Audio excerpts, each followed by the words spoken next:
morning, welcome to Friday, welcome to August the 5th, and 3, 4, 5. Fine. Nice to have your company. I hope you are well this morning. It's LBC with you till 7 for Steve Allen's early breakfast. So the Bank of England says inflation could pass 13%, and it proves a big problem for people with mortgages, people who've borrowed money. Luckily, I'm in neither of those camps. I don't have a mortgage, and I haven't borrowed any money. I tried deliberately throughout my entire life not to borrow money. The only thing I ever did years and years and years ago is I borrowed against my mortgage. I took out, when they said, you can release equity because you've got so much equity. And I thought, well, I'll do that because my place when I bought was cheap. Nowadays it seems almost ludicrous and embarrassing. The women who take an average of 6 pairs of shoes on holiday, that'll be you lot. What's the matter with that? 6 pairs of shoes. You should wear different shoes every day. That's what all the people say, all the chiropodists. How can Fergie afford this £5 million Mayfair pad? And to be honest with you, it's a bit of a dump. It really is. They go, £5 million. Let me tell you, in Mayfair, £5 million is cheap. She's at the lower end of the market. An average flat in Mayfair would be about 17 million, I would think. Yeah, seriously. Go on, get up Knight Frank's website and then type in Mayfair, and you I think it was 2 little flats because they try and sort of milk it, and I think it'll probably have 3 bedrooms. She's bought it as apparently as an investment, but where she got the money from is the big question on everybody's lips. So you have a look on Knight Frank, type in Mayfair, and you have a look at some of the residences there. So we're looking at 3-bedroom flats, 14 million. So hers at a £5, it's practically a rubbish dump. Seriously, it's so cheap in Mayfair. Look, even an average place in Cork Street, 10.5 million. 10.5 million. There's one here at 9 million. We're sort of roughly heading into her sort of, cheaper end of the market. And it really is not very attractive, her flat. There's one here for 8 million. This is at 3. Yeah, they're tiny. So you can imagine hers for 5 million. It's piddly tiny. It really is. And they go, she's bought it as an investment. Although, obviously it's going to go up in price. But to be honest with you, £5 million. Mind you, neither of them, both her and whatever he was called, have got any money now. He must owe a small fortune to his mother. And if she's managed to get her hands on £5 million, all I kept thinking was, where did that come from? Because it was only a short while ago she was going, I'm not very good with money. In fact, she's not very good with anything, really. She couldn't keep her marriage together, couldn't keep anything together, and had no control over Prince Andrew at all. But managed to sort of twist him round her gnarled old fingers so that she could move in to Windsor Great Park and in the house. He's got one wing, she's got another wing. I bet the royal family... Of course, the Prince of Duke of Edinburgh hated her. Absolutely hated her. Wouldn't have her anywhere near any of the properties. So at Christmas, when they all went to Sandringham and places like that, she had to stay off the estate because he didn't want her anywhere near the property. The moment he became ill, she started creeping back in.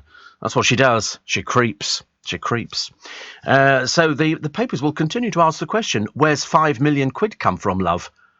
She had to pay the ghostwriter of that last so-called book, which sold 1,000 copies in 1 week. And then I believe it tailed off a little bit. Vegans have been told, start pumping iron. Have you tried pumping iron? It's ridiculous. It takes you forever and a day and nothing. I have not, no. I don't know why they do it. I think it's because they're a bit weaker than most people, vegans. They need supplements to keep going. You can't just sort of go vegan and go, I don't need... I've just noticed even my... chemist the other day said, you've got an increase in tablets, and I've discovered a new tablet which I take lunchtime, and I can't work. I only just discovered it because I normally at lunchtime I take 8 tablets in the morning, all different bits and pieces, and I do 3 tablets lunchtime and 2 in the evening. Now I'm taking 4 tablets lunchtime, and it's a little diamond-shaped tablet. I thought it was Viagra, and I got a little bit excited about the whole thing, thinking, well, this will make the show go a little bit quicker, won't it? And it didn't. So anyway, Putin has lost his first female army chief. Only the day before she was boasting, I love to kill Ukrainians, she got blown up by a missile. That was good news, wasn't it? Couldn't be happier. You only have to look at this woman, Olga. She looks like she's straight out of a Bond movie. Fancy going round discussing old bag, I love to kill Ukrainians. Really disgusting. Sandy Toksvig condemns the Archbishop of Canterbury over same-sex marriage comments. As you can well, I love Sandy Toksvig. I think she's fab. I think she's the best one for QI. She used to be here, yes. I made her cry. It's my proud boast. I made Sandy Toksvig cry because she was having a bit of a rough time over various bits and pieces. And I brought her in some flowers and I put them on her desk. And I just said, that's just to cheer you up a bit. And she burst into tears. Which I thought was quite sweet, actually. It was a nice cry, which was good. What else we got? Cities in the fight for the Eurovision Song Shortlist. Love Island's Kem Ketene, I believe, in a horror death crash. Motorcyclist killed. We don't know the outcome of it or how it happened in the first place, but whatever it is, he needs time to get over it. I can well imagine. And Jeff Bezos turns up at an Amazon warehouse with his girlfriend. She's got a handbag, nothing very special. But it costs £105,000. He is the richest man in the entire universe, richer than God. But £105,000 handbag, is just a bit tacky. That's all it is. Also, blue tits are under threat. I was worried about that, actually, because apparently because of the drought, because they're changing colour, not necessarily blue tits anymore. Which is not so good, is it? And Ola and James, whatever their faces are, the desperado twosome, go, we put on so much weight, we have to, and you think, well, I'm sorry if you stop stuffing your face, mainly because they're not working, mainly because they're not the most pleasant couple in the world. And so now they've done this very shallow, we've put on weight story. And now the latest one today is, and also it's affecting our lovemaking. Well, I was nearly sick over the newspaper. I really was. Who cares about Ola and James? He was dreadful on the celebrity, whatever it was. He thinks he's a celebrity, but he wasn't. So they've now obviously stuffed their faces so they can pretend to be losing weight. And now the bit about, it's difficult to make love. And I'm thinking, tacky and dirty. Thank you very much indeed. We do not need. Rebecca Vardy compared Wayne Rooney to a hot potato. And I did watch, because I have to watch it every day now. I have to watch Dawn Neeson. And she had to put up with this girl that they have on the programme every so often. She's sort of, all right, babe, she's a bit like that, a bit of a wag and all the rest of it. And she apparently knows Vardy and she knows Vardy's agent. And to be honest with you, I don't know what she was doing on there because she didn't answer any questions. She just went, of course it's difficult, isn't it? I think her name's Nicola McLean. Dear God in heaven, it's like struggling and pulling teeth. It really was. There was another girl on the panel who was sort of saying to her, as a layperson, I'm sort of asking, why don't people say these things? I don't think she wants to say that, and it wouldn't be fair of me. What are we doing on there, love? Milking the publicity. The other one we had to suffer with was Lizzie Cundy. Did somebody spray her face with glycerin or something the other day, or she had surgery? Because her face was so shiny, it looked as though she was sweating badly. And I remember thinking, every time the camera cut to other people in the studio, they all looked normal, except poor old Lizzie Cundy. I mean, to be honest with you, she's a bit old now, getting on a bit. But and then they had Daniel Lloyd, who was on there, and we all know about her history, thank you very much indeed. They're all milking it for all they can get. At the end of the day, I'm afraid Rebecca Vardy, loser. It's as simple as that. You pay your £3 million, shut the hell up and get on with your life. Such as it is. And I hope that you get nothing in terms of sponsorship, because I certainly wouldn't be interested in buying anything that you were involved with. Thank you very much indeed. I don't think you're very pleasant. I really don't. I don't think you're nice at all. There's a nurse who's hung up her uniform, 45 years on. The producer didn't think that was all that. I thought it was a good story. 45 years of trotting up and down the ward. Barbara Windsor spent her life in a nurse's uniform. It was very popular. Very good. She was very good. Oh, she looked very good as a nurse. She really did. And businesses hit by the demise of Batgirl want compensation. Well, kind of tough, loves. Well, I don't know what sort of compensation they're looking for. I've really got no idea. Really have no idea. So Love Island Kem in Death Smash, biker killed after hitting his G-Wagon. This was in Essex, near Brentwood. I've got no idea how it works out, because I wasn't there. And what else we got? What pay increase does £132 billion Bezos give his Amazon workers? Apparently 35 pence. 35 pence. But somebody said, and I'm going to stand by, it's not going to be the most popular thing. If you don't want to do a job, don't bloody well do it. Go find something else. Don't have to go and work for him. You don't have to do anything at all. If you don't want to sort of go and work for the extra 35 pence. Plus, he said they've got other stuff which is worth thousands, all the benefits of working for Amazon. If you don't want to do it, sod off somewhere else. Go and do something else. It's not in the warehouse. They're getting all these benefits. Oh, God, yes. Oh, were they ever?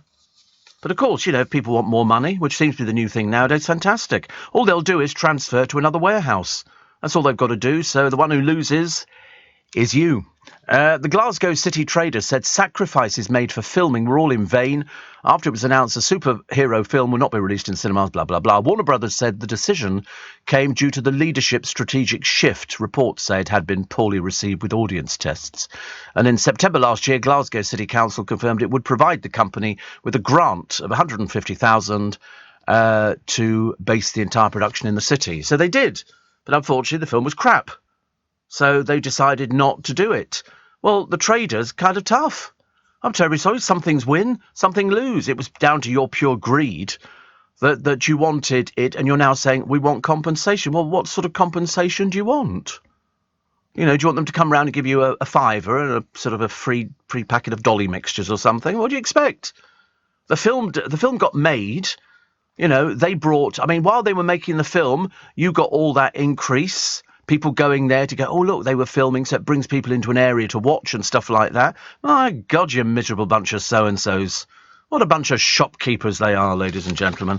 Unbelievable. Mind you, as the parched UK endures a hosepipe ban and the drought, and 20 million people will soon be hit by the hosepipe bans, tinsel and crackers are already on the shelves at Summerhill Garden Centre in Essex.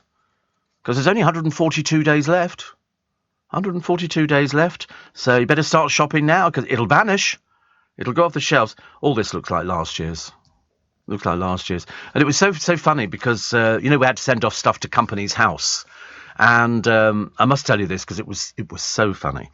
And we sent it recorded delivery, and we now have confirmation that they received it yesterday, so that's good. So we might be able to sort this out. And then somebody said, I've checked with Company's House to see how much money you're earning. And I'm thinking, you're even more stupid than you sound, because you don't think I'm registered at Company's House as Steve Allen, do you? Of course not. I have a company. And it's got nothing to do with Steve Allen or LBC or anything at all. It's just a company. But they're so stupid. Because somebody did find something once, which apparently was another bloke. Imagine there might be more than one person called Steve Allen, and said, I can see how much you're earning, and it was something like £35,000 a year. And I remember thinking, are there really people that stupid? And then I heard Tom Swarbrick last night. And there was somebody on talking about Putin being a very religious man and all the rest of it, and a peacemaker. And I remember thinking to myself, you really are even more stupid than you sound. I wasn't sure if he was doing it to be deliberately thick. But then I sort of listened to him, and I suddenly realised he really was thick. And I think Darren had another bloke on there, where they ramble on, these poor old souls. They've got nothing else to talk about. You know that they're not in a relationship. You know they've got no friends. You know that they probably have a slight drink problem, because they like drinking and chatting, and everybody moves away from them. There was an American TV host called Steve Allen. Very famous. Dead. Of course. So people would sort of put down, oh, I see you earned £37 million last year. You go, yeah. But the idea that somebody can go to Company's House and go, I can see how much you earn, is almost laughable. These people must be thick as bricks. It's so funny. We had a good old laugh at that one, thank you. Steve Allen on LBC. Morning. Over in the Lincolnshire Wolds, Amelia has the pleasure of my company, keeps me going through the night because she's on call. And Moraes says, can you ask Jake, your airline pilot, if his passengers say thank you driver when they leave the plane? They all do it when they leave the bus here in Felixstowe. We're not going to say it to a pilot, are you? You're going to say thank you pilot. You're not going to say thank you driver. He doesn't drive the thing. He can do it by itself. Yesterday I get on the bus. I had a meeting here with my boss, and then I was chatting away about the Make Some Noise and how we've got something nice. We've got something nice for you this year. I think you're going to like it. In fact, I think you're going to like it quite a lot. But anyway, so I go and get the 176 bus, and there appear to be a load of people on it chatting away, and they all appear to be working for the bus company or whatever it is. Is it what? I don't know what it is now. Is it Transport for London or something? Anyway, there's about 6 of them on it. So we go down the Strand, pootle. It's all very nice, and I'm sitting there in the seat, staring out the window, dreaming of, holidays. Not really. And we turn right onto Waterloo Bridge, and there is one of those ghastly tour buses, which is parked at our bus stop, which of course it's not allowed to be. A big tour bus. Nobody on it, and our driver pulls in so somebody can get off the bus. Thank you, driver. And then tries to pull out and can't, because this other bus is in the way, and there's not enough room for 2 of us. to be on the bridge at the same time. So we sit there. She hoots. Beep, beep, beep. Seriously, it goes like this. It's unbelievable. Beep, beep. Really ridiculous. So I'm sitting there, and then this driver appears around the side of the bus. And so he goes to our driver, what do you want? So she goes, I can't get the bus round. I mean, it seemed fairly obvious unless he was totally blind. He said, it's broken down. He said, it doesn't work. She said, you should put your hazard lights on. So he said, well, it doesn't work, it's broken. I thought, yeah, typical of these tour buses, aren't they? They look a bit suspect. And he wasn't remotely interested in helping. He really wasn't. He was an arrogant little so-and-so. And he said, you can get the bus through there. She said, no, I can't. So anyway, all these people who were sitting on the bus and standing on the bus, who obviously worked for London Transport, had to get off the bus. They all put fluorescent jackets on. Seriously, like you carry them as a spare. They all put fluorescent jackets on, trooped off the bus, because by this time the traffic was back down the Strand. They must have been wondering what the hell's going on. It was all this stupid bus driver. The bus has broken down. You shouldn't have parked here anyway. So she then has to reverse the bus. Well, her reversing wasn't the best. Don't know how many times you've seen people reversing buses, but it wasn't brilliant. And eventually we all sort of set off, and then they were all going, oh, sorry about that, ladies and gentlemen. And there's all these young people on the bus, these people wearing these fluorescent jackets, who then took them off and became ordinary people. It was quite something, actually. It was a very odd, surreal thing. I just kept thinking, I'm never going to get home.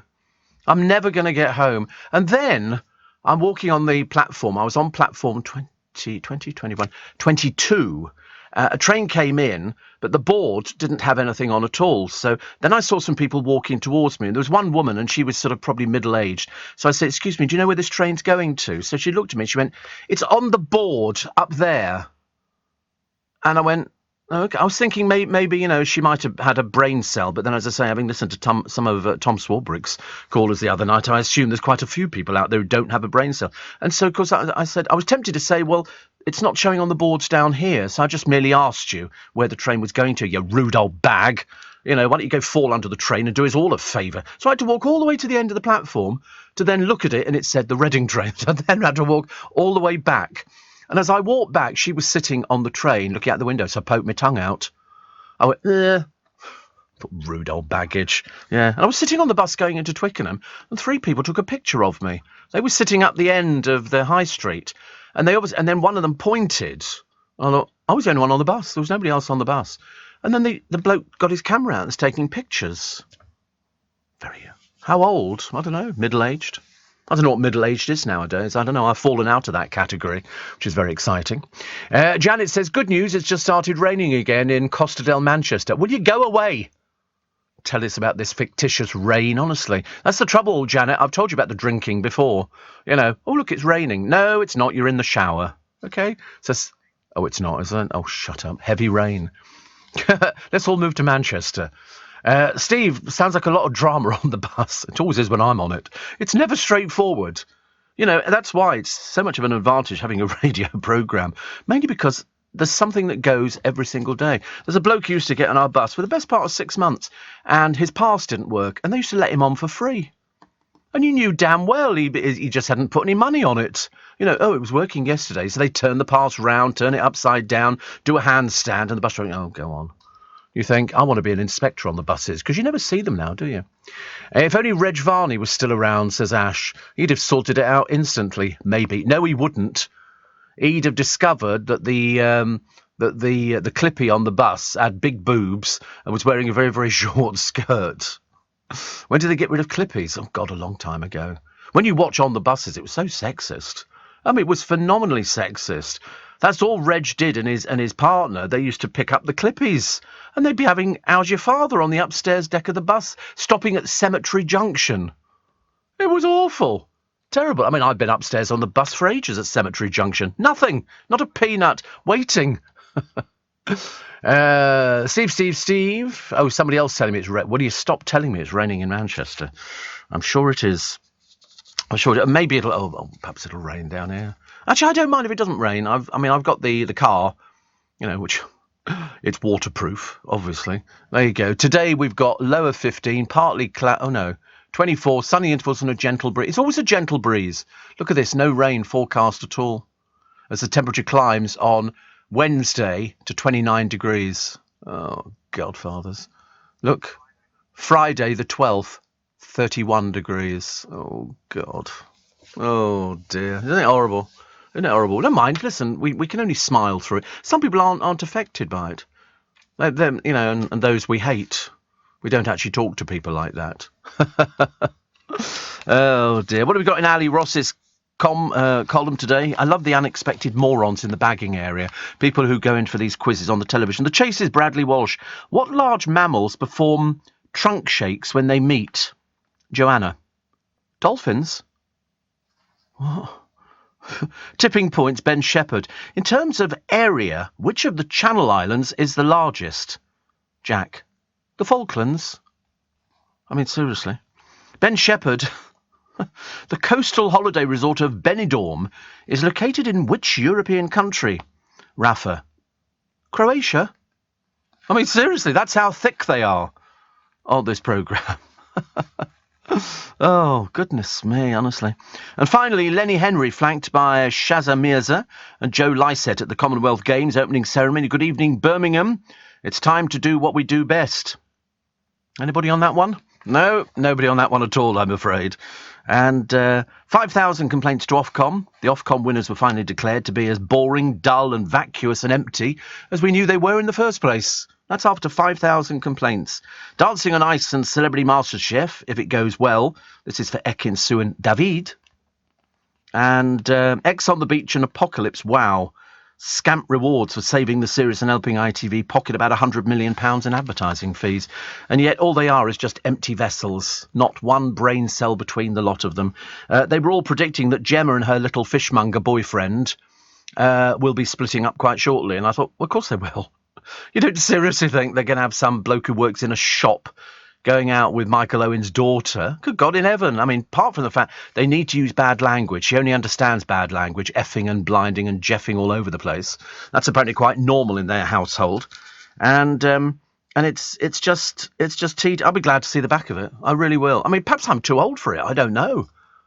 I might be too old. Ashley says, with this hosepipe ban, I filled up 3 watering cans with water full of nutrients. The plants love it. Yeah, I mean, I was watering this morning with a hosepipe because we don't have a hosepipe ban. And after I finished watering, I fill up the water butt and I filled up 2 separate watering cans. And so if they do bring in the thing, I've got I've got a whole water butt ready. And if it rains in the meantime, it will collect all the water off the roof because it's amazing how much water we waste in this country, apart from all the leaking pipes and everything else. Ridiculous. What have we got? Oh, the hosepipe ban is in place for Hampshire and the Isle of Wight. That's all right, because I don't live in Hampshire or the Isle of Wight. Under the ban, which Southern Water has imposed from Friday, hosepipes can't be used to water gardens, clean cars and ornamental ponds, and swimming pools must not be filled. Well, I'm assuming they're already filled anyway. If you've got a swimming pool, what would the point of having an empty swimming pool? South East Water has announced a ban for its customers in Kent and Sussex. I live in Middlesex. We're all right. We're all right. And also I'm hidden. I've covered over with camouflage sheeting, which I borrowed from the film MASH, and it covers everything, so they can't actually see whether I'm watering. And I do it in the early mornings. It's pitch black. I'm out there watering. I turn all the lights off. It doesn't use very much. Doesn't use very much water. There's a tiddly bit. Strictly Legends. No, they were dumped, James and Ola Jordan. Boring. Yawn. Very boring. Dreary story. They've actually put on... he's put on 5 stone. It's a good story, though, isn't it, when you haven't got any talent? And she's put on 3.5 stone. Again, when you've got no talent, you know, the sex life is not as exciting. Our bellies get in the way. I'm a bit shocked at our mum and dad bods, so they're thick as well as stupid. I mean, God... There was a piece in the paper today, and it's that ghastly bully Gordon Ramsay provoking outrage by climbing into a pen with some lambs in, saying, "I'm going to eat you, yum yum, which one's going in the oven first?" He's a bit thick, actually, Gordon Ramsay. It's not his fault. I used to like him, but he is now a revolting bully. And accounts show his restaurants lost 6.8 million last year. Well, there you go. There is a God. There is a God. Here in the UK, we sell amazing products and services the whole world wants. At the Black Farmer in Devon, our produce is enjoyed on both sides of the Atlantic. We're McKinnon and Saunders from Manchester, and our puppets are watched on 6 continents. So whether you're new to exporting or experienced, explore global growth for your business with free support from the UK government. Access information, training, events and expert advice to help you find new customers overseas. Visit great.gov.uk to get started. Steve Allen on LBC. Text 84850. Morning, nice to have your company. It's Friday, it's August the 5th, and it's the time to jump up and down. They had a woman on the television the other day. She was on Gemporia. I mean, you couldn't stick her in a shop. She'd last about 5 seconds because she shouts, "Oh, we've got this. Oh, this is unbelievable. This is it." And I'm thinking to yourself, why don't you just calm down, love? You're selling garbage. Come on, grow up. You're selling. It was these hair slides which sort of jewel encrusted for like $12.99. So real quality stuff. Steve says, Roger, can we have a clue as to which colour Dawn will be wearing later this morning? Well, we got it wrong yesterday. We were just right, though, I think because of the topics of conversation, to do away with the leopard print. I think, it's very nice. It looks very good on her. Leopard print today, I think. Maybe because you've still got the Archie story. Because now the mother, and I don't want to, sort of say that they need to let this little chap die. If he's not dead already. She's now said in an interview that she would happily give him mouth to mouth. Well, I don't think you can do things like that, dear. He's in a different. This isn't just a little child who's asleep. He's been in this coma since April, with no signs of life or anything. The doctors do not make this up. She's saying she wants to take him to a hospice, and the hospital are saying, I don't think so. How are you going to get him there? Well, so do we have to pay to get this little lad there who we don't think is alive anyway? We don't know. And also, the one thing she was complaining about, the reason she wants him to go to a hospice is because it's quiet. Well, it doesn't work like that. It really doesn't work like that, because all the hospices I've ever been to, and I've been to a fair few, you don't get your own room. It's a case of you're in a little ward. They're only little wards, 3 or 4 people, something like that. And so she said every time we went in there, in the hospital, there were nurses in there. Well, of course there would be. He's dying, for God's sake. I mean, I can understand where she's coming from, but would it not be kinder to just let him go? How much longer do we prolong something? He's not going to come out of it. He's not going to get better. He's not going to start chatting away, after, sort of they've disconnected him. In fact, I think after they've disconnected him, they're going to find that he couldn't breathe at all anyway. He can only do it through the help of all these machines. And that's why they can't move into a hospice. Hospices are not full of machines, let me tell you. They're really, I know, because I lost parents in hospices. They went there and they just slowly drifted away with a bit of morphine. And it's a case of they don't have the facility for somebody just to bring in all this equipment. And imagine the equipment for Archie must be immense. He's in his own room. But she said there's always nurses in there. Of course, they've got to monitor everything. But it's about time that somebody actually spared a thought for the doctors and nurses and actually started bigging them up for all the hours that they've put in and all the work, 24 hours a day, looking after this little chap. And yet everybody's just gone, oh, isn't it awful for the mother? Of course it is. But think of all the doctors and nurses and the time that they've put in. You don't think they're affected by this? My God, I've heard some stuff, I promise you. Other things, tributes paid to this boy killed when he sneaked into the fun fair. He sneaked in the early hours of the morning with his mates, climbed onto this ride, fell off it and died. I mean, this is, he's been named, and his mum says, no words can explain my pain, I love you so much. He became trapped under the ride while the fun fair was closed. Well, it hadn't even opened. They were getting ready to open. And Jessica says, I know I will never see your cheeky smile again.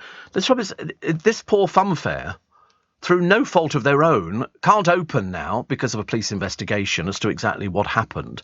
And he broke in and climbed this thing, which is like it's a tripod kind of thing, and the ride hangs from the middle and it goes back. Well, you climb these things, and they're very slippery. They're very dangerous. Fun fairs have got lots of moving machinery. You can't just go there and expect to sort of, sit on a ride and it to happen. He shouldn't have been anywhere near it. But what do? Do you have to go round and educate parents and go, did you not teach your child to stay well away from something that's not their property? It's like people climbing onto the roofs of houses when they've sort of, they're under the influence of drugs or something like that, and they start throwing tiles down. What can the police do? Nothing. They have to stand there and wait until the person finally decides to come down. Then all they do is they just take them away. It turns out they've got issues. It's like there's a driver. In fact, somebody took loads of pictures of it. This man's going straight to prison. And he smashed a parking warden's car with a machete. He had a machete. And then trashed it with a forklift truck. The hulking bloke shocked onlookers by pulling out a 4-foot blade and swinging it at the windows and wing mirrors. He sent a warden from a private parking company fleeing in terror by screaming, "Was it you?" before slashing at his car. There's pictures of him. Somebody was filming it all the way through to get pictures of this thug. He then reportedly sat down and tucked into a burger.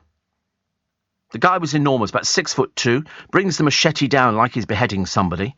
He's a bald attacker wearing a blue shirt and his belly hanging out. This was at the Ely Industrial Estate in Edmonton at 11:30 on Wednesday. People were hiding all over the place. Apparently, the man was arrested and officially spent 4 hours searching for the machete. What do you mean he was arrested? At one point, he lifts the car up with a little forklift and then just takes something and just drops it on the ground. Thug! I hope they send you to prison, matey. Just because they've been issuing tickets for those people leaving and doing deliveries. Anyway, he's been remanded to appear in court. But it's all in it. What a thug. What a thug. God in heaven, I tell you. How would you like it if somebody came around and started trashing your car with a machete? I'm not surprised people were fairly scared. What else we got here? Best Barbecue starts at 2 p.m. and lasts 4 hours on a balmy 22 degrees centigrade day. There are people who waste their time doing things like that. Seriously. Seriously, there are people who are that shallow. Idle Brits will use the car or hop on a bus if they have to walk for a third of a mile or more. The maximum distance we are prepared to walk is 537 metres. Seems fair enough. Yes, very precise. I wouldn't want to go any further. Oh, look, Emily Atack with her part-time boyfriend. He's a tree surgeon, isn't he? All right, how you doing, mate? He was on some comedy show years ago, but he didn't do very well. Oh, he was on Big Brother. He came third. So... Failure, but he's managed to pick up Emily Atack, and she won't realise until it all goes pear-shaped, which, of course, it will. It will. 2 rescue cats at a hospice have won National Cat of the Year award for bringing comfort to the dying. Now, let me just point out very quickly, before you all get it in your mind, that if you go into a hospice, you don't go in to die. OK, you go into hospices. They're very keen to point out that a lot of people go into hospices to give the carers a bit of a rest. So you can go in there and you can have a rest. You don't go into hospice to die. Some people die in hospices. I've had people die in hospices. But mainly it's to go in there to give the people who are caring for you, which is 24-hour care, a rest. And what you do is the money that you get from the government, which I think is about 70 quid a week, that money goes to the hospice. And they rely on donations. They're great places, but they're very keen to point out you don't just go into a hospice and then that's it. It's not like that at all. I mean, it will be in the case of Archie, but I don't think they're going to let him go to a hospice. I think the hospital are going to say, no, we're not going to move him to a hospice. It's just unfair. Why would you want to make him suffer? He's suffered enough as it is. He doesn't know. He has no idea. I don't think he's in the real world at all. I think he's elsewhere. We don't know whether he dreams. We don't know anything. We just know that he's not come round since April. He's in this induced coma. He's on all these machines and he's just connected up. And then at some point today, and I think it has to be soon, they really have to come to terms with it. It's difficult, I know. But they will then just disconnect him and then the machines will go silent and that will be it. You know, then they can start planning for the future. Then they can start planning, his send-off and stuff like that. I mean, I realise that at 12 years old, it's just such a terrible waste. Terrible, terrible waste. 84850 steve@lbc.co.uk. Locked into the spike as always, says Waj. Thank you. And Ashley says, have you seen the water butt pumps from Hoselock? They have tons of pressure and can run a hose around the garden. Well, I just use 2 watering cans. That's all I need for watering along. And I do watering running all the way along. I don't run, it's only about 20 feet. And then I sort of scuttle along, pick up my skirts and run. And then I do the watering can with the Tomerite in the water, and that's the last one, and that soaks through and gives them potassium. And I'm going to take a photograph today because they're huge. All of my baskets are huge, and my troughs are literally overflowing. Even I can't believe the size they have achieved. It's the kind of thing you dream about, ladies and gentlemen. It's back, your guide to the Premier League and the Times. There's a paper I won't be buying. And Britain slides. I'm not excited at all. I can't believe that we still pay good money to footballers who can't actually kick a ball or get goals. I don't support anybody. I support myself. Villa. Aston Villa. Steve Allen supporting Aston Villa. I will tell you the best of British comedy chosen by the comics at the Edinburgh Fringe, which I think is quite a nice. I've never been to the Fringe. I've never been, but there's all sorts of people up there doing their sort of one-man shows. I think you'll find actually that Ian Dale is going up there, so he'll be going up there and then falling off the stage again, and then he'll be back home again. So it's much slimmed down in 21. They've got all sorts of people. Who have we got? We got Pete Furman, who's very good. There's loads of shows actually. Nish Kumar will be there. Plus Joe Lycett, Flo and Joan, Catherine Cohen, Jade Adams, Liz. There's loads, but you won't have heard of any of these people. What else have we got? Oh, a lot of people talking about Pete Furman's Bag of Tricks. He's so good. He's a threat to our national security. Very charismatic. He is very charismatic, actually. And what else have we got? There's just loads and loads of things. People sort of saying, oh, I'm going to see this and that. There's only a limited amount of tickets. So some of the venues are tiny. They really are tiddly tiny. You know, you could practically do it in your bathroom. I think some people have. But no, it'll be nice. But I don't think they make a lot of money. I don't think they do. What else we got here? My God, there's loads of sort of events. But whether or not you want to go and see them, I don't know. I suppose they must have all their fans, mustn't they? 250 venues at the Edinburgh Festival. 250 venues, which is amazing. Harry Styles says going into therapy was the feel-good factor that altered his direction in life. Well, I mean, he's just onwards and upwards, isn't he, really? Leading Britain's conversation. LBC with Steve Allen. Morning, everybody. 12 minutes to 5. Dawn Neeson says, it's Friday. Leopard print. She's going to wear the leopard print. She's going to wear the leopard print. There you go. You heard it first. This must be the only programme that decides what people wear on the television. It seems to work every single day for us, which is quite nice. Thank you very much indeed. So, leopard print today. So, good luck for that one. Eileen in Scarborough says 15 minutes until the dreaded alarm goes off, but thanks to the global app, I can take you into the bathroom and listen while I shower. I know. That's the good thing about the Global Player app. I mean, seriously, it's amazing. John in Manly Beach says, bit of a grumble today. Oh, go on then. Am I the only one finding Jeff Bezos' behaviour in London slightly obscene? He's splashing his cash around fancy restaurants while his workers are going on strike to reject his measly 35 pence an hour pay rise and to request tea breaks long enough to visit the toilet. Yeah, he's worth, 135 billion or something like that? It's an awful lot of money. It's an awful lot of money. But there you go. Listen, that's what people are in the business of. They're in the business of making money. Steve, between 1987 and 1990, says Joe, our mortgage went from £650 to £1,350 when interest rates went up to 16%. Sold the house, bought a narrow boat, and had a lovely life for 21 years. So expensive, isn't it? And if you're literally living, not hand to mouth, but you're on a tight budget, then you're going to be affected by this.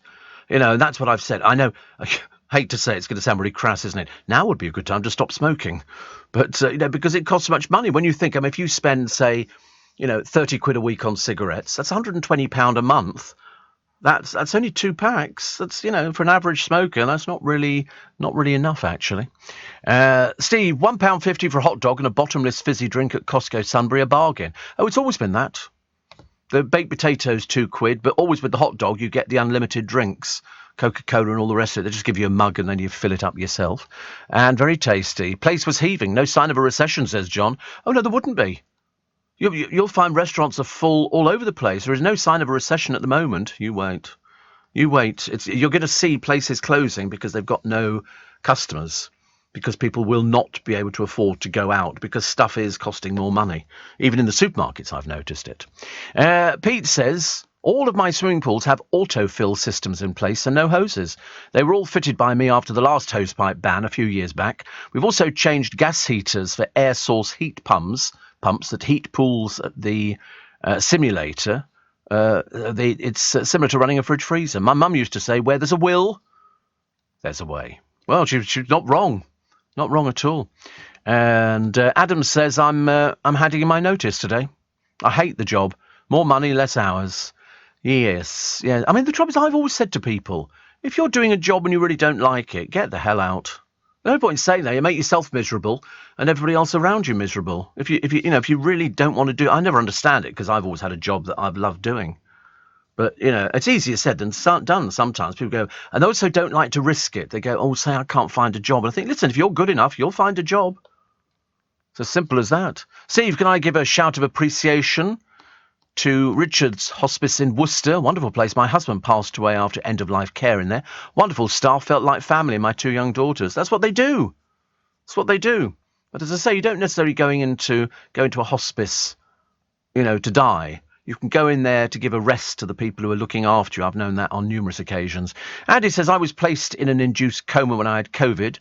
Trust me when I say you really do dream when under. The only thing was it's very real to you. You don't know any different. Well, no, I shouldn't imagine that this little chappie has been doing anything at all. There's no flickering. There's no nothing. It's just that he has had his picture in every single paper. But his mother says, we will fight to the end for Charlie's right to live. He's dead, dear. It's as simple as that. They've already said it in the hospital. The doctors say he's brain dead. It's not in his best interest to continue life support, and his family's legal battle to prolong treatment has now failed. They've been told by all the judges, and I think there's one more thing going through today, and they've said it would be kinder to let him go. I mean, they're not doing this out of spite. The doctors are not going, well, let's end his life. We need the room. It's not like that. They do everything. That would be spoiling of the Hippocratic Oath. But she says if they refuse permission for us to take him to a hospice and for him to receive palliative oxygen, it will simply be inhumane and nothing about Archie's dignity. I think he's got the most amazing dignity at the moment.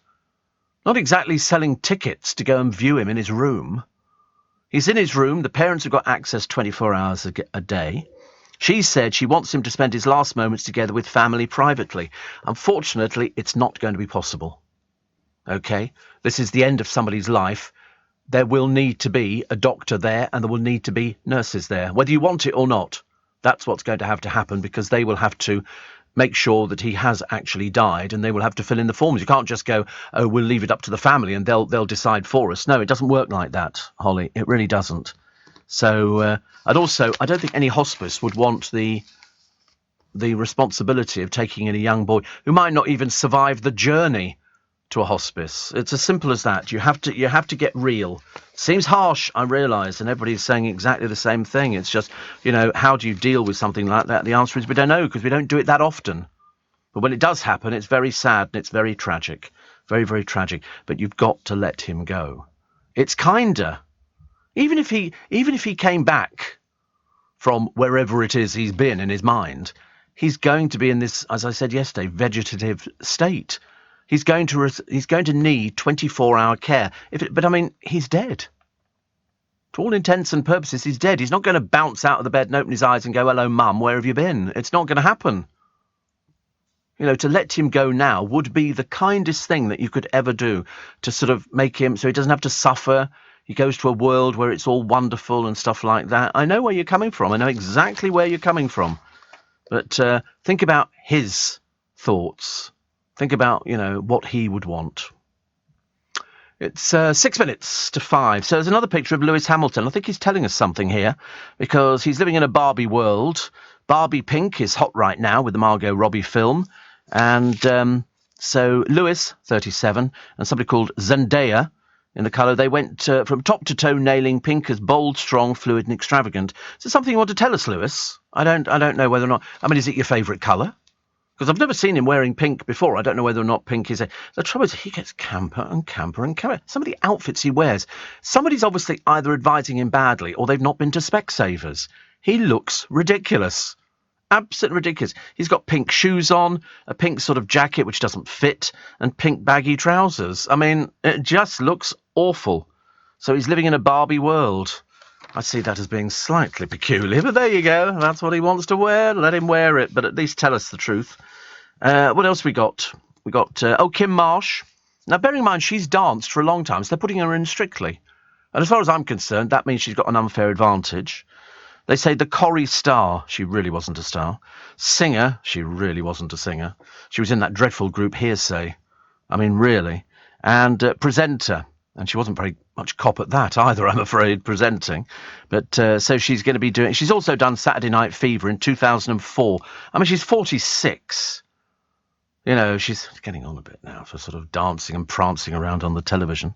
But apparently, Gethin Jones has been badgering her to take part after he competed in 2007. Bearing in mind, you should realise this is a gig. They get paid money for this. Okay, it's not like she's doing it to sort of, it's in the memory of my grandmother or something like that. She's doing it because it's a fee and she hasn't got anything else at the moment. Bookies have the former Hearsay star named yesterday along with Will Mellor as an early favourite. What a pile of garbage. How can they be an early? They don't know who else is in it. They've got no idea, so don't believe this rubbish that they print in the newspapers. Prince Harry and dreary old Mogsy launching a fresh lawsuit over the decision not to allow him to pay for police protection. You really are stuck up, aren't you, Harry? I mean, goodness sake, mate, you're not in the royal family anymore, lovey. OK, you're just another boring person on the circuit in America, and the longer you stay over there, the happier we will be. So, fresh lawsuit. He said it was unsafe for him to come to Britain. Well, don't come to Britain, then. We don't want you. Nobody likes you. I don't know why you sort of seem to think that we're of any interest, unfortunately. Liam Gallagher has dyed his hair. He's dyed it ginger, not ginger, sorry, blonde. Very difficult to dye your hair blonde. He looks a bit peculiar, it has to be said. And so he got the champagne super makeover to join Madonna, Robbie Williams and charlatan singer Tim Burgess at the Flaxen Hall of Fame. So that's nice, isn't it, really? Not really, no. And, blimey, a picture of Rolf Harris. There's going to be a documentary on ITV, and they will put that out later on. He's not been seen in public since his release. First questioned in 2012. And, as I say, I mean, I don't think anybody knew what was going on. And that's what this documentary is aiming to show. They're aiming to show how he was able to take advantage of his television fame to abuse his victims. It was as simple as that. And the answer is, must have been somebody who knew. It's like lots of people knew about Jimmy Savile, the pervert. People knew about Jimmy Savile, but for some reason, because of his connections, and he had very good connections, they didn't bother doing anything about it. It's not good, is it, really? Steve, not only does this show help decide what somebody is wearing, it also influences which topics are discussed. Well, it gives you an idea. It gives you an idea of sort of some of the topics which are sort of doing the rounds at the moment. Like the Mr. Men and Little Miss books are back on the shelf, aiming to help kids with anxiety and failure and promoting diversity. They're obsessed with educating children on diversity. They're so far ahead of things. We're the ones who are backwards. You don't need to educate kids about failure and stuff like that. They're well aware of it. Well aware of it before we actually get round there. Gareth in Banbury says, on your advice, Jen, the kids and I went to Costco. We got the roast chicken, oh my God, and a pizza, cookies, donuts, muffins, drinks, 2 iPads, and I think half the store. What a place. Oh, it's fab, isn't it? I love it. I love it. It's like Disneyland for adults. You just go around there and put stuff in your trolley. I'm going to go tomorrow morning before I go to my brother's because he's having a birthday celebration in his garden. And so I should go down there. And I might take some cakes or something like that. Do some nice cream cakes and stuff that are all a little bit lovely. We like stuff like that. Nibble, yes. I think they're doing nibbles because I said, "Do you want me to bring anything down?" And they always go, "No, just bring yourself," which is good. And Sammy says, "Phantom of the Opera was amazing. I cried at the end." Oh, you didn't? Goodness sake, honestly. Crying at the end of it. It's a lovely show, isn't it? Very good show. You can't fail but to be moved by the stamina of the entire cast. But that's what shows do in London. I think all the shows are doing really, really well at the moment, and long may it continue. Luciana says, love listening to you live as I'm up to take my son to the airport. He's going to Turkey on holiday. Wow. It's a nice holiday. How old is he? Got to get himself to the airport, but good for you. Well done. We'll have the news, shall we? And then we'll have more from you and me. Having a strong email password can help protect you from cybercrime. But there's an extra step you could take this festive season to make your email even harder to hack. Just set up two-step verification on your main email account to get double the protection. Go on, take your email security to another level the next time you log on. That should do it. Search Cyber Aware from the National Cyber Security Centre. This is LBC from Global, leading Britain's conversation with Steve Allen.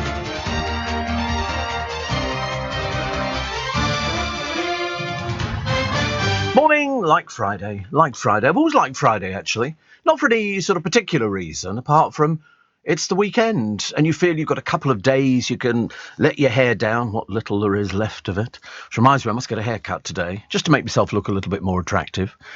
Steve, I've just invested in a Bluetooth cordless hosepipe. Oh, lovely. Sounds fine. A Bluetooth cordless hosepipe. I've never heard of such a thing. Never heard of such. How does that work, for goodness sake? I've got one of those X hoses, well, two, which I've connected together, and I think they're actually quite good. But after a while, they do start going a bit manky. So cordless garden hose is bestseller, and the world's first cordless garden hose. How does that work? So you take it without the need for a hose pipe, costing just 20 quid. Good Lord above. Well, there you go. I like the sound of that. Well, how does it? I don't know how it works. So you've just got the thing there, and presumably it's got some Bluetooth. Well, how does that work? That's ridiculous. It can't be. That must be an April Fool. How does the water get into it? You're standing there with that. It's got to be a hose. That's just. I've never heard so much rubbish in my entire life. A Bluetooth cordless hose pipe. So how does the water get in? So they've got a little kid, and so how does the water get into that thing? That's why it's made up. It's made up. There you go. The B&Q cordless hose. Just to watch all those stupid people going in there and going, excuse me, do you have that £20 cordless hose thing? And they're going, yeah. Unfortunately, it was a joke to get you into the store. Because otherwise, where does the water come from? You know, come on, think about it logically. So, well done, Neil. They've managed to get their money out of you. But, of course, I mean, you go and buy one of these things anywhere. Steve, we've saved a fortune in energy bills. Since December 21, we've not used the oven or the grill. We also switch off lights when rooms are not used. Electricity has become way more expensive, says Barry. Ah, well, there you go. Paul says, Eddie Mayer leaving LBC this month. Yes, and now you know who's going to be taking over. He had his pictures done yesterday. You've never seen so much makeup being... I don't want to make a big deal about it. Seriously, I was having a meeting with my boss, and his phone was constantly ringing from the makeup department. You know, how young do you want to make him look? You know, should we dye his hair and all this? Well, I'm sitting there trying to have a conversation about, you know, make some noise and things like that. And they're going, you know, Tom, he's having a photo session today. So we've got photos of him. We know what he looks like. And so, you know, he'll be sort of offering you everything. Experience as a presenter and a journalist starting in September, actually. But as I say, I mean, the picture, seriously, I've never known anything. Seriously, they must have used an entire makeup palette, you know, to... He'll hate me for that because his brother listens to this programme, so I shall always get myself into trouble, which I don't mind. I don't mind getting into trouble. It kind of goes par for the course. I can't believe that anybody's falling for this cordless thing. I mean, so the producer was going, oh, that sounds nice. Steve, says Mike, the nieces in Eastleigh just got up and the 14-month-old Springer Cocker Cross Milo is dreadfully excited. I have to sit on the sofa to cuddle him while he chews one of his toys. Boyfriend upstairs, snoring. Oh dear. Separate bedrooms, I think, definitely. We don't want anything like that, do we? There was also the story, now they got loads of mileage out of this, about the dementia sufferer who was pepper sprayed and tasered by police in a care home. He was threatening staff with a knife. What are you supposed to do? I have to be honest, somebody produced, it's like, do you remember they had a thing a while ago? Imitation guns. Somebody pulls a gun on you in a shop or something like that. What do you do? Go, that's fake. Because you don't know. They look so realistic. Somebody pulls a knife on you, whether they're 93 or 9, you've got to do something to bring them down. You've got to make sure, because he actually could have... and this bloke had one leg. They made a big deal about he's got one leg, he's got dementia. But what else are they supposed to do? Somebody's got a knife. They disarmed him and handcuffed him. And he was taken to hospital for treatment, and he died 3 weeks later. Now, whether or not that was anything to do with the police, I've got no idea. He was 93. He was 93. Somebody said he was a lovely, sociable man. He had a knife. What are you supposed to do? If he didn't probably know he had a knife or anything like that, which is even more dangerous.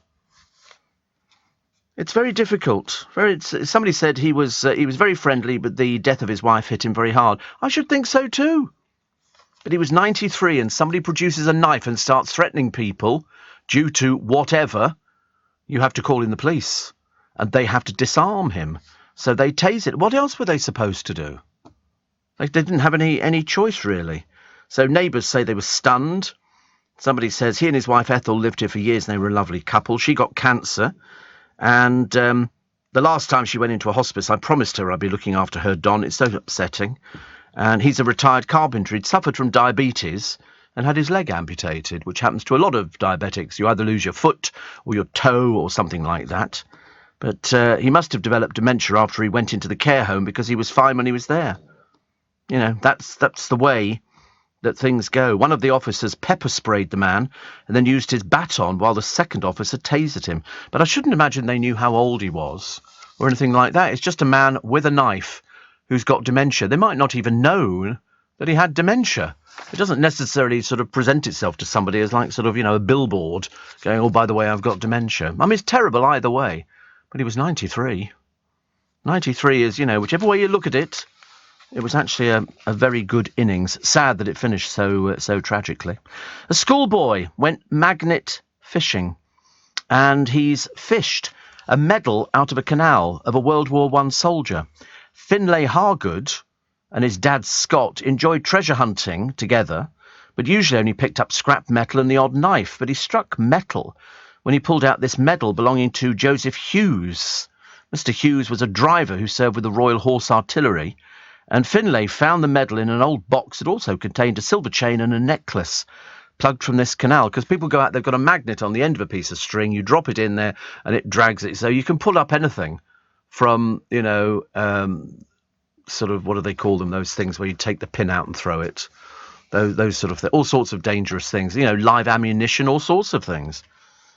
Hand grenade, that's right. But in fact, you know, Dad Scott said, we'd love to be able to reunite it with Joseph's family.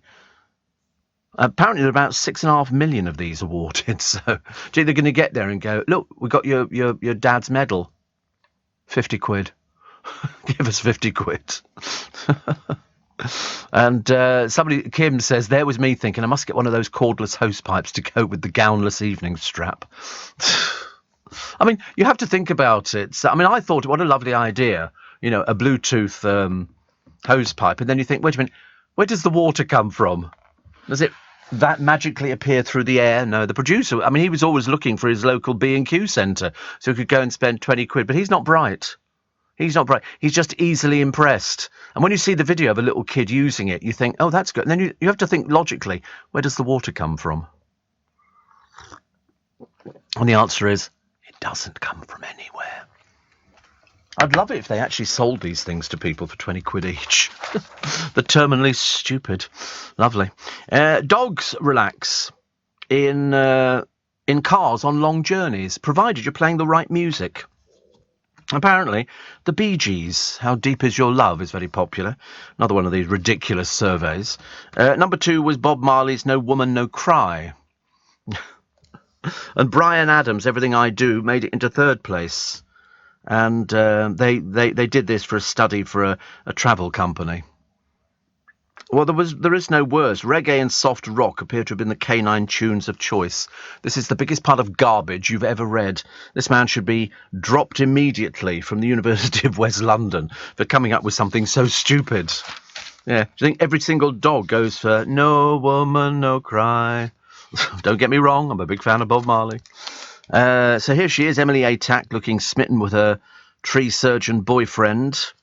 But as I say, just be careful, Emily. Careful. He's still desperate to be famous, remember. He went on a TV show, a reality show. Also, the 10 worst songs for your dog. There is a worst song list. Oh, how interesting. Master of Puppets by Metallica. Metallica seem to feature all over the place, don't they? The Ace of Spades by Motorhead. The Ace of Spades. Remember that one? That was quite good. Smoke on the Water. Deep Purple. Metallica again, Enter Sandman. Slipknot's Duality. System of a Down, Chop Suey. Paranoid. Whoa, Sharon! Back in Black, AC/DC and Black Dog by Led Zeppelin. I don't know that one at all. I do know Led Zeppelin. And she's climbing the stairway to heaven.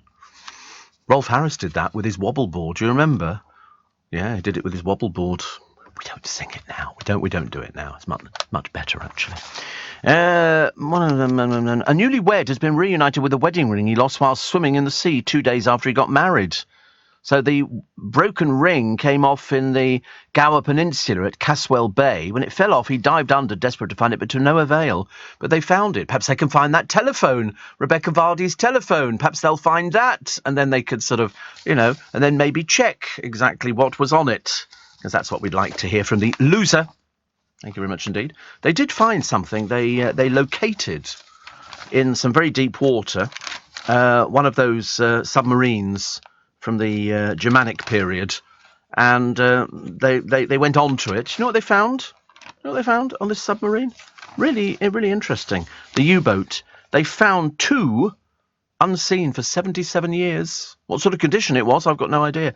They found 2 Enigma machines. 2 Enigma machines. This U-534, the last U-boat to leave Germany before its surrender, was sunk in 1945. Artefacts found in it will now be displayed in a museum in Liverpool. They include the Enigma machines used by Germany to transmit secret messages. You can find them all over the place. Some of them occasionally come up for auction, an Enigma machine, and it was a way of transmitting secret messages and everything else. And that's what the good folk at Bletchley did. They deciphered what the messages really meant. Very, very clever, very clever. All these ladies sitting in their hunt. That's where Alan Turville was, isn't it? Was it Alan Turing, yeah. They did a huge display on him a short while ago, a couple of years back, at the Science Museum, which was very good, basically after he got his government apology and all the rest of it, because they basically hounded him to death. It was as simple as that. Now, of course, they hail him as the hero, which he undoubtedly was. And all because he was gay. All because he was gay. In those days, it was illegal, yeah. That's why members of the royal family were gay. And, Steve, talking about dogs, I leave you on for my dog of a morning when I leave at stupid o'clock, says Debbie. Oh, right. Oh, that's a good idea. I've heard that before. Gloria Hunniford used to do it. She used to leave her radio on because she had 2 dogs, one called Honey and one called Ford. So when she ever pronounced her name on the radio, she would go, "It's Gloria Honey Ford." And the dogs would know, and they had the radio on all the time at home. Isn't that clever? There you go. It's a little known fact. You didn't know that. You didn't know. Another showbiz nugget. My goodness me. Robbie Williams. Yeah. Apparently he's going to be doing all the hits at something for Radio 2. He said he's going to be doing all the oldies. Well, he hasn't got anything else, has he, really? Steve Allen on LBC. Text 84850. I mean, you meet some rubbish in the papers, don't you, when you've got Ola and the other part of the relationship who sort of come up with this baloney about putting on weight so they can go, oh, look, here we are fat. And we don't like being fat, so that'll be the thing, somebody will give them something or they'll release a DVD, and here we are all fit again. And now, apparently, because they're fat, it's affected their sex life. Like you really want to hear such tackiness. But there again, that's them. Tacky. Mind you, Scarlett Moffat came up with the biggest pile of rubbish I've ever read. She puts her success down to the fact that she eats Scotch eggs covered with melted chocolate. I don't want to state the patently obvious, but just have a look at pictures of Scarlett Moffat. I don't think it's got anything to do with talent, dear, what you eat. It really has nothing to do with it. The fact you want to stuff your face with Scotch eggs covered in liquid chocolate is, of course, possibly one of the stupidest things you've ever said, and I would not recommend it to anybody listening. You will increase your waist size very, very fast. Steve, obviously the slow ballads, says Roger, send dogs and us to sleep. Loud rock should keep them alert. And Ashley says, disappointed with the dog list. What about Who Let the Dogs Out? Woo! Woo! Wasn't that Jordan No. Jordan and Posh Spice had an argument, and Jordan was going, oh, is she going to be singing Who Let the Dogs Out? Oh, she became quite rude. But luckily, Jordan's career finished years ago now. Not a lot she can do. So she must have had work done. So she's having to wait, because otherwise she'd be in the papers talking about her non-existent career and how hugely successful she isn't. Perhaps she'll pay all the debts. That'd be a good one, doesn't it? So women who take an average of 6 pairs of shoes on holiday. I mean, I don't see a problem with that. What's the matter with that? 6 pairs of shoes? Well, I mean, yeah, if you're going for 2 weeks, that would be 6 pairs. But also, you should wear a different pair of shoes every day. You shouldn't wear the same shoes. Yeah, seriously, we've spoken to people who look at feet, and they all say exactly the same thing. Every day you should wear a different pair of shoes so that your feet do not adjust to one pair of shoes. I'm just telling you as a fact. Yeah, I mean, I try and change my shoes most days. Yeah, I am Imelda Marcos. I mean, only on a Tuesday, admittedly, but, you know. So anyway, so here's Sarah Ferguson, slightly peculiar. And she's bought, well, it varies, actually. According to the Daily Mail, it's gone up 2 million already. It's a pokey little house. They say it's a pretty little mews house, and the bathroom is immaculately equipped. In other words, it's got a bidet, a bath, and a basin in it, and that's called immaculately equipped. I mean, seriously. She's bought it as an investment. But where did she get the money from? People are saying we don't mind her coming round, but we don't want Andrew anywhere near the place. I know, that would be ghastly, wouldn't it? You imagine you open the door and there's Andrew. Oh, dear me. That'd be terrible. They're still trying to sell this ski chalet in Verbier, which they've obviously got a thing about inflating prices here. But the couple claim... the sale's been stalled by the couple, who claim he also owes them a business debt of 1.6 million. So the Duchess of York's representatives last night, obviously she can't answer the telephone or do questions. I'm sorry, so did you buy this? I can't say anything. Why not? Are you allowed to say anything? Where'd you get the money from, love? You know, they confirmed the purchase, but they refused to comment or disclose any details. Do you think she's got a mortgage? Based on what? I mean, seriously. They've got fit for royalty, and there's a picture of how the last people had it. It won't look like this now. It boasts a tasteful and spacious living room. Have you heard of such garbage? I love it. It's so funny. Jeff Stevenson says, greetings from New York. He says, I'm joining Queen Mary 2 tomorrow. Wow, very nice. Very nice. Do you get a nice cabin? Nice cabin? Which is very nice. Jeff always works the big ships, and he loves it. He absolutely loves it. Jeff Stevenson. Friend of mine that for years and years and years. You look at a picture of him, he's another one of these people who looks... I only seem to attract young-looking people. I don't seem to attract anybody old. It's quite a good position to be in. Was he in Only Fools and Horses as well? Show me a picture. You've got a picture of him in Only Fools and Horses. He's my producer will now be obsessed with you. Which I love. So Jeff Stevenson in Only Fools and Horses.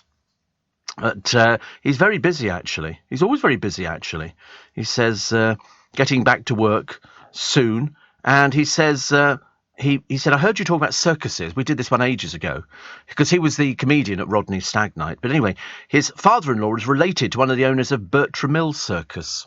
I have got Bertram Mills thing which had the ink stand. It's an ink stand owned by Bertram Mills. It's wooden. It's beautiful, absolutely lovely. Somebody sent it to me years and years ago. And there he is. There's the old boy working in Only Fools and Horses. It kind of raised his profile. So good for him. Anyway, the best way to extend the life of your shoes is to rotate them. Well, you can't wear them backwards. Have you tried doing that? That's ridiculous. And use quality shoe trees. We used to have shoe trees. Do you ever have shoe trees? You put them in there and you bend the thing so it keeps them stretched out so that you just slip into them. Really nice. And as you wear your shoes, the leather soaks up the perspiration your feet give off, which sounds pretty gross, but apparently it's totally normal, as long as you give the shoe ample time to dry. If you wear the same pair every day, your shoes don't have ample time to dry and they won't maintain their shape. But no, shoe trees are very good, but people don't have them now. My father used to have wooden ones, and I had one which was sort of like a metal thing with a spring on the back of it, and you put it in there, and it was quite nice. Where they came from, I've got no idea, because our feet produce... half a pint of sweat a day. Not mine. My feet are absolutely perfect, actually. Melvin says, great show as usual. Please write a warts and all book, all those little nuggets of showbiz. It'll be an instant bestseller. Certainly would be, and most of it will be actionable. People, I mean, I've got stories about everybody. Even ghastly Sarah Ferguson, who tried to sue me once, but didn't quite get anywhere with it. But as I say, it's sort of she's let herself go recently. But as I say, everybody's saying the same question: where does she get $5 million from? Unless she's got a mortgage, in which case she obviously thinks, or somebody thinks, that she's going to be earning money in the future. From what? I can't imagine. From what? I cannot imagine. Lots of pictures of village ponds and everything else where the water has just vanished. Just completely vanished. Looks ghastly. Also, let's have a quick look here. Oh, yes, this is the Russian army commander who boasted of how she enjoyed killing Ukrainians. She's died in a missile strike, delivering yet another blow to Vladimir Putin's invasion. Lieutenant Colonel Olga Korsa-Kachura, who called himself She-Wolf, is the most senior woman in uniform to die in the conflict, also the ugliest, and unfortunately no longer. Fancy saying, I love to kill Ukrainians. Anyway, at the time of her death, the mother of two was commanding an artillery unit. Obviously not very well, dear. Obviously not very well, but never mind. Goodbye. Ridiculous, isn't it? So what was the other one that I quite liked, actually? China unleashing its power. This is the Taiwan thing, honestly. Nancy Pelosi. What was she thinking of? Poor old soul. It was a bit of a silly move, but then nobody ever said they were intelligent. Plus, his mother, this is Archie's mother, saying, I may give him mouth to mouth. That's not going to do anything, dear. I mean, surely you have heard the things that the doctors have been saying. You have to take this on board. You know, you really do.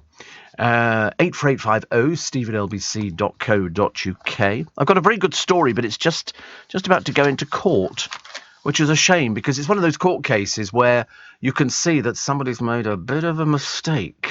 It's one of those sort of, you get them in America where somebody goes, I'm going to be suing you. And then they produce film in court of somebody, you know, doing all these things that you think, well, wait a minute, if you were that ill, how are you managing to do these things? And such is this case.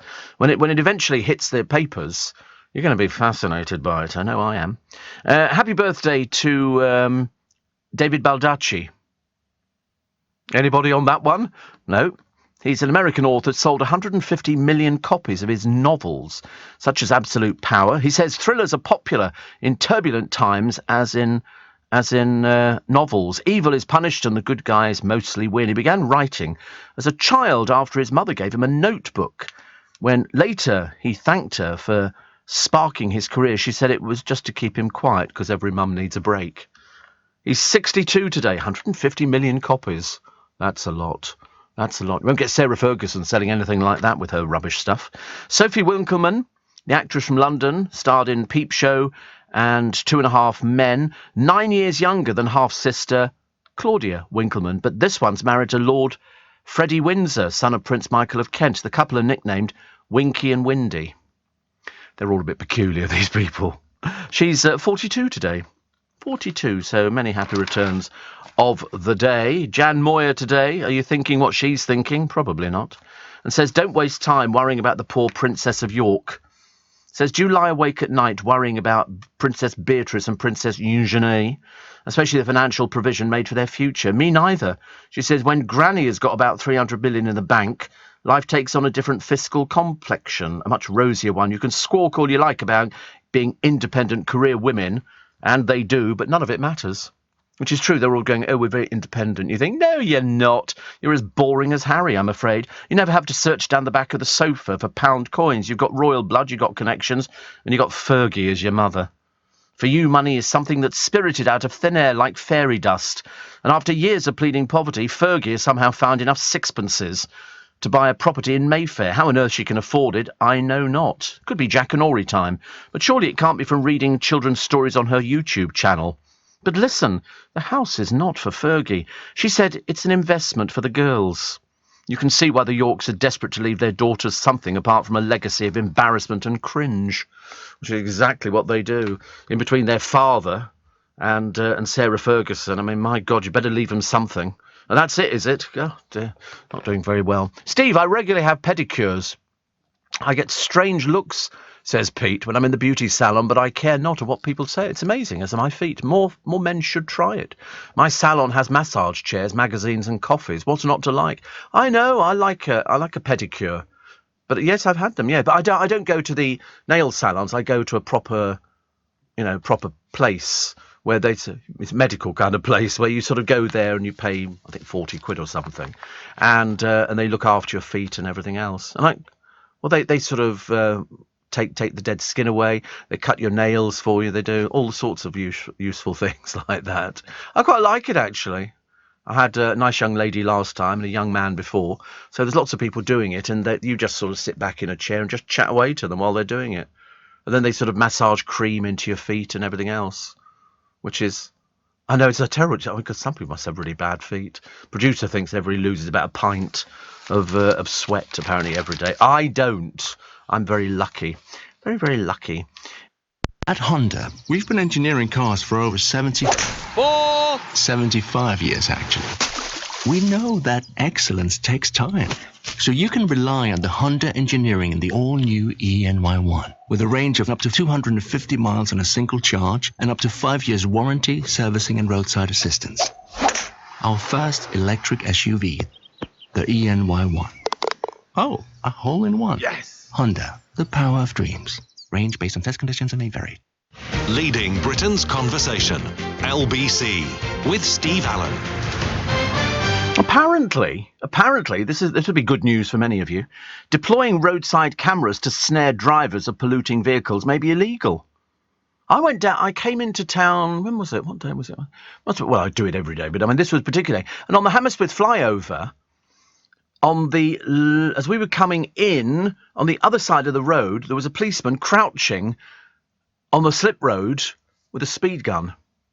And I remember thinking, God, I've not seen them deploying things like that for ages and ages. The car was hidden and the police officer was there. So if you speeded up as you went over the Hammersmith flyover, they were going to catch you.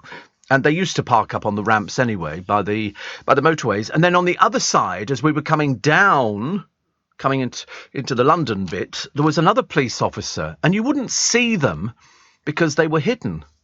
And it's a way of sort of catching people. I can remember going years and years ago, about 35, 40 years ago, going around the roundabout in Staines, the Crooked Billet roundabout. And unfortunately, I had a Mercedes at the time, and I put my foot down. And as I put my foot down, there's a policeman with a speed gun. Oh, no. And, of course, it's no good suddenly braking, is it? Because, you know that you've been caught. But there you go. Also, meet the 27-year-old British author you've never heard of, who's set to earn how much this year? 60 million. Can you imagine just doing 60 million? Well, it can't be Sarah Ferguson, that's a fact. I mean, she has to have a ghostwriter for writing a novel, which is sort of a bonk-buster type thing without the bonk-busting. So in other words, pretty dreary, I should imagine. She's tried everything, hasn't she? She's tried the weight loss, she's tried the other bits and pieces, but at the end of the day, it's not happening. But she could afford to buy this £5 million house, which, as I've said to you before, in Mayfair is cheap. I mean, really, really cheap. We're looking on average at a decent place. If you're looking at somewhere, I mean, obviously it'll go up in value because property does. But you won't find anything of that price unless it's a bit needs doing up. And this one looks like it needs doing up. I think the photos that they have of the inside have obviously been released by somebody, but they were obviously taken some time ago. And that's why they sort of put it in there and go, oh, doesn't it look fantastic? And you go, not really. Anyway, forget J.K. Rowling, Sally Rooney and David Walliams. There is a new publishing phenomenon in town. Alice Oseman has sold nearly £1 million worth of books every month and is on course to pocket £60 million globally in 2022 alone. The secret to her staggering success, the Heartstopper series, which started life as a crowd-funded, self-published graphic novel for teens about a shy 15-year-old boy called Charlie, who falls in love with a rugby-playing lad in his class called Nick. Good Lord above. Who'd have thought of such a thing? Anyway, the books were already a big hit with young adults, but after being adapted for TV by Netflix, have gone from cult status to global brand. So it's basically a gay story. A shy 15-year-old boy called Charlie falling in love with a rugby-playing lad called Nick. And I seem to remember, I think I'd heard about this, because I remember thinking it was huge. I seem to remember, I mean, I think at the moment they've made it into the streaming giants' top 10 in more than 50 countries. And I seem to remember thinking how, everybody says it's absolutely brilliant. It isn't what people think it is, because it's almost too... There used to be a book years and years ago, and it was about a runner And I think the book was called The Long Distance Runner. And again, it was a gay story. But people were terrified in Hollywood of actually making it into a film because nobody wanted to play the lead character because they thought there would be a stigma. And in fact, even in this country, it happened years and years ago in Emmerdale where they wanted the character to be gay. And the actor said, I don't want to play a gay character, because people thought it was a stigma. That if you played a gay character, you'd be typecast, you'd never work ever again. But in fact, it doesn't work like that. The amount of actors, established and otherwise, who've played gay characters hasn't affected them in the slightest. But these ones here sound fantastic. The Heartstopper series. Oscar winner Olivia Colman plays the screen mum of Nick, Kit Connor, who's just signed with the A-list talent agency WME. TikTok star Yasmin Finney, Doctor Who's new companion, is also in the cast. Sounds fantastic. But in fact, when you look at how much money, in the UK, Osman Titles netted 5.5 million quid from January to June.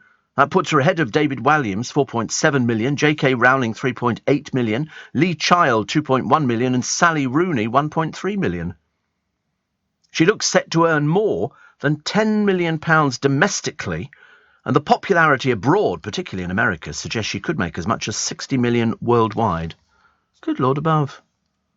Charlie's already come out as gay and is enduring homophobia. I can remember, what was that other series years ago, which was it was a gay series on the television. I can't remember what it was actually now. Queer as Folk.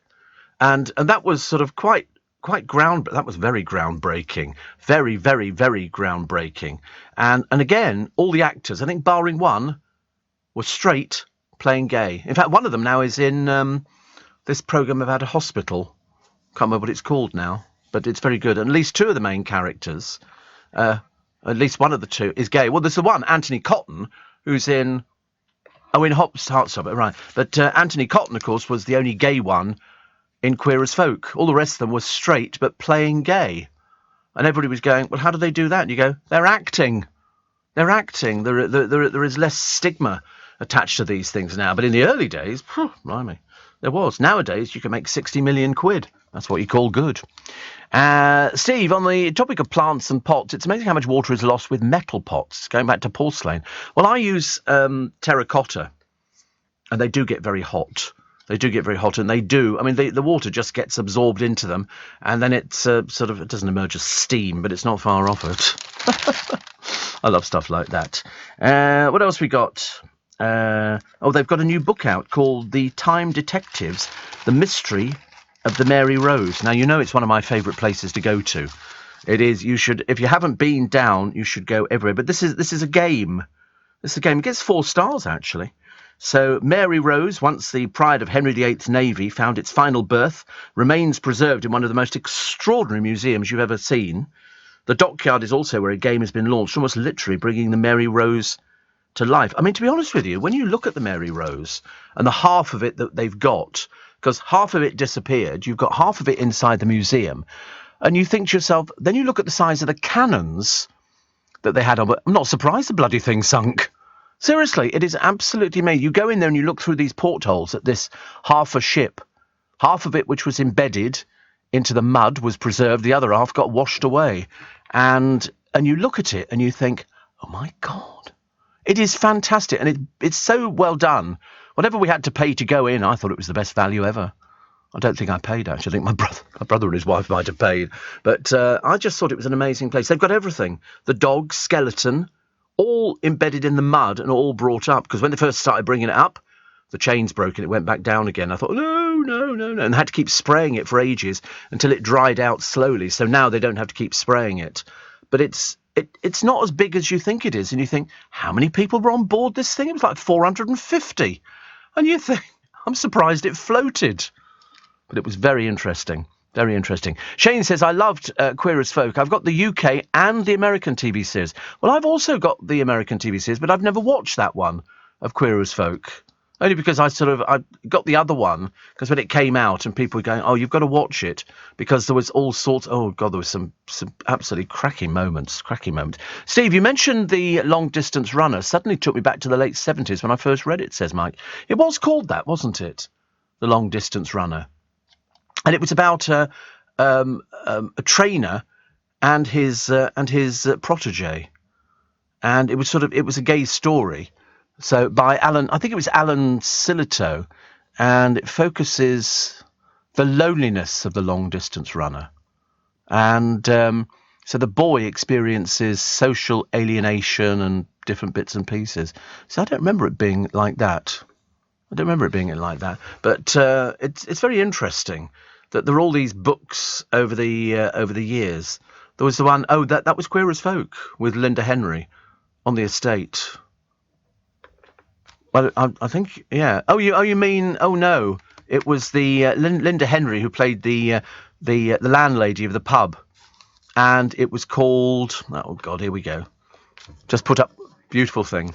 I talked to the cast of that. They didn't make very much money, actually. One of the young guys, was in the bill, and the other one was he had to come in all under his own steam, bless his heart, to tell us about it. And it was filmed down at Thamesmead, and I know that because Uncle Rob. That was one of the empty flats that they used for Radio Thamesmead, and they filmed in that flat. I thought it was great. The film was absolutely knockout. It was Linda Henry, I thought was brilliant. And Tamika was the black girl in that who's in EastEnders now. So they both sort of followed each other. And she was brilliant. Absolutely brilliant. They used the music of the Mamas and the Papas.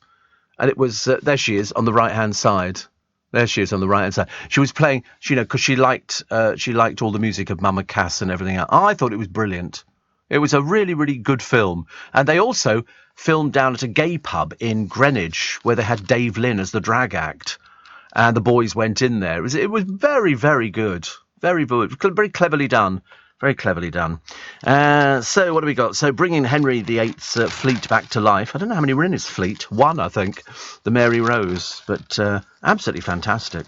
Fantastic museum to go to. It's worth going down there because there's quite a few other ships. I think the Victory is there as well. And you've got other little bits and pieces. So you can go down there and it's vastly improved. Really. Down there it used to be a bit rough and everything else. And now it's got all posh restaurants and things like that. And you can sort of have meals out looking at... Oh, it's fantastic. It's really great.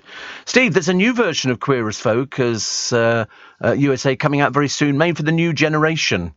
But you won't be able to beat the original. Mind me, fancy making it... So that's 3 versions of it. 3 versions. I can remember people were complaining bitterly when it appeared on the television. Mainly but they were just actors playing parts. It was written by Russell T Davies, wasn't it, I think? And, even in the 80s, a gay kiss on EastEnders, people fell apart on that one. That was very controversial. But we were talking about it the other day, weren't we? That when Lieutenant Uhuru died, she'd set the bar much higher because she had a kiss, an interracial kiss, with Captain James T. Kirk. But you're right, I remember that. Yeah, but everybody complained, didn't they, about the lesbian scenes in Brookside. People complained about everything. I could never understand why on earth people complained about something which was just there. I mean, who cared about it? I always think the people who worry about things like that have got a reason. You know what I'm saying? This is LBC with Steve Allen. Morning, nice to have your company. 12 minutes to 6. 12 minutes to 6. Businesses hit by Batgirl want compensation. I don't know how far they're going to go with that one. Mainly because the film was absolute pants. And they decided that they weren't going to run it. The couple who've got this enormous tree on their lawn. I mean, this thing, it almost looks like a joke tree. You know, you get a picture of something. And it's sort of leaning to one side. But it towers above the house and they want to trim it. And the council have said, no, you can't. And they're going, but if this thing comes down in a storm, we're going to lose our house. It's on their land. It's their tree. And the council has said no. They're very funny councils, aren't they, really? Also, Downton's Jim says, I'm no national treasure. I'm a national trinket. We love them from Downton. We think it's great. A damaged vase sells for £46,000. I wish I'd found things like that, honestly. I've got vases and stuff like that. And you sort of think, I'll have to go through it all again. I wonder if there's anything I've got that's valuable. But there again, I wouldn't bother even if somebody said to me, oh, this is really worth a lot of money. It wouldn't interest me to sell things. And the clinics have been told stop pushing hay fever jabs because I don't think they work. There are clinics who make money out of it. It's like, if you want something done, you can go privately and you can get an injection for just about anything nowadays. And so people went in there, people going in there to get their COVID bits and pieces. Steve, do you remember John Lucas, who worked at Radio Thamesmead? He also used to DJ at the Millers pub in Greenwich in the 80s. I don't actually know. I didn't know anybody at Radio Thamesmead. Apart, it's only because Uncle Rob, who used to work at LBC, told me about Radio Thamesmead. Apart from that, I didn't know anything about it. Because there were so many, little radio stations all over the place. I mean, some even now broadcasting from basically a garden shed. Can you believe it? Can you believe it? But John Lucas, I didn't know. I mean, I can remember actually pirate radio used to be big. I can remember going up Horsington Hill, which was near me, and it was a nice walk, and it was very, very stressful. It was easier on the way down. And I remember going up there on a Sunday, and there's a bloke just sitting at the top of this sort of huge Horsington Hill. I remember thinking, funny, just sitting there staring out. And then I noticed behind him a piece of wire stretched between two trees, quite a long bit of wire, and he was sitting near a car battery with a cassette recorder. And what he was doing is, he was a pirate radio, so he'd made the program apparently, and then he would take it up there, plug all this stuff in, and it would just transmit it out. Totally illegal. But in fact, that's what he was doing. But he'd make his own radio programs, and you could listen to them on the radio. I mean, there was sort of lots of things. Did it really? Capital Extra started as a pirate. Oh, when it was Choice, really? Oh, wow. I used to know one of the DJs on Choice from years and years ago. I used to get confused. Used to get a lot of radio stations broadcasting from tower blocks, mainly around Shepherd's Bush. For the simple reason, it was up so high, it could transmit a bit of it. I never quite got into that sort of side of it. I was never, people say, oh, did you ever work pirate radio? No, and I never did hospital radio either. I did industrial radio, but I didn't do the other one. The Moscow courts who've just jailed a US basketball star for 9 years, drugs charges. Isn't it funny? All the corruption in Russia, and they jail a US basketball star for drugs charges.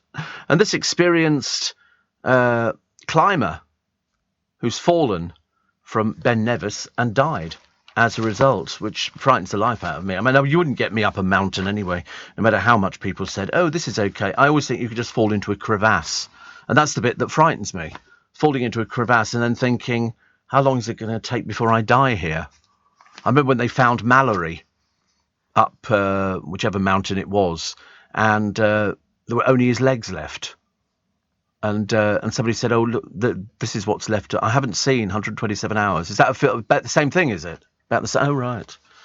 Definitely not. But, Mallory was the man who was sort of found up there, and they just found his legs, still in his trousers and stuff like that, and his shoes on as well.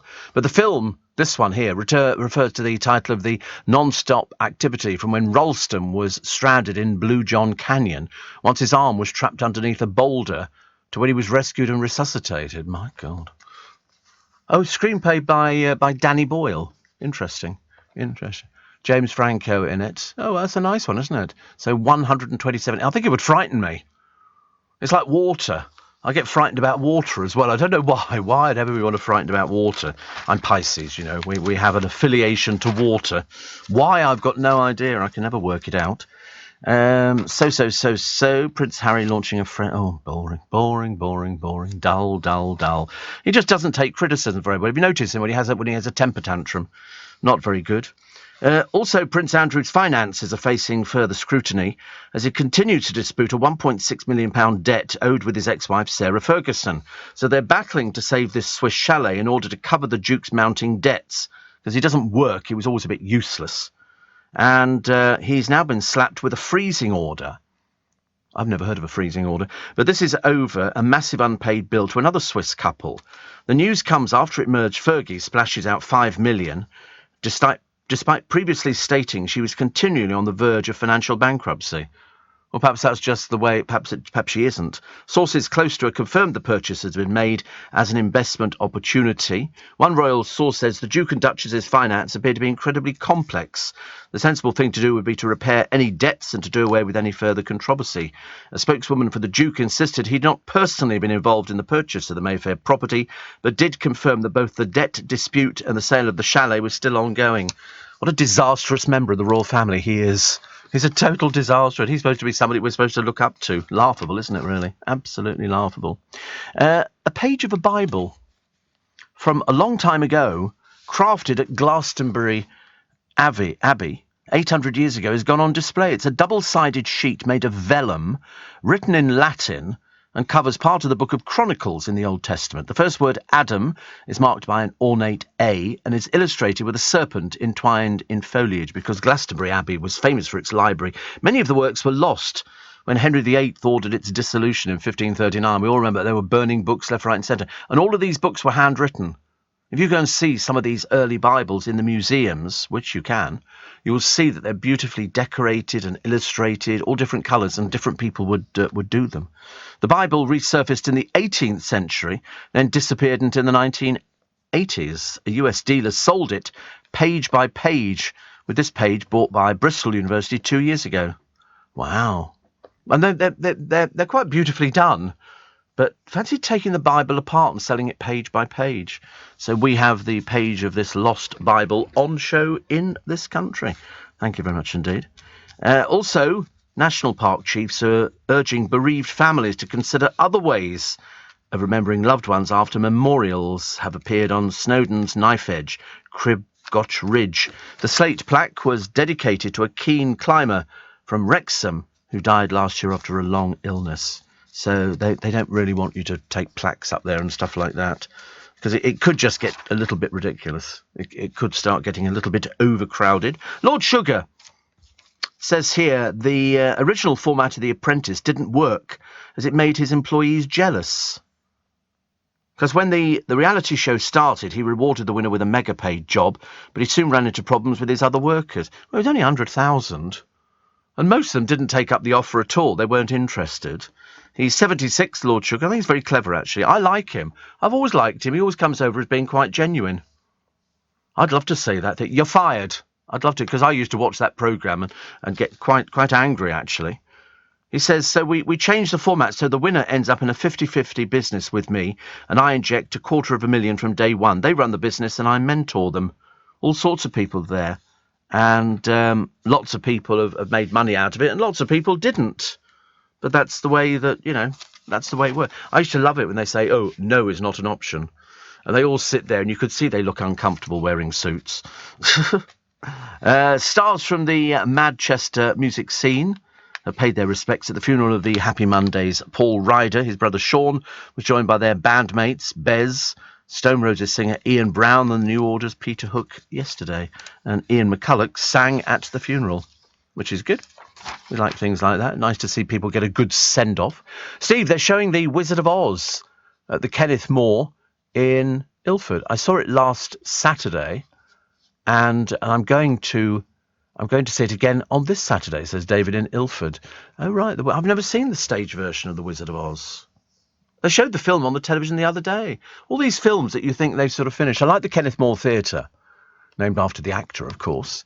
And it's, I don't know how many seats it is. There you go, the Wizard. Oh, sorry, the producer whizzes through so fast. Even me with my eyes is fine. And so this is from the Yellow Brick Road in this delightful stage adaptation. How nice. Do they sing?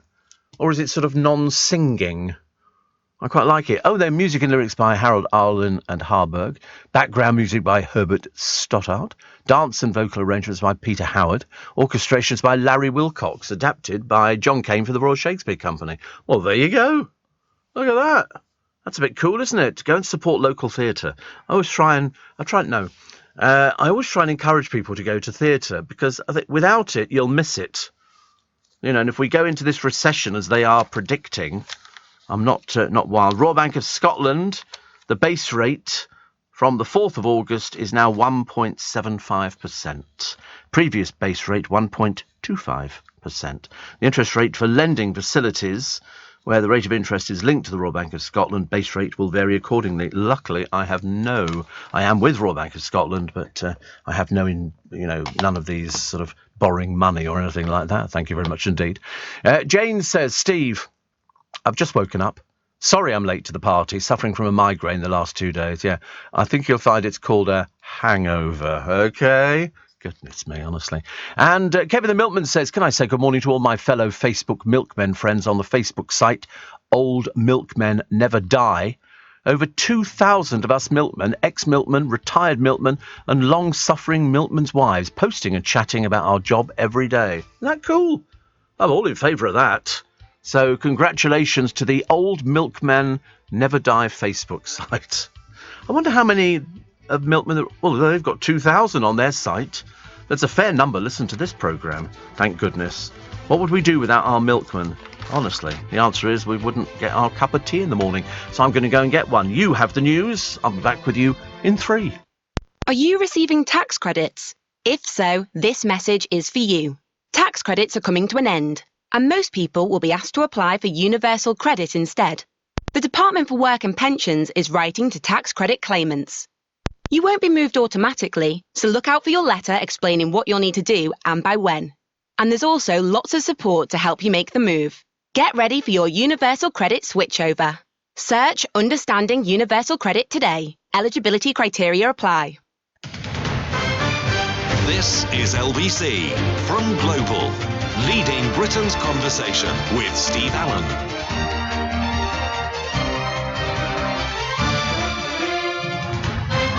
Morning, nice to be company. Welcome along. It's LBC. It's Steve Allen's Early Breakfast. It's Friday, August the 5th. We're with you till 7. I'm still getting over the excitement of this Facebook site called Old Milkmen Never Die. Because my uncle John, years and years ago, used to run the milk depot in Bedfont in Middlesex. And he used to have a flat above where the milk churns used to come. Milk churns, I know, it goes back a fairly long way. None of this automated stuff. And it was lovely. He'd been a milkman for ages and ages. Just trying to have a look at... we've only just discovered Old Milkmen Will Never Die as a private group. We don't have access. Which actually is the best way, isn't it, really? If you're going to have something, because otherwise, people get all sorts of bits and pieces. That's why, I don't have that either. I've got sort of, people can't comment on any of them. You can comment on any of my things, but I don't get to see anything like that, which is quite good. I'm a bit George Michael, but all I do is I just delete. If somebody writes anything that you're not particularly interested in, just delete them, and they can write till the cows come home. Do you know the scandal of hungry children who will go without 50 million meals this summer? One single mother is told how she eats just one meal a day so she can feed, bathe and clothe her 5-year-old daughter. How have we got into... I'm trying to work out how we've got into this situation. So people have children. So when she obviously had this child 5 years ago, there was no talk of we're going to go into a situation where we've got food banks and people are going to have to rely on it. So she eats one meal a day so she can feed, bathe and clothe her 5-year-old daughter. She says here, she's asked not to be named. She says, I have a warm drink throughout the day to keep me going, but other than that, I just have dinner. Well, how much does it cost to have a warm drink nowadays? Does it really cost? It's just hot water, isn't it? You can buy a box of tea bags in Poundland, and you can buy milk. Milk's not hugely expensive.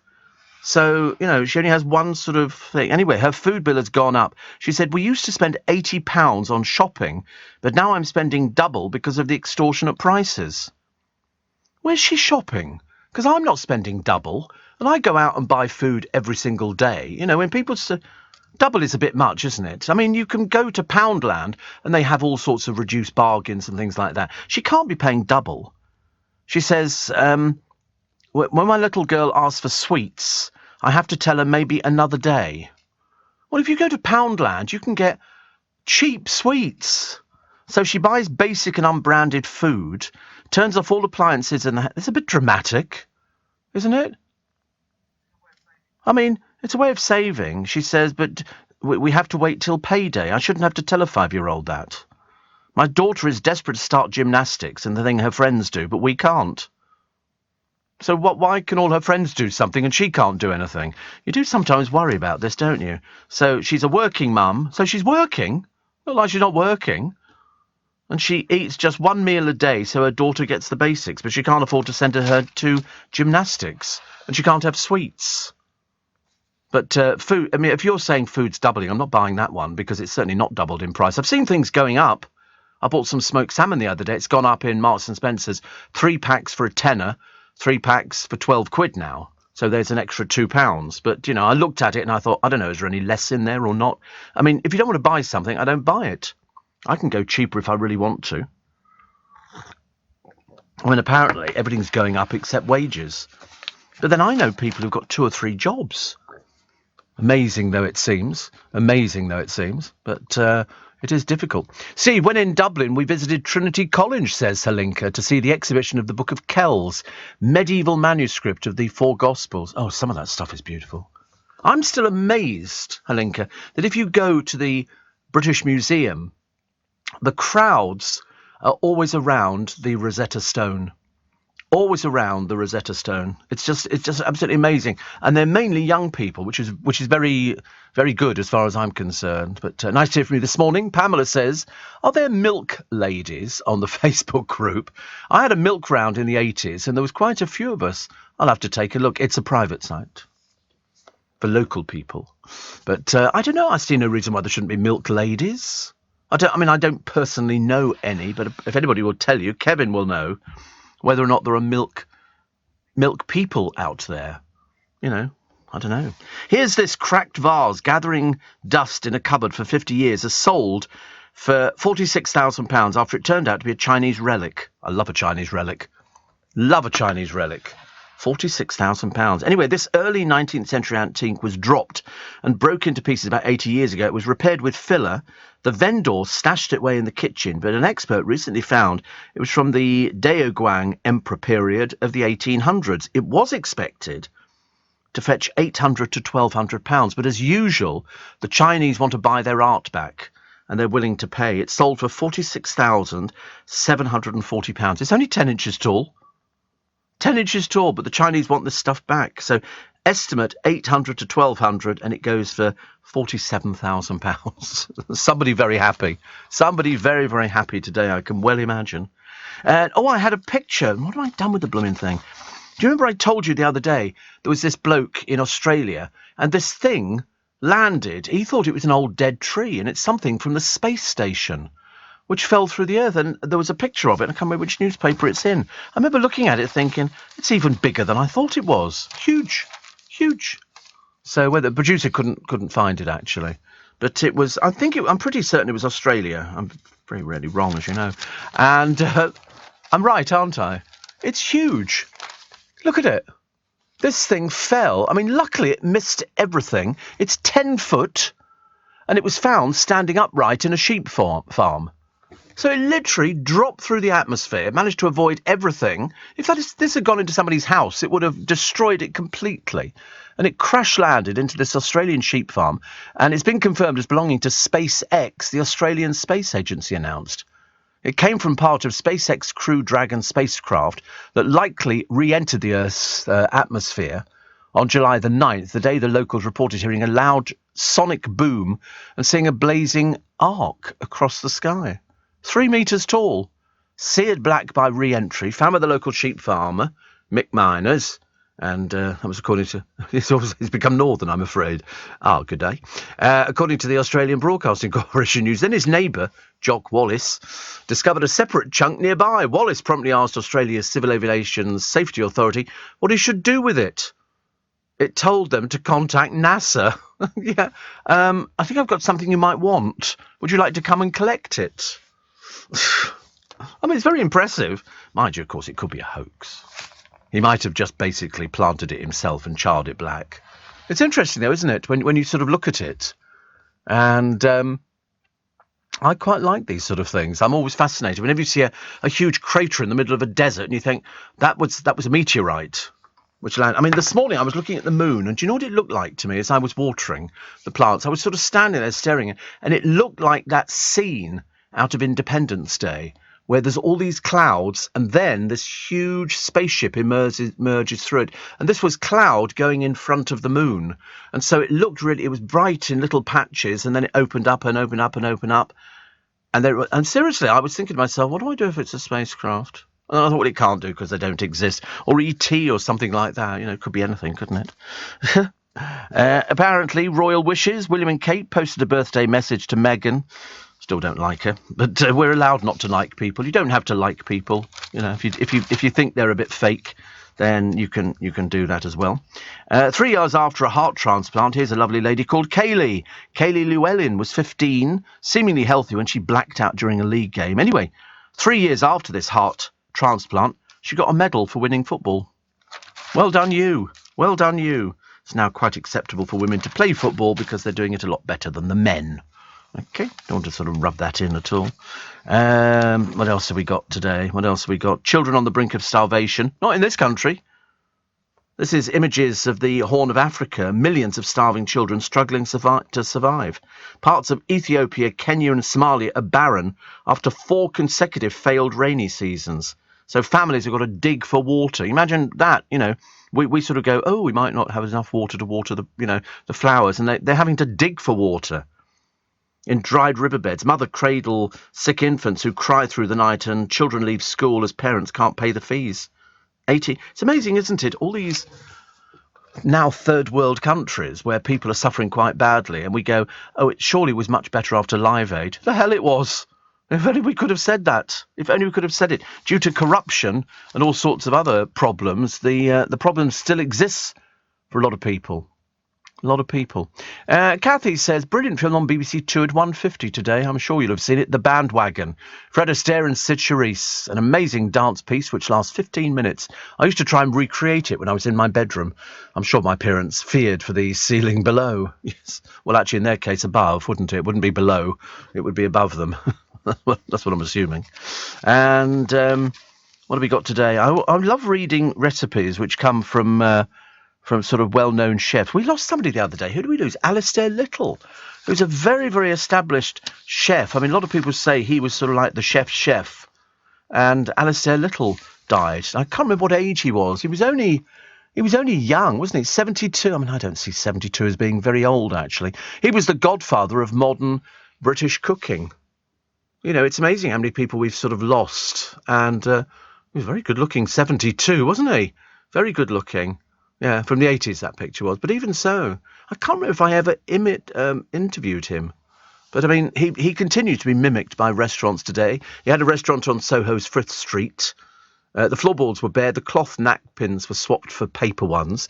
And a 2003 profile of the chef in The Independent notes that he would change his menu twice a day according to what he could pick up while shopping.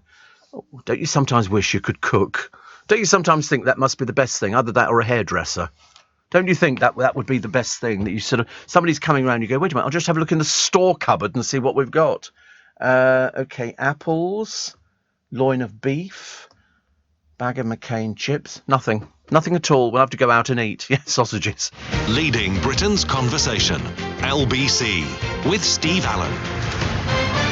Morning, everybody. It's nice to have your company. Apparently the old Unigate site in Folkestone, which has long been shut and redeveloped into a housing estate, is now under the street name Milky Way. W-H-E-Y. How lovely. Milky Way in Folkestone. We found it. All these things change. Down in Brentford, I heard the other day, which is along the banks of the Thames, they're redeveloping it. It's an up-and-coming area. It used to be a bit of a dump and had a police station that's closed. They're going to turn that into a leisure centre. And the leisure centre at the moment is going to be turned into housing, which is the, I can't remember what it's called, actually. But that's been sort of very, very popular. They've got the Musical Museum in Brentford. I remember going there, actually. It's got a drive-through McDonald's. And I remember going there years and years ago. And I ordered my food, and she said, if you'd like to go and park in the car park, you can come in and collect your food. I thought, it's a drive-through. What's the point of going to park the car? I could have parked the car in the first instance. Stupid person, honestly. It's ridiculous. I don't bear a grudge. Steve, I took a walk around the Church of St Cuthbert and St Matthias at Earl's Court yesterday on a lunch break, says Chris in Brentwood. Although not incredibly old, 1884, 1887, as far as churches go, it has an exceptionally rich interior, most of which was designed by the Victorian vicar and architect Ernest Geldart. The interior is noted as being one of the most lavish and consistent schemes in any Victorian church, according to Historic England. The oak screen is particularly jaw-dropping. It's beautiful. I was looking at pictures of it a second ago. It really is. When you look at some of these things, we used to spend a lot of time, when we were young, it didn't mean that we were religious, but going into some of these old churches, they had a smell to them. which was absolutely unique. And the screen in this one, it is absolutely unbelievable. I used to like stuff. You can see it in St Paul's Cathedral. Grinling Gibbons, who used to do a lot of the wood carving and everything else. But you look at this St Cuthbert's Church, Earl's Court, and you look at this screen and you go, wow, that is just absolutely sensational. It's lovely. I mean, imagine the amount of work. It's just absolutely beautiful, isn't it? But there was a certain smell when we used to go to churches, to sing at Christmas and stuff like that. There was a smell. They just smelt musty. Everything was very musty and old, and that was just the vicar. Deirdre says, I was woken up at 4 this morning by a combination of a cat wanting cuddles, foxes chattering, and the milkman delivering the milk. And the first person I thought of was you. Probably won't tell my husband. No, sort of best not, actually. Let's keep it as a secret, shall we? Much safer that way. Steve, I'm going through a divorce, says Johnny in Denham, which is horrible, especially for my 17-year-old daughter. But I just want you to know I set my alarm for 30 minutes earlier so I can hear you. I texted you the other day. You put me in a very good mood for the day. Well, it's always nice to have that, especially if you're going through a divorce. You're in Denham. I know Denham very well. Very, very well. You Denham Village, Higher Denham, Lower Denham? I know all these different places. Morning, Steve. I remember back in the day, 70s, I used to go out on my uncle's milk round at the weekends and school holidays. And I remember seeing a milk lady. This was in Lincolnshire, Grimsby, now living in Hamble. Oh, that's very nice. Are you actually on the River Hamble, or are you not? I'm quite a knowledgeable person, actually. I know, me with my local knowledge. It's brilliant. There you go. Sian and Sandra say there are a few milkwomen in the industry, Steve. Not many, but at Parker Dairies we have 2 milkwomen, Sian and Sandra.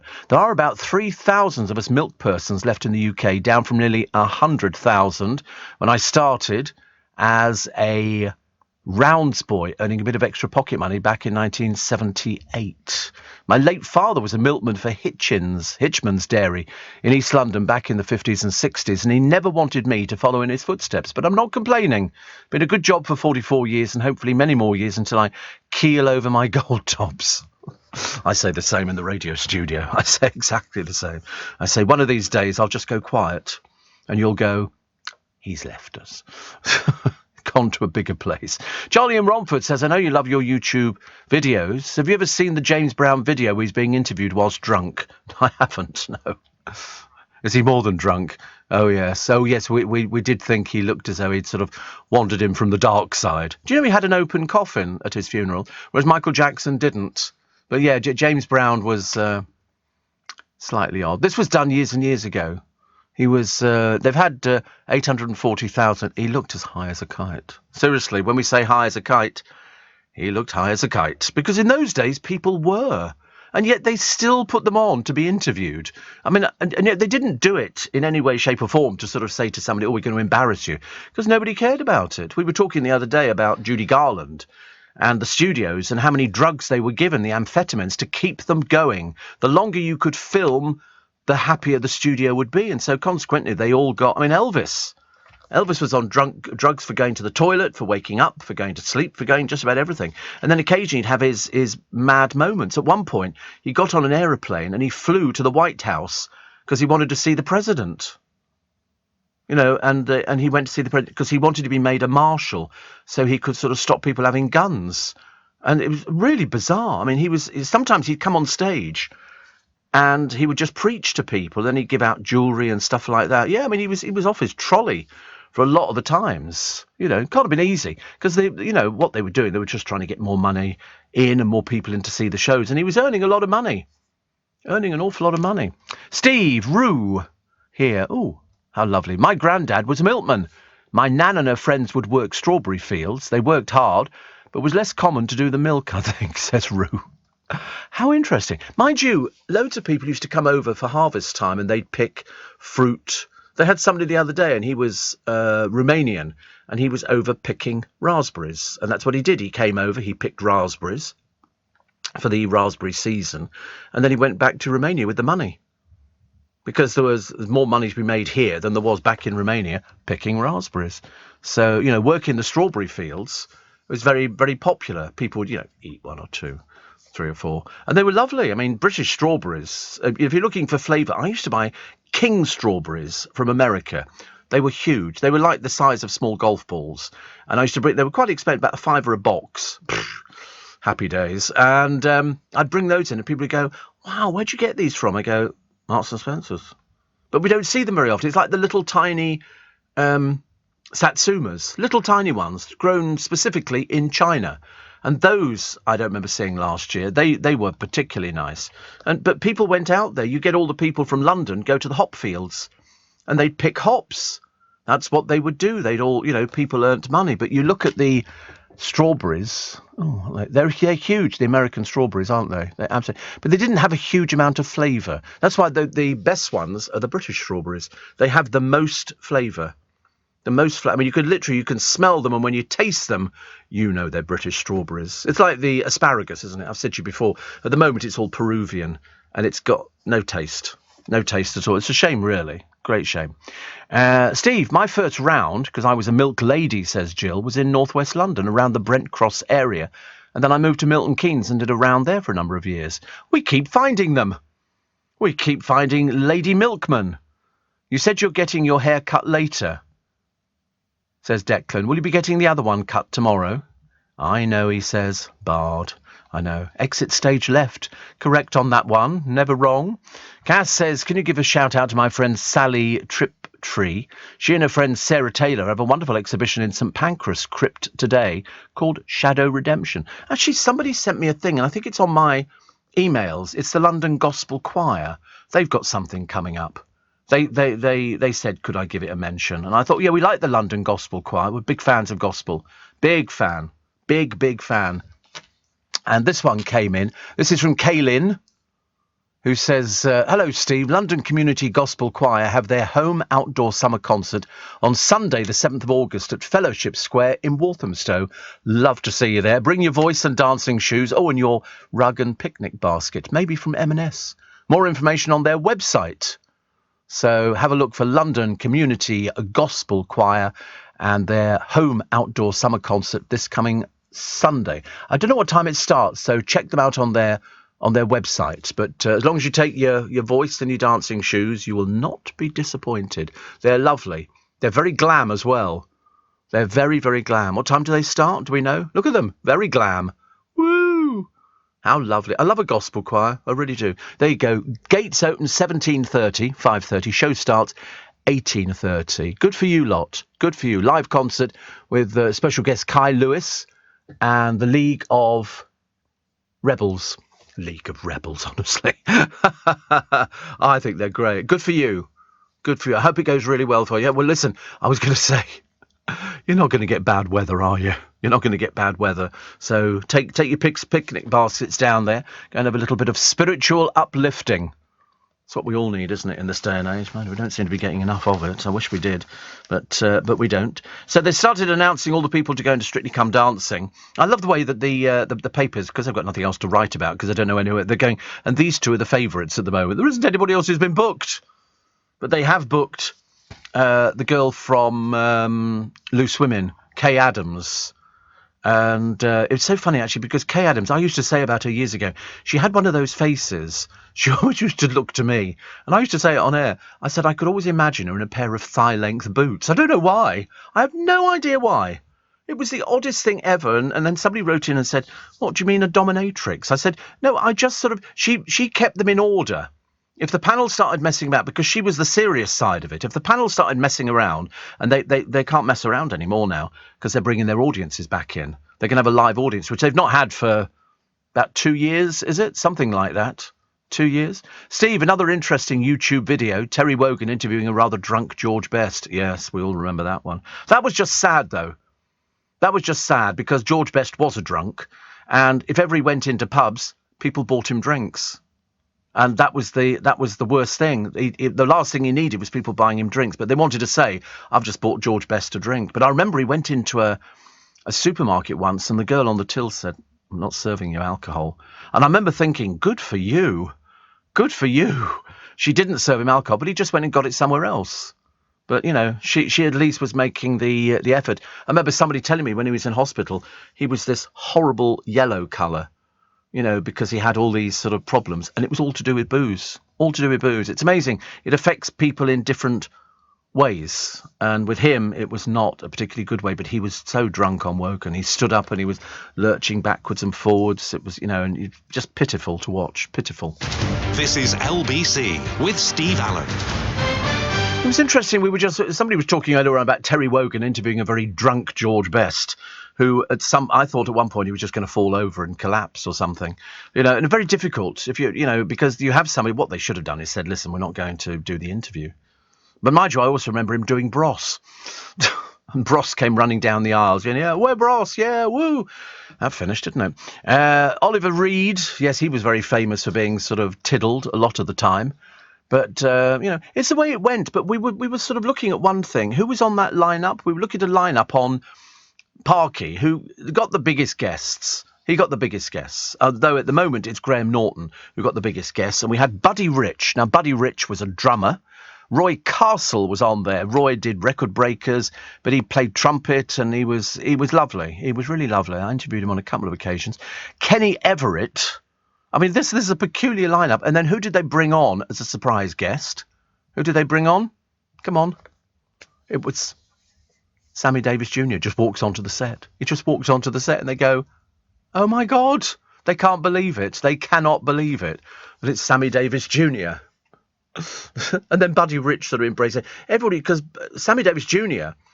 was one of the very few black entertainers who made it onto mainstream television. And he came over and toured in this country with Frank Sinatra, Dean Martin, and Liza Minnelli. They all it was just unreal. You don't see big stuff. What are you going to put on now? Amy Hart or somebody like that. It's a different level, isn't it? We don't have those big stars that we used to have years and years ago. The people that could literally, you put their name up in Vegas and they sell out. Like Adele. She sells out very quickly, very, very quickly, which is a bit like us. We sell out very, very quickly. It's a different level of stardom now. I love it when they sort of go, so-and-so, a Coronation Street star. And you think, no, they're not Coronation Street stars. They're just people who've learnt their lines, they read them, and they don't do retakes. They don't have time. They're trying to work, to get a show very quickly out. That's why years ago they would give people like Judy Garland and all of the other young stars of their day, and stars they undoubtedly were. Their films went around the world. They would give them amphetamines. Drugs were freely available. You wanted drugs, they got you drugs. You wanted to cover up a boyfriend or a girlfriend situation, they had people who covered it up. There was Walter Winchell who was writing, and Luella Parsons. These people would sort of phone up the celebrity and go, we've got a picture of you snogging so-and-so. Now listen, I won't print it, but tell me about so-and-so, so-and-so. And they would find out. They had to keep people like Rock Hudson out of the news because he was gay, and everybody he worked with knew he was gay. Except for the public. It was the worst kept secret. It was amazing. And Judy Garland, there were lots of times that Judy was sort of, 3 sheets to the wind. And they had to sort of try and bring her back and get her out there. And so she was working. It was tough. She died young. 47 was very young. Steve, says Jane, it's cloudy and cool in West Yorkshire, but you're brightening my day. My plants can decide what to do some days. They think it's autumn. I know. I'm hating if they bring in the whole hosepipe ban over the whole country, my plants are just going to have to be ditched. It's the only thing, because you can't keep them going just on a watering can.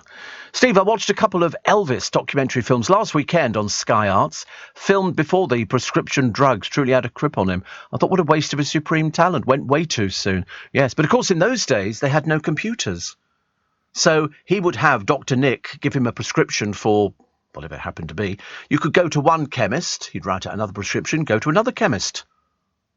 If you've seen Carjo Foll, there are lots of jokes about the amount of drugs that people can get hold of. Nowadays, it's all on computer. They know where you've got your stuff from. And most people get it from the same place. And most people are on sort of, huge amounts of medication. I speak myself as somebody who's on huge amounts of medication.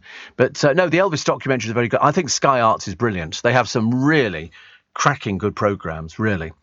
Terry says, I shall be waking up in George Best's childhood bedroom in Belfast on my 65th birthday, as his house is now an Airbnb.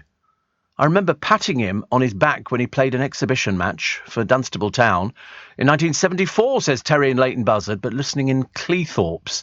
I've never been to Cleethorpes, but I always wanted to go. I always thought it sounded fantastic. Steve, Keith, it's not too late to go, is it? Keith Floyd, the chef, was always on telly pickled, but he was entertaining. Yes, he drank during the programme. I mean, there was no hiding it. He literally would pour the wine out and he'd sort of lurch into the cameras and do all the rest of it.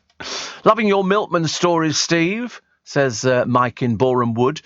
This is me with my son Chris, who was my milk boy in the early 80s. We had a franchise with Unigate. I remember those. He says, in those days, about 90% of households had their milk delivered. It was a great way to earn a living. Look at that. And it's got mixed dairy and then sort of a number on it. My God. I remember those. You could buy your round, couldn't you? And so you would make your money. Of course, the worst thing for milkmen was the fact that when they went round on the Friday or the Saturday to collect the money, most people hid. They hid behind the sofa so that you could drag it out. And my milkman, when I lived in Staines, was very good because he knew what I did for a living. How, I can't imagine. But he used to sell bacon, bread and butter and sausages and orange juice. So in other words, if I didn't have any money, I used to get loaded up with bacon and bread and butter and all the rest of it, then hide behind the settee because I didn't have the money to pay. I don't know why I didn't have the money to pay. I was earning money. I couldn't quite understand where it didn't materialise into my wallet. But anyway, it didn't. But he was very good. And I missed him when he sort of went. He was very good. He'd always be there. Literally, just as I was going back home from here, well, not from here, but we're close down in Fleet Street. And he would then say, do you want some bacon today, Steve? And I go, yes, please. I'd have two pints of Gold Top as well. I was big into Gold Top. Small wonder I put on the weight. Do you remember when Grace Jones slapped Russell Harty, says Sam? Do I ever? Yes. Poor Russell Harty, stitched up by Fleet Street. They sort of mic'd up an ex-rent boy to go and confront him on his doorstep, and he didn't know that he was being set up. It was a horrible way to do it. And but yes, Grace Jones, talentless old hag, she turned up on his show and he interviewed her, and then he had to interview somebody else who had turned his back, and she complained about him turning his back on her, and so she went to slap him. Stupid woman. But they rented the house opposite and pointed cameras at his house. Yeah, Russell Harty was set up big time.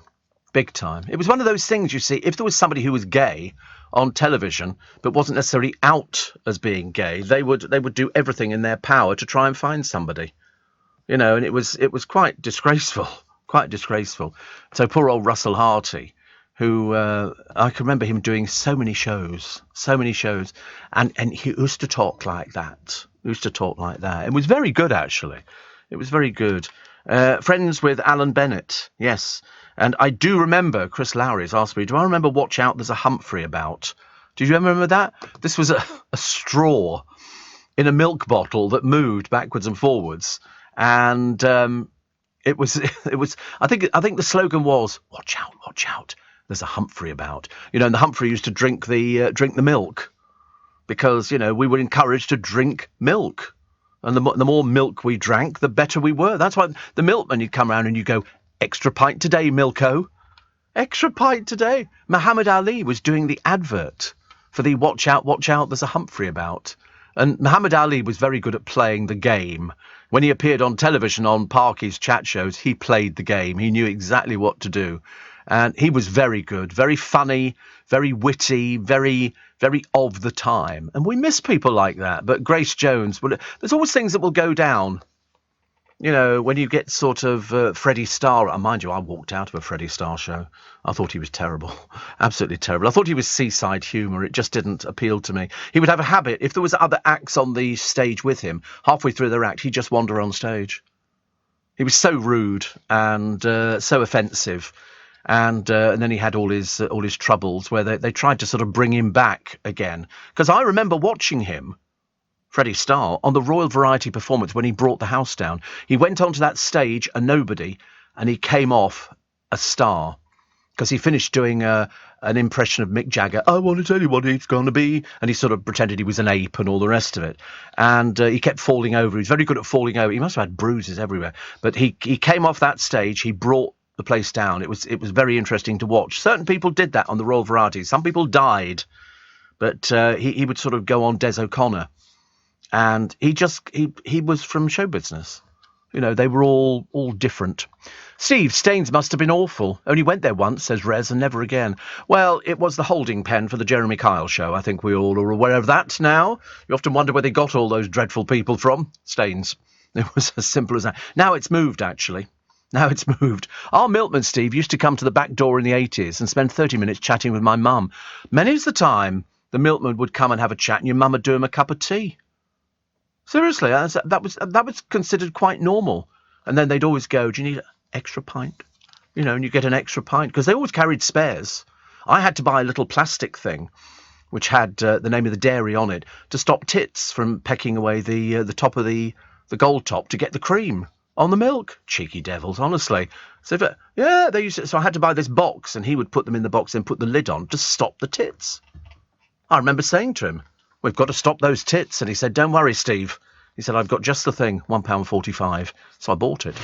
Morning, nice to be company. Hope you had a good weekend. I had a very good weekend, actually. In fact, it was an exceptionally good weekend. The weather was baking, which, of course, I'm not in favour of because, you know, I don't really do sunshine. So when Darren was talking about all that water, how much water is wasted a day through leaking pipes and all the rest of it? Would you believe 2.4 billion litres of water? 2.4 billion litres of water every day wasted. Small wonder, isn't it? It's ridiculous. And they talk about, we think that the hosepipe ban should come in over the whole country. And yet you can still use your hosepipe, even in a hosepipe ban, if you've just laid your grass.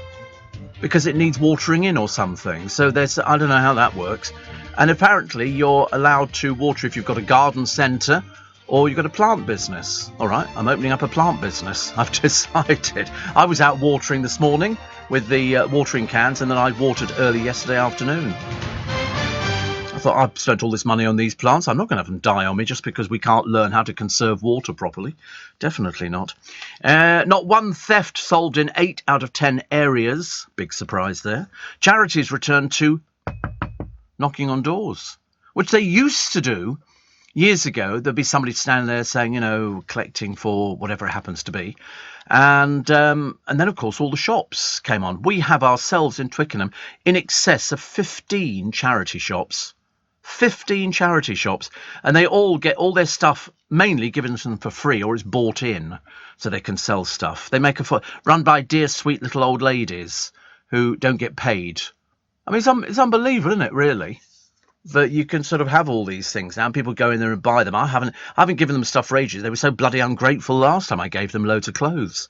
Seriously ungrateful. Yeah, just put them over there. Oh, Thad, do you not want to see what they are, you know? I was tempted to say, you know, these are very, very expensive clothes, but I didn't think I'd bother, actually. So I just made a mental note. And also, they were all on hangers. All they had to do was hang the blooming things up, but of course the staff get the pick of the goodies in the shop, don't they? But it's always sweet little old ladies, you know. I would like to think that they were being honest. Coffee shops are very poor value when it comes to a cup of tea. Apparently, I mean, mind you, we went out for breakfast on Sunday. Always go out for breakfast on a Sunday, catch up on the gossip and the bits and pieces on who's doing what with whom and for how much. And I always buy, I mean, who buys tea in a coffee shop? I've got no idea. Whole idea of going to a coffee shop is you buy coffee, isn't it? That's what I thought. That's why it's called a coffee shop. And we had breakfast, and for two, it was 40 quid for breakfast. See, the trouble, I must be coming from another dark age, because I remember when you could get breakfast for like 1 and 3pence and 1 and 6pence. 40 quid. That was cheap. The week before, I paid £50 for breakfast. That was an English breakfast. This time round, I had just scrambled egg on toast and 2 cups of cappuccino. And my friend Darren had scrambled egg on toast with avocado and a macchiato. Was it a macchiato? Yeah, macchiato. Whatever that is. So full English, 10 to £12, yes. No, in fact, more. If it was 40 quid for 2, the scrambled egg on toast was £9 for scrambled egg on toast. This is Marylebone High Street, and yet they're all buzzing, these places. Luckily, we only do it once a week. It's too expensive. Alan has just got back from Machu Picchu. That's an interesting place to go to. He says, listening to my favourite radio station in Lima.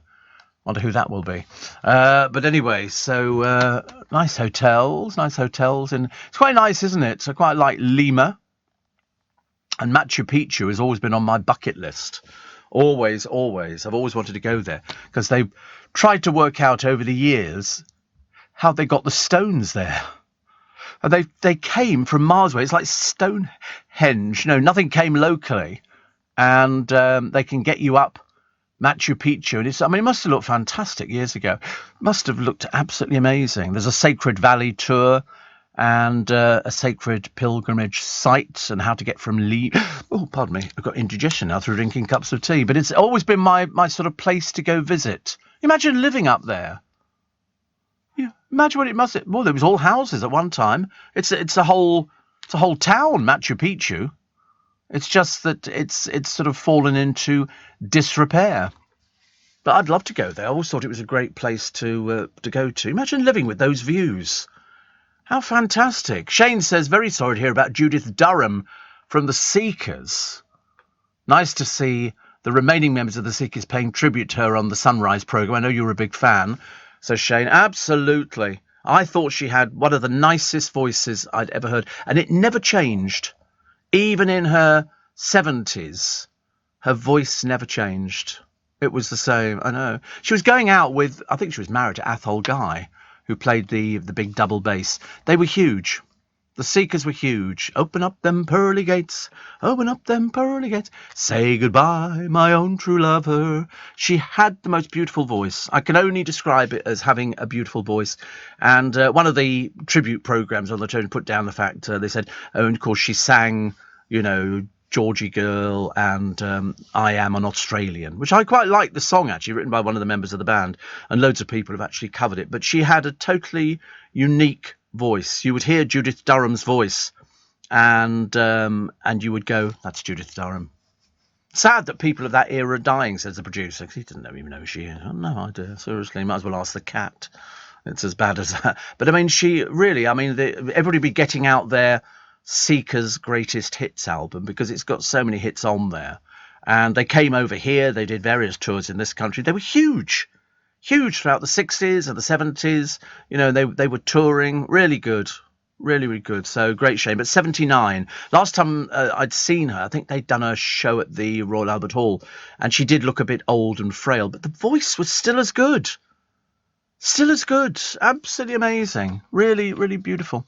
Johnny says, top life tip, tea went home, coffee went out. All right. Tea went home, coffee went out. We do get through an awful lot of coffee, don't we? Or as I prefer to call it, just frothy milk.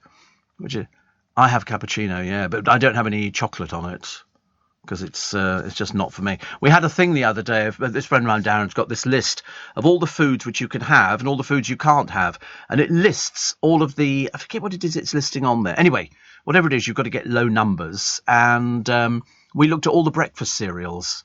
Not one of them could I have. Not one of them, apart from some bran or something like that. The rest of them, complete no-nos. Not even cornflakes. You would have thought cornflakes or shredded wheat. Nope. Absolutely out. And the amount of fruit I can't have. The worst fruit for me, watermelon. Not that I eat watermelon that often, but, I have had it on odd occasions, but that's the worst stuff for me. It's just full of sugar. Honeydew melon, cantaloupes, all the rest of them. And also cherries. And what else was there? Oh, it was everything. Strawberries, grapes, everything on this blooming list. It was terrible. I was going through it thinking, there isn't really a lot left for me to eat. But it doesn't matter because I'm sort of surviving in my own little way. Steve, nice to hear you did catch the Michael Crawford documentary on Channel 5 on Friday night, Pure Class. Oh, Michael has always been pure class. Always has been. Always has been. Always worked very hard. Always did his own stunts and things like that. Lots of people do it. Scrambled egg is very good for diabetics. But if you have it on toast, you eat the scrambled egg first, then you have the toast afterwards. And Greek yogurt. I can't bear Greek yogurt. I really can't. Nuts are very... I tell you what is good for me, apparently. Cashew nuts. So I might go and buy some cashew nuts at Costco today.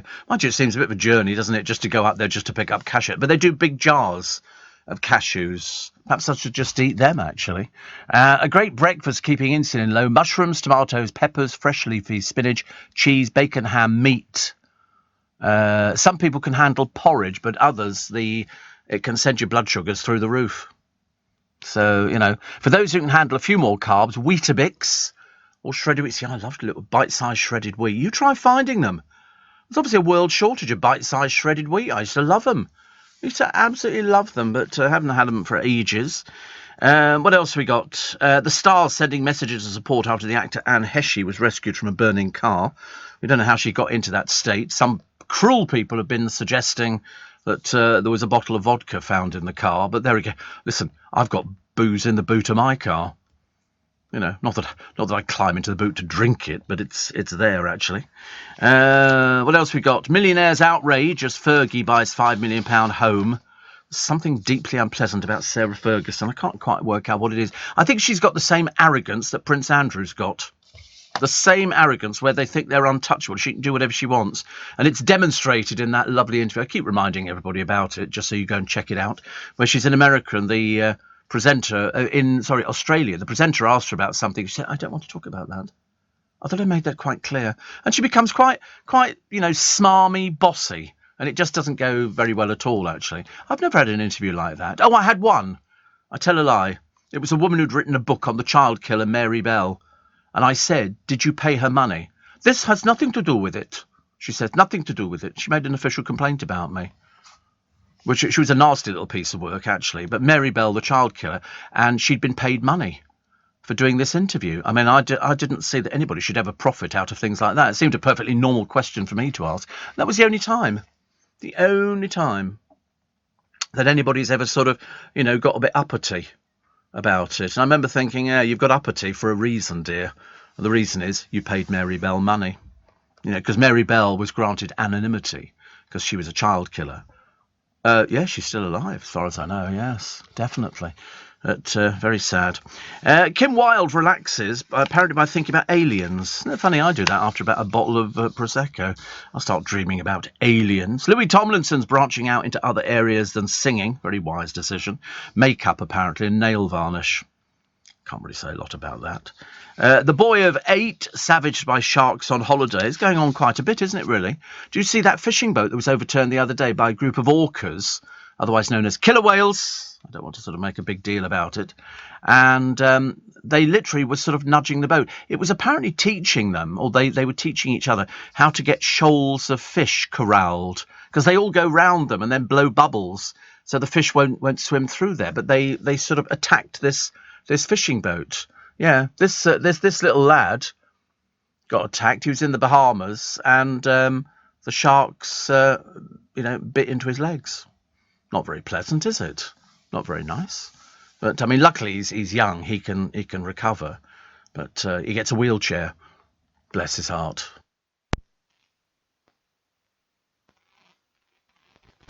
This is LBC with Steve Allen. Morning, nice to have your company. It's Steve Allen's Early Breakfast. Had a good weekend. It was nice, it was hot. Not all over the place, as Darren was saying. He was driving. He said, it bucketed down. I thought we could do with that. All we need is a good downpour, and everything will turn green instantly, and the reservoirs will fill up a little bit, and it should be lovely. Manchester, heavy rain. Let's move to Manchester. For Friday, they had heavy rain. I wish we'd had heavy rain. Dressing up apparently in cowboy gear is fairly popular at the moment. I don't know why. Yeah, well, that's why I'm wearing this shirt. It goes quite well. Happy Monday star Sean Ryder insists heroin didn't kill his brother, even though he'd been on it for 20 years. I think his brother was only 58, so very young indeed. 20% of customers ignore bank fraud warnings online. So in other words, the bank will sort of do whatever it does. Certainly won't phone you and ask you to transfer funds. Okay, just thought I'd let you know about that one. Talking about the umpteenth time, but yet still people do it. Still people sort of say, oh, right, I'll give you the things, I'll give you all the details, here's my passcode, here's the sort code, here's the, everything. And people just sort of transfer the money out, and that's the last you see of it in a lot of cases, which is a great shame. Adults are waiting a year to see an NHS dentist. I mean, I don't know, is there a shortage of dentists or something? There must be money in it if people, why would you not want to become a dentist? I wouldn't want to become a dentist, but I'm quite sure that some people think it's a fantastic, sort of idea. But 9 in 10 dental practices are not accepting new adult patients for treatment. So, I mean, surely I don't want to be sort of patently obvious about this, but is there not a gap in the market, for dentists?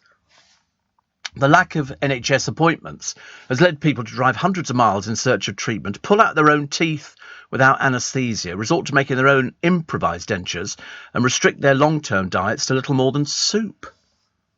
Problem was worse in the southwest of England, Yorkshire, the Humber and northwest, where 98% of practices were not accepting new adult NHS patients. Access was best in London, which is good news. Obviously, people have realised that it's, well, I mean, I don't know what you do if you can't. I mean, I have heard of people pulling their own teeth out.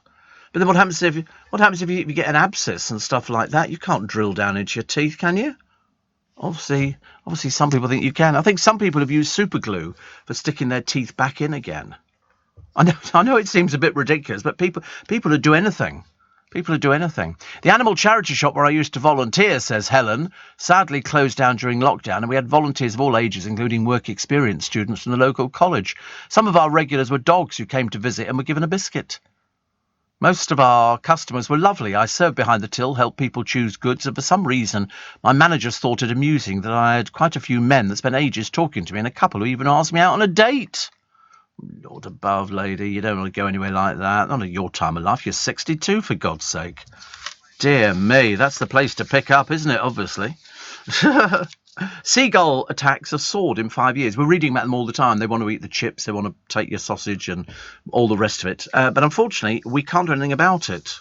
The reason we can't do anything about it is because apparently the nests and the eggs are protected. So much as though people want to go there and sterilise everything, you can't do it because it's illegal, which is a bit of a shame, isn't it? Because that'd be the first thing I'd be doing. And within 5 years, all attacks now. In 2021, 1,075 attacks. I mean, that is it's really quite bad. And they're also, have you seen seagulls? One pub in Exeter claimed they've been terrorised by seagulls, forcing it to install their own shrieking alarm because drinkers get harassed in the beer garden. I think you need to get out there with sort of, I don't know what you can do. I don't know what the answer is to getting rid of, I've never been attacked by a seagull, no. But I've never sat down at the beach at Frinton with a bag of chips in my hand, waiting for them to descend on me. Ashley says, don't get me started. I waited over a year to have a wisdom tooth removed. And the other day I thought I would chase it up and it's closed down. Not impressed at all. I know. I used to have a very good dentist in Twickenham, and he then decided to retire, which was such a shame because I was relying on him. He was very close to where I live, and he was absolutely fine. So no, he didn't have a replace. He closed down the practice. And I looked the other day, and they've removed all the equipment and everything else. But he was like a one-man band. He had an assistant, and that was it. Just the two of them in there. And he only came into work if he had appointments to do. And that was it. He obviously sort of enjoyed, going off and playing golf and stuff like that. What else we get? 20% of customers. Coffee shops, very poor value. No. But as I say, you don't go there for a cup of tea, but I shouldn't imagine. That's why I always ask for Earl Grey. So then you've got a specific tea that you can get your mitts around, proper cup. But it's very expensive, isn't it? Tea bag and a cup of hot water. Very, very expensive. The new 007 agent has to be under 40, because otherwise he's going to be too old, which is a bit of a shame, isn't it, really? And the mum, who's getting divorced, so far she's run up bills of about 15,000 quid. So she's decided to sort of go crowdfunding so that other people can pay for a divorce. How she's been allowed to run up bills of 15,000 quid, I can't imagine. So she's asked people to sort of donate money. And people seem to do that, don't they? If there's some disaster that people have had, people happily put their hands in their pockets. And seems to work. But whether or not you're going to pay for somebody's divorce settlement. There was somebody the other day, do you remember we were talking about them, and they had an accident or something, and they wanted, I think, £140,000. And I thought, and this was involving a sort of a high top-of-the-range Range Rover thing. And I'm thinking, well, sell the blooming car. You know, faffing around asking people to pay for your things. I mean, I haven't done that. Although, actually, I'm still waiting on a result on my pensions. Because I took out years ago. I mean, it was like another century. One, I started when I was 16. I started a pension when I was 16, and it sort of grew and grew and grew, and then it dropped, and then it grew, and then it dropped, and then it dropped again. And then they both matured, roughly about the same time. And so what we've done is, yes, when I became a pensioner, they matured.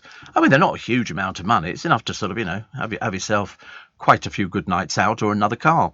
And so what we've decided to do is I'm going to take 25% out of them. You combine the two pensions, you take 25% out, and the rest you reinvest, which is exactly what we're doing. And so the investment man had written to both of the different companies that were involved, and we've got the money in now. And then I think next week I've got to go, spending my life driving backwards and forwards to meetings and stuff like that. So waiting to get the money transferred. Can't wait, which is lovely. Steve, I was a dental nurse for 35 years. Lots of us have left the profession due to poor pay. The way the government pay the dentists for treatment is shocking, says Josie. Oh. It's funny because once you find it's like finding a good hairdresser. You know, you find a good hairdresser and then they go, oh, by the way, I'm going to retire. And you go, oh, God. But don't worry, I'm working from home. Oh, really? It's not quite the same, is it, really? Not quite the same. But I get my hair cut now. And I'm quite happy with it. You don't really need to do an awful lot with my hair. You just sort of whiz over it. You just say number 1 all over and they go, oh, right. All right, they know exactly what to do. There's another book coming out by Dame Deborah. You know Bowel Babe? Yes, she's got a book coming out. It's her advice to families. Amazing, isn't it? She's been dead now a few weeks, and so she's got the book coming out very, very shortly. He's taken the plunge. Harvey, H-R-V-Y. That's the really interesting spelling. Sees a future as a writer. He's actually written his first song, which is marvellous. The trouble is, none of his stuff charts. It's just a case of people have heard of him, but they don't really know what he does. He's just sort of another sort of pretty boy who could have been a model. And, you know, I mean, perhaps I should be Steve, S-T-V. Because if he's Harvey, H-R-V-Y, Hervey, and he sees a future as a writer, I see a future not as a writer. So there you go. That's the way it works, isn't it? Colleen Rooney goes off to Westlife. With her chums. Rebecca Vardy sits there with a face like a pulled pineapple, and now all her friends are turning against her. The Sun newspaper, which one time is going, oh, and here's an interview with her, and we've recorded this for this news company and all the rest of it. Now they're sort of turning on her because her friends have said that she's basically dissed her agent. Her agent is suffering with severe depression, and Rebecca Vardy, unfortunately, is only interested in herself, so they've all said she's sold her short. She should be more concerned about the agent, who they said, and I use the term that the newspaper used, she's thrown her under the bus. Rebecca Vardy, unfortunately, a nasty little piece of work, is only interested in herself. She couldn't care less about anybody else at all. It's really very disappointing. The Queen's pulled out of the Balmoral ceremony. I think, listen, if she wants to pull out. Don't worry about it. I mean, she is 96. You know, if she doesn't want to walk and do these things, I mean, it's not exactly. They're not asking her to gallop or something like that. You know, or to break into a small trot. The schoolgirl who dies in the water park horror. I mean, how that ever happens, I've got no idea. In Windsor, I didn't even know there was a water park, but I'm assuming it must be part of what was the Windsor Safari Park, which was near Legoland, isn't it, or something? Perhaps it's part of that. I don't know. But that was terrible as well, because kids love water. They love it. And it's panicked members of the public were calling out her name in a search. She got into difficulty at this place called Liquid Leisure, where she was attending a birthday party.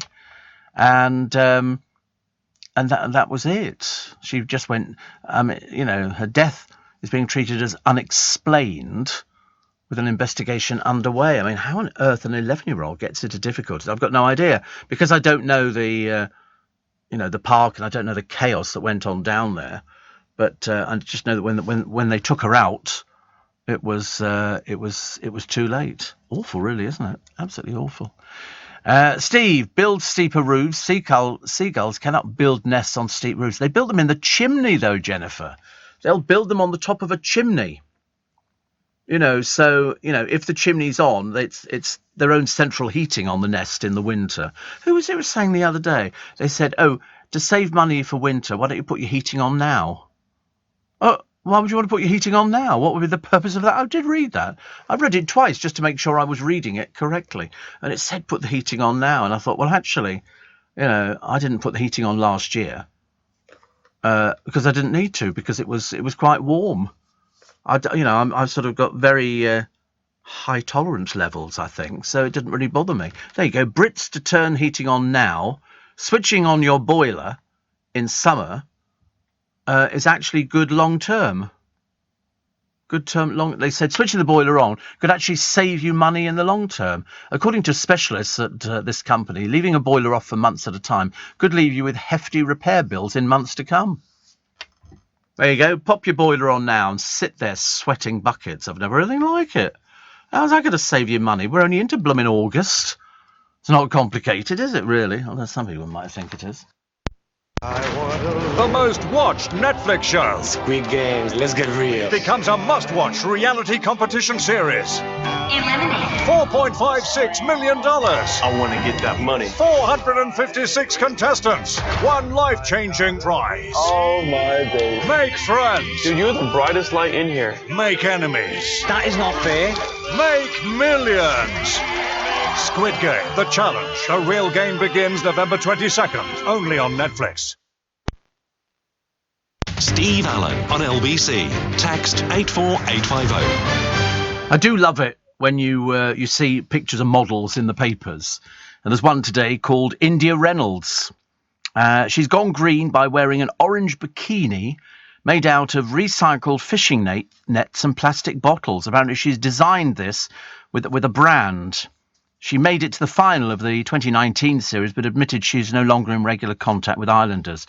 And she's designed a bikini. So in other words, it's got a bra top and knickers underneath. Unbelievable, isn't it? Staggeringly successful. Staggering. Although I did watch the other day, and I have to watch it every day just to watch overexcitable women flogging cheap jewellery on Gemporia. But it's got worse. They've actually got worse. I didn't think it was possible to actually find something that's got worse. They had some bloke yesterday. I tweeted about him. His name was Dave. He droned on and on and on. He was selling jewellery. That's all I know. Just went on and on. And I'm thinking, listen, he obviously loved the sound of his own voice. And there's another woman who was on with him. But they get all excited. And this is, look, I can't believe it. Look at this. The colour, the clarity. Do you think they're the same in the supermarket? I don't believe it's a tin of beans. Look, orange beans. It's just tomato sauce and oh my goodness. They're like that. It's like basically having sex on the television to flog jewellery. I know what they're doing, but I mean, if they worked in shops, you'd have the shop closed down in about 5 minutes. They're just a little bit too overexcitable. But the trouble is, they're obviously appealing to people who believe this. You've got to buy these. This is the best value you've ever seen, and this is how we buy our jewellery, and this is where who cares? Seriously, there's something the matter with half of them. There's one who used to turn the cards for Bruce Forsyth. I mean, she there you go. You've got Ellis Ward. Oh, my godfathers, I'll tell you. She's really... Jeff Hayden. I mean, I don't know where they found him. Because they don't have very many blokes on there. There's a reason. And they've got Lynn Jinks. She doesn't really know what to do with her hair all the time. Harriet Houston is a diamond grader. Again, they get so overexcitable about basically nothing. Oh, they seem to be on for hours until they've obviously flogged the tap that they've got to flog. And they sell all sorts of other bits and pieces. But it's impressive to watch, because you can imagine if they actually worked in a supermarket, they wouldn't get beyond aisle number 1 before they collapsed in a heap on the floor, because they get so excited. And the other one, can you just go back to the picture? I can't remember which one she is. That's right. Ellis Ward. I mean, she's about 90. And to be honest with you, she keeps putting her hand up to her face as if they don't know what's going on. I think they're either playing dumb and stupid, or they are dumb and stupid. It's really embarrassing. Jessica Foley is another one. I mean, they all appear to be northern, but I don't even know where they're based. But I should imagine the company's got a turnover of millions. Oh, there you go. So go down a little bit. Go down. No, sorry, up the other way. So I've never seen Jeff Thompson. I don't know who he is. He's sort of a gem expert. Oh, that's that one. Go down a little bit. Sorry. Yeah, David Troth. My God, is he irritating? My God, I don't. But he's a gem expert. I didn't realise it was possible to be that boring on the television. But it's where they're based. I've got no idea. But I reckon they must turn over millions. They'd have to. I can't see any other reason why you'd sit there flogging this stuff. Going, you've got to buy this, and this is how many we got left? Just 100, and there's only and it goes on and on. Based in Redditch.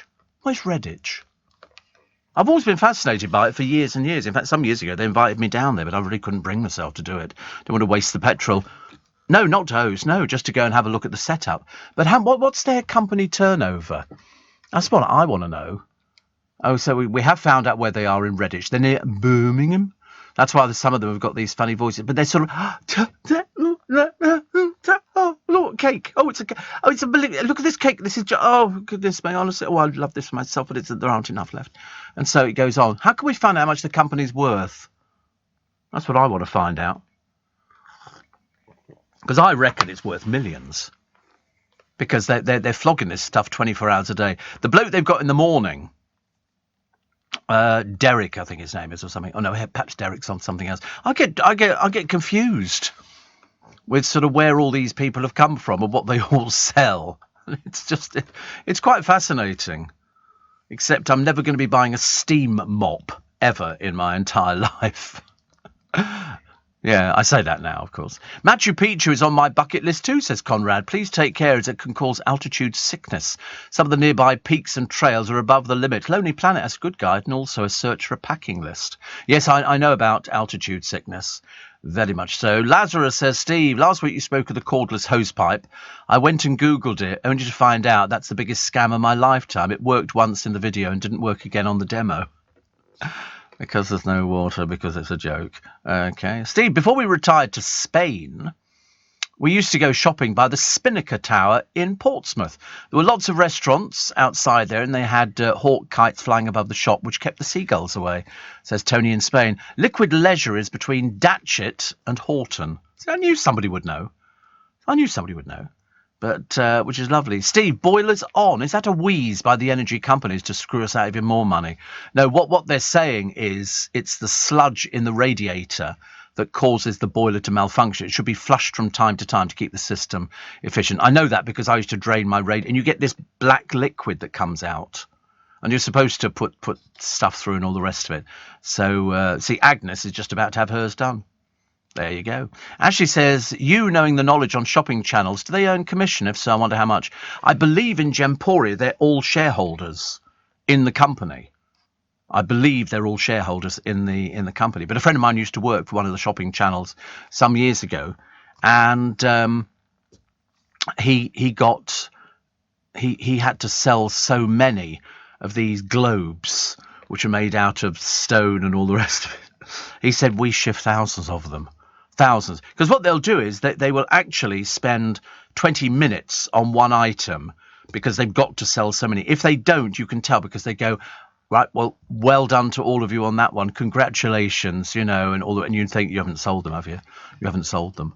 Turning your boiler off for long periods can cause more harm than good, which is why it's important to turn the heating on now and again. That'll protect the internal workings of older and modern boilers and prevent them from seizing up. So that's why it's like air conditioning. Air conditioning. Dale, when he had it in Sarasota, when he went away back to here, his cleaner used to go in and check that it was on all the time, because you can't keep turning it on and off. It doesn't do any good. And if you turn the boiler off for long periods, then it all solidifies and it doesn't work, and you've got to go around and start bleeding radiators. And God knows the amount of times I've said that in the past, those bleeding radiators. And you get the little key, the little sort of Allen key, and you do it. Mary says, I know you do light ent, but you do the odd bit on pigeons and seagulls. I live by the river in Oxford. I've been invaded by them. Clearly, they've hitched a lift upriver. Well, these things you can buy, and you can buy it on Amazon. And it looks like a kite. And it's very thin thing, and it flies above, and apparently it puts off seagulls. Because I looked at one. It's got about sort of an 18-foot pole that goes with it. It's got a hawk on it, yeah. There you go. Scary hawk. £14.50. They've only got 9 left in stock. And you've got to be quick. And it keeps away pigeons and seagulls and all the rest of it. And that's the whole idea. Oh, there's another one, which is a 4-metre telescopic pole, but that's a lot more expensive. It's £37.99. Comes under bird control. Bird control. It's bird scarer, flying kite crops. And, of course, they don't know it's plastic. They just think, no, I mean, they're not as bright as you think. They are bright, but they're not that bright. If they see it flying over there, they'll avoid it and go to another area. So just basically go into the next farmer's field, you know. But they are a pain. They really are a pain. And the mess they make, I mean, in London, we should have them all exterminated, all killed, I'm afraid, because the mess that they make, every single ledge in our building here, and it's a big building, this one, big building, very big, 2 buildings. Every single ledge has got wires on it and the spikes. Because once they start nesting and they start making a mess, the mess goes on forever and a day, you know, and it's not very good. I mean, apart from the fact it's bad for cars and everything else, it rots your paintwork and everything. It's very annoying. Traffickers are conning boat migrants from Albania into racing to Britain before there's a new Prime Minister, because they tell them a new leader will halt all channel crossings. So lots of the people coming over are Albanian, which they're not fleeing persecution. They're just coming here quickly. I don't know why, actually, because apparently the 20-mile crossing during good weather is as low as £2,000. You see, they can't be fleeing anything, these people. They can afford £2,000, which, you know, in most people's books is a lot of money. Prices for crossings hidden in a lorry are about £22,000. £22,000. I mean, to be honest with you, I'd risk the boat for £2,000. 9 gangs were behind nearly 3,000 migrants arriving here. Of those, just over 1,000 were Albanian. Amazing. And so they risked the channel on a small boat, because there's too many of them on the boats. Way too many of them. But at £2,000 a time, 2, 4, 6, 8, 10, 12, 14, 16, 18, 20, £26,000 on one boat. That's why they're doing it. But it's got nothing to do with fleeing persecution. It's a case of coming here so they can take full advantage. The traffickers are very hard to find. They're the villains. They're actually the people, you know, sort of selling it to these people. But they can't be that difficult. Couldn't they do an investigation and then they could sort of find people? So here is this boy of 8, savaged by sharks on a family holiday in the Bahamas. Finlay Downer was attacked by at least 3 nurse sharks and had to be dragged to safety. He was bitten on both legs and ended up with chunks of flesh hanging off. Dear.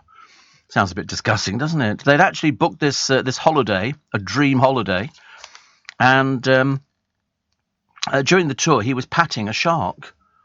You go to these pools and they have these sharks and you pat them.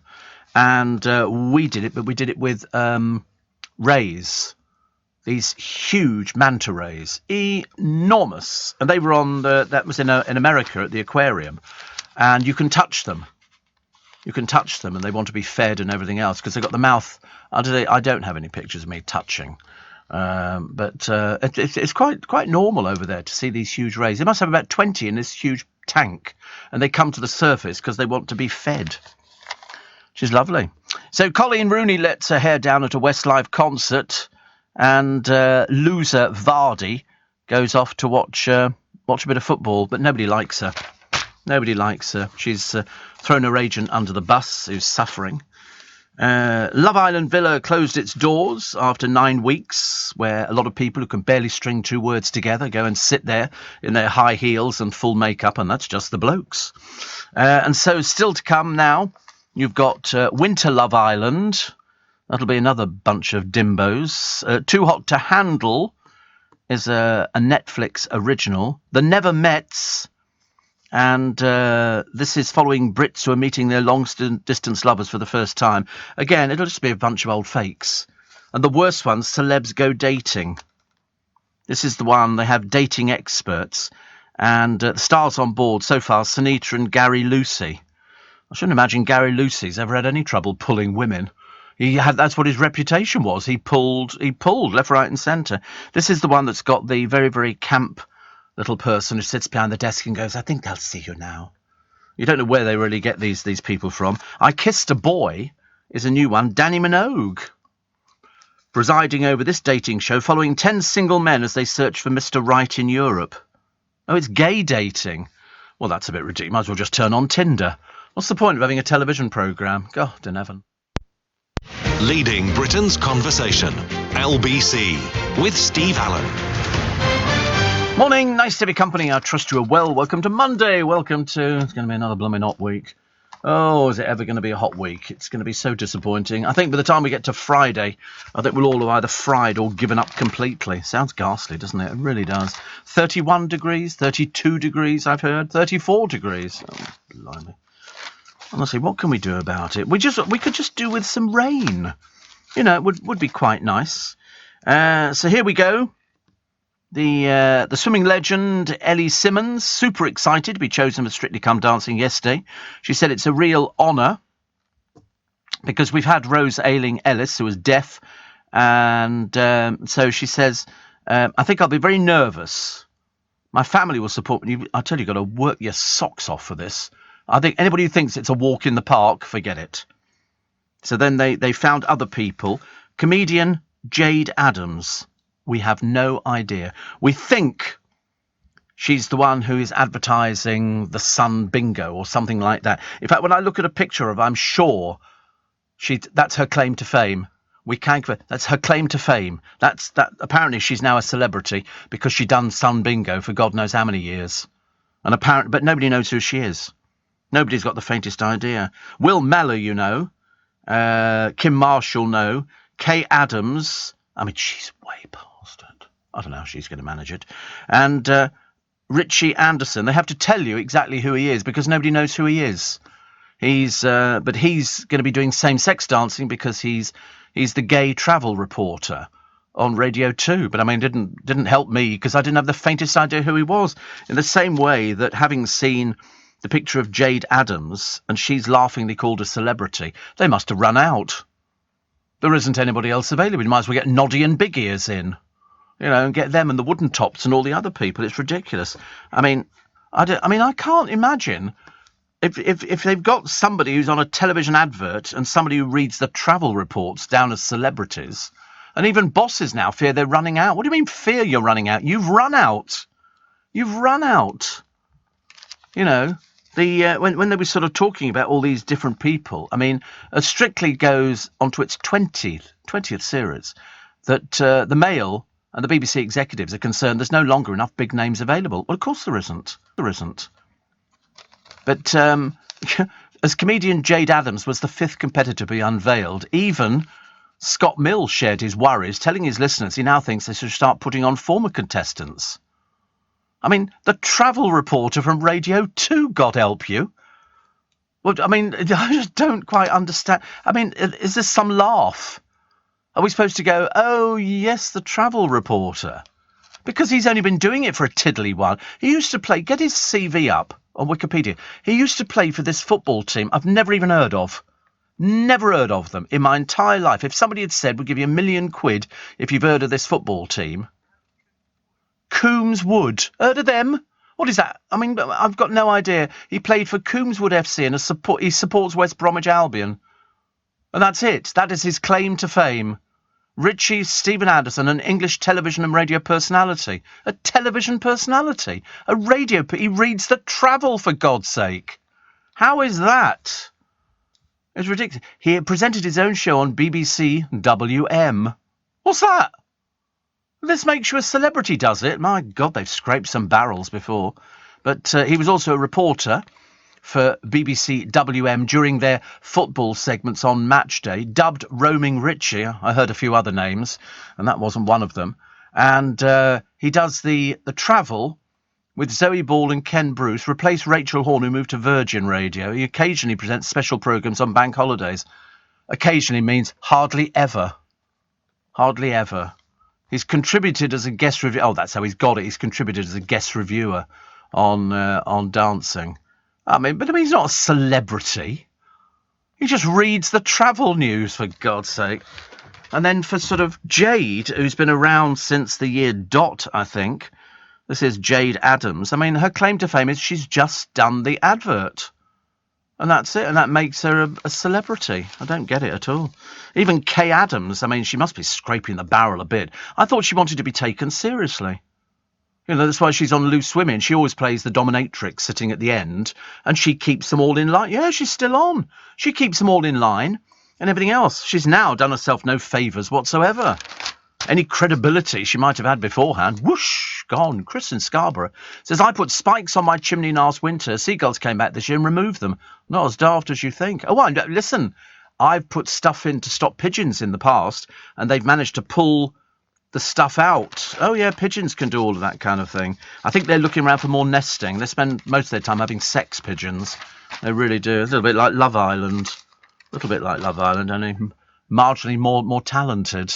Yeah, and the moment that they start hanging around together and whatever they do, you know, well, that's Pussycats, isn't it? If Pussycats were up there, it would marginally make it more interesting, which I like.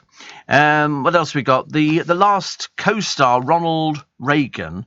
He was the last co-star Ronald Reagan shot before he quit acting for the White House. Clu Gulaga, who has died, was making his big screen debut in 1964, The Killers, as Reagan playing his only ever baddie. Ronald Reagan. Did you ever see Ronald Reagan acting? Oh, God, it was pitiful. It was pitiful. He didn't have the faintest idea. But I went out with Nancy. You know, Nancy with the dancing eyes. Well, I don't know what she did. She certainly didn't curtsy to Her Majesty the Queen when she met her at the wedding of Diana. And nobody ever liked Nancy Reagan. She was an emaciated stick insect. And she really thought she was something, but she wasn't. She was an over-coiffured stick insect with two ping pong balls stuck at the top of her. And Ronald was, I'm Ronald Reagan. I mean, he really couldn't act. Mind you, I always thought it was quite funny when he was talking about Camp David. He was actually talking about a military installation. I thought he was talking about his son. I had no idea. But he used to make jokes about AIDS. He was notoriously bad for indiscretions. He used to talk about sliding food under doors and things like that. He was that sick. They were not the most pleasant couple, but they seemed to appeal to sort of Middle America, whoever in God's name they were. Middle America, I ask you. So what else have we got? The new James Bond. I don't know. I was going to put in for it, and then I thought maybe not. Maybe not. I'm too old. That's the trouble. That's the only thing holding me back. The looks, got the suits, got everything else. But the next 007 has to be over 5'10". So I'm just over 5'10". I'm 1.8 meters. Yeah, by the time I got my heels on, you know, I don't think it's. Yeah. So an actor in their late 30s, because they want somebody who's going to do a few films, not just one film, and then they're too old. So people like Idris Elba, Henry Cavill, and Tom Hardy have no chance at all, because they're all well over 40. And if you're well over 40, you're too old to be James Bond. I suppose also you've got to have credibility, haven't you, really? I think so. Ruby says, yesterday I had the pleasure of Pete the Pool Man and family at Daniel Windsor. All right. Pete visits the toy department, and Mrs. Pete chatted himself on children's wear. Lovely family, says Ruby. There you go. Apparently Daniel's is a department store. Yeah. Yeah. I'm trying to think where it is. I know the high street very well. So a friend of mine used to work at the... It's in where? Is it still open, though? Are you sure? I thought there was... Was it? Oh, wait, did you go yesterday? Oh, Pete the Pool Man went. Yes. It's like being stalked, isn't it, really? I love it. Daydreaming, apparently. Oh, there it is. Oh, yes. I know exactly where it is. Peascod Street, yes. And opens at 9 a.m. today. So, which is unusual. You don't find many places open at 9 a.m, do you, really? Daydreaming can make you more intelligent. Well, that's me. That's me sorted out. I spent all my time daydreaming. I must have won 30 quid on the lottery the other day. Like, woo! I've arrived. This is it. Look out, world. Here I come. How many numbers? I don't know. I can't remember which ticket I got it on. Whatever it was, I don't think it covered it at all. It doesn't matter. Johnny says, I once appeared in a home makeover programme. Do you think I'll get the call? Well, listen, if they'll give the bloke who does the travel, who incidentally also just happens to be gay, You know, why that? It really annoys me when they make it a feature. They go, oh, and he's gay. And we go, so? So? What year do you think we're in? We're not living in the blooming dark ages, not Robin of Sherwood and his little camp band of followers. I mean, Little John, Friar Tuck, what was going on there? Goodness sake. Oh, I also got it wrong apparently earlier on. It wasn't Tinder, it's Grindr. I can't be expected to know everything. I mean, blimey, I do my best. I try. The Queen's traditional welcome to Balmoral Castle has been axed, prompting fresh fears for her health. Well, I mean, you know, she just opens the window and goes, welcome to Balmoral, and shuts the window again. What else do you want? She shouldn't have to go and, you know, sort of do things like that. Style gurus are bristling. There's an outbreak of Commonwealth Games moustaches. Loads of people are wearing them. The English swimmer Alan Peaty displayed one. And English badminton player Callum Hemmings and para-sprinter James Arnott are also proud moustache wearers. It's so village people. It's so village people. I mean, its moustaches are so out. No, I've never had a moustache. I never would have a moustache. I wouldn't want to grow a moustache. I just think they look awful. I didn't try. I never tried in my entire life. It wouldn't interest me. I think people who grow moustaches have got something to hide. That's what it is. No, not even a little goatee. I don't have anything like that at all. Do I look? I mean, look at me. I'm Babyface. Babyface Alan, they used to call me when I was in Nick. Oh, they used to say Babyface Alan or sort him out. And then I came on the scene and went, hello. Also, Mike Tyson fighting like mad with a streaming service, Hulu, over a new teleseries about his life. He's furious that they're going to do it without his permission or paying him. Well, it's your own fault, pal, for getting through 60 million quid. What sort of idiot are you? Answer, a big one. Morning, nice to be company, nice. England footballer Michael Owen kept out the spotlight while his daughter Gemma was on Love Island. Very wise. I've never heard anybody with such a potty mouth as her. Does she use that sort of language at home, Michael, or have you taught her other words as well? But Gemma's mum said, oh, not more drama with a. I mean, where she thinks that was going to lead her after her exhibition in that programme, I've got no idea. No idea. Perhaps she'll design bikinis or something. Must be so many bikinis for you girls out there. You're doing really well, aren't you?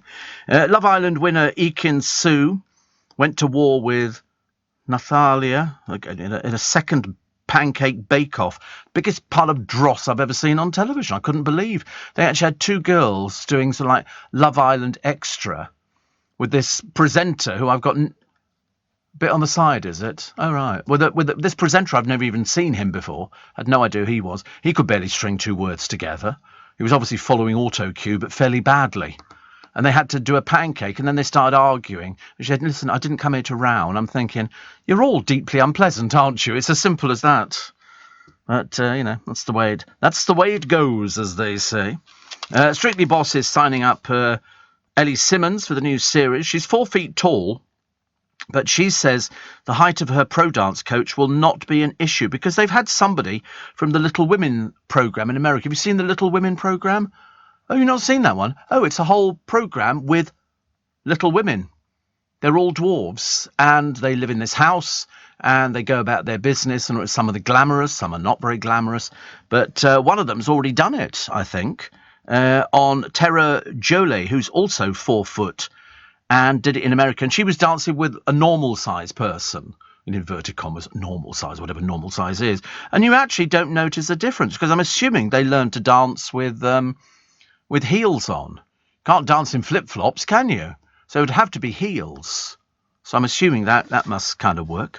Corrie veteran Audrey Roberts is at the centre of a shock suicide storyline. Viewers have seen the ex-hairdresser, played by Sue Nichols, very well, admitted to hospital. She told doctors she'd accidentally taken too many pills. She's 78. 78. In real life, she's 78, which I think is quite amazing. Her daughter's about 6, yeah, only in the show. Otherwise, it would be very, very complicated. Ashley says, have you had a quick chance at the Daily Mail website? Oh, Helen Worth is amazing for her age. Doesn't look any different. Don't look any different at all. What's this I hear about a wasp invasion, says Ashley. Oh, I should imagine wasps every year. You know why? Fruit. Fruit going off quickly. The hotter the weather, the drier the weather, the more it goes off. And so the wasps are going after the sugary treats. My brother's got this huge passion flower And, of course, now a lot of them have turned to fruit. And who eats the fruit? Wasps. Wasps. And they're always a bit antagonistic. They're said to be the worst for years. They say huge plagues of wasps, because I'm assuming they just have sex all the time.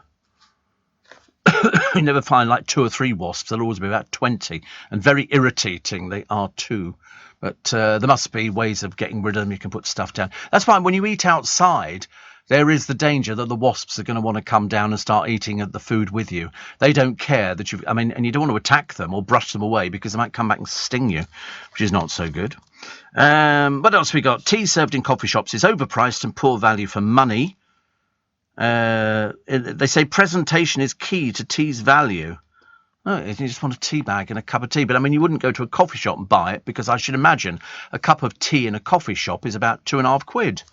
I would have thought so. You can't get it any cheaper than that. And all it is a tea bag and a cup of hot water. And then you have some milk on it. And that's it, really. It's not... it can't be... Well, I suppose you get it in a cup with a saucer, but that's about as far as it goes, isn't it, really? I don't think so. Here we go. This is Starbucks tea.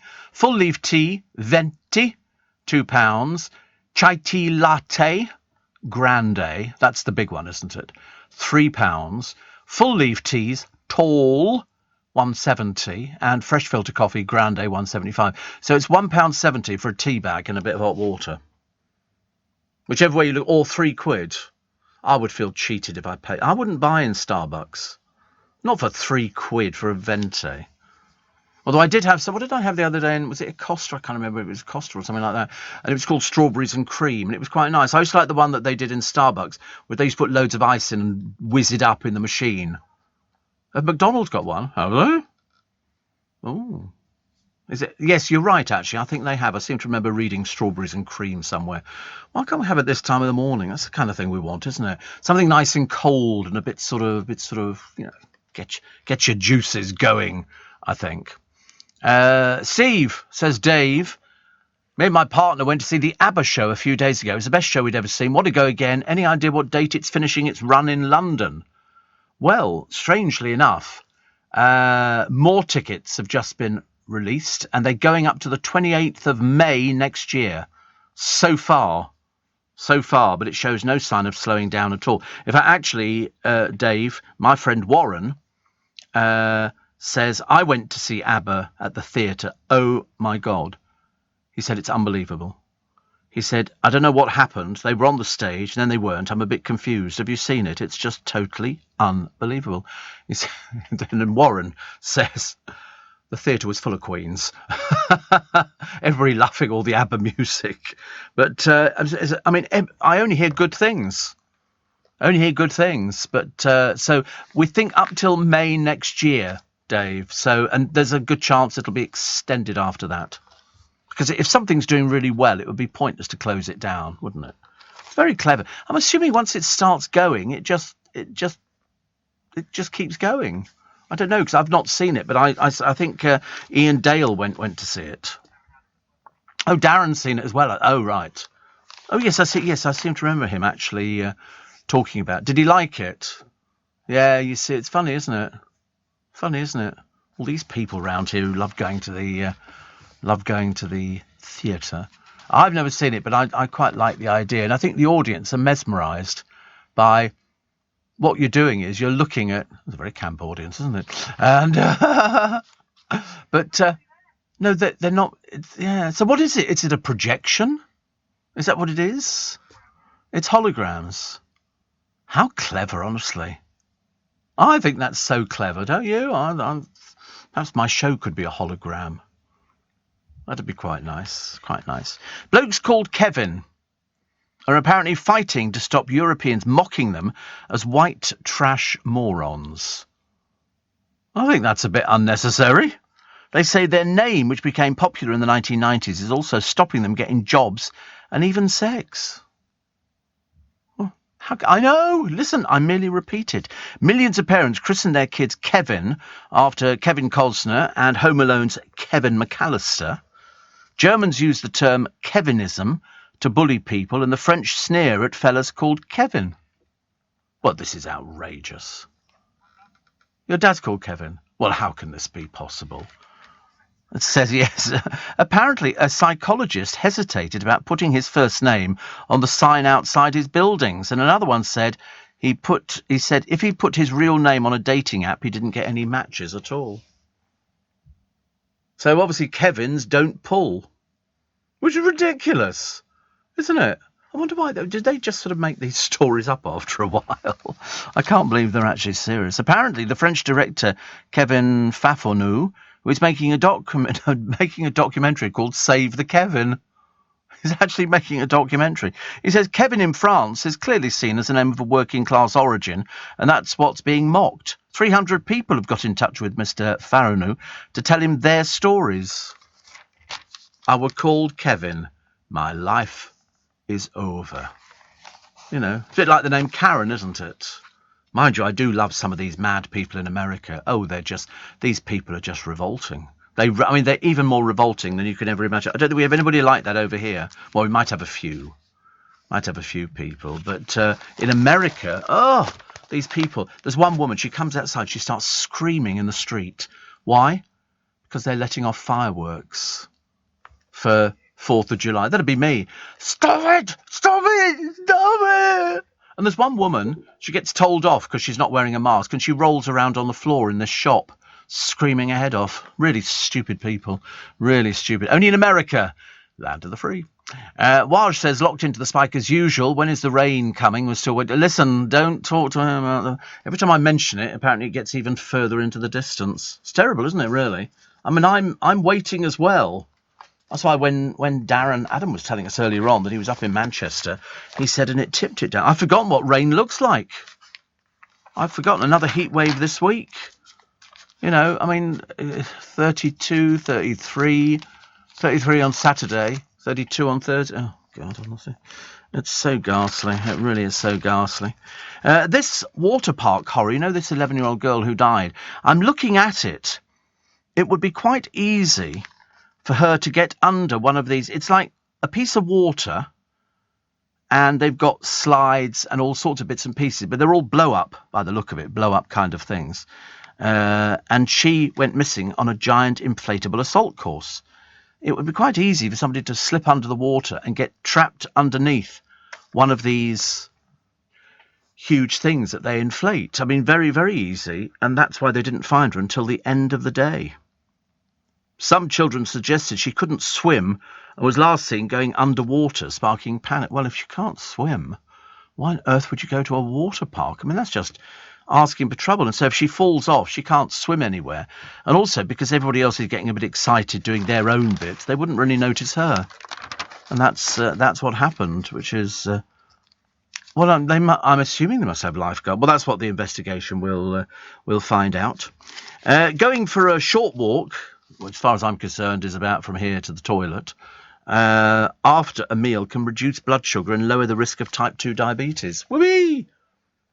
It's all good, isn't it? I've told you I've just added a tablet. Well, I haven't. They've added a tablet to my medicine. It just turned up. Knocked on the door. I said hello. He went, I'm a tablet. And I went, yeah, what do you want? He went, I'm supposed to in your Dosset box. And so I am, because they mentioned it in the chemist. They said, oh, you've got this extra tablet. And I don't know what it's for. I think it could be blood pressure. Could be blood pressure. I've got no idea. Well, I've got no idea. I mean, it doesn't make any difference because I don't make tablets. I just sort of swallow the blooming things. So I just take them. Yeah, exactly. I'm taking a break. I'm just explaining about the tablets. All I can tell you is it's a little orange one. It's sort of like a diamond shape. Because I originally thought it was Viagra, and I thought, so I took it, expecting the best. And nothing. I'm sorry, nothing at all, really. Oh, well. We're having a heat wave, a tropical heat wave. And by the time you get to Friday, you'll give up completely. Mark in Bishop Stortford said, me and the wife went to see Lisa Stansfield and Simply Red in Hatfield yesterday. Fantastic. Lisa was amazing, but wow, Mick Hucknall, that boy can sing. Absolutely faultless, 100% perfect, note for note.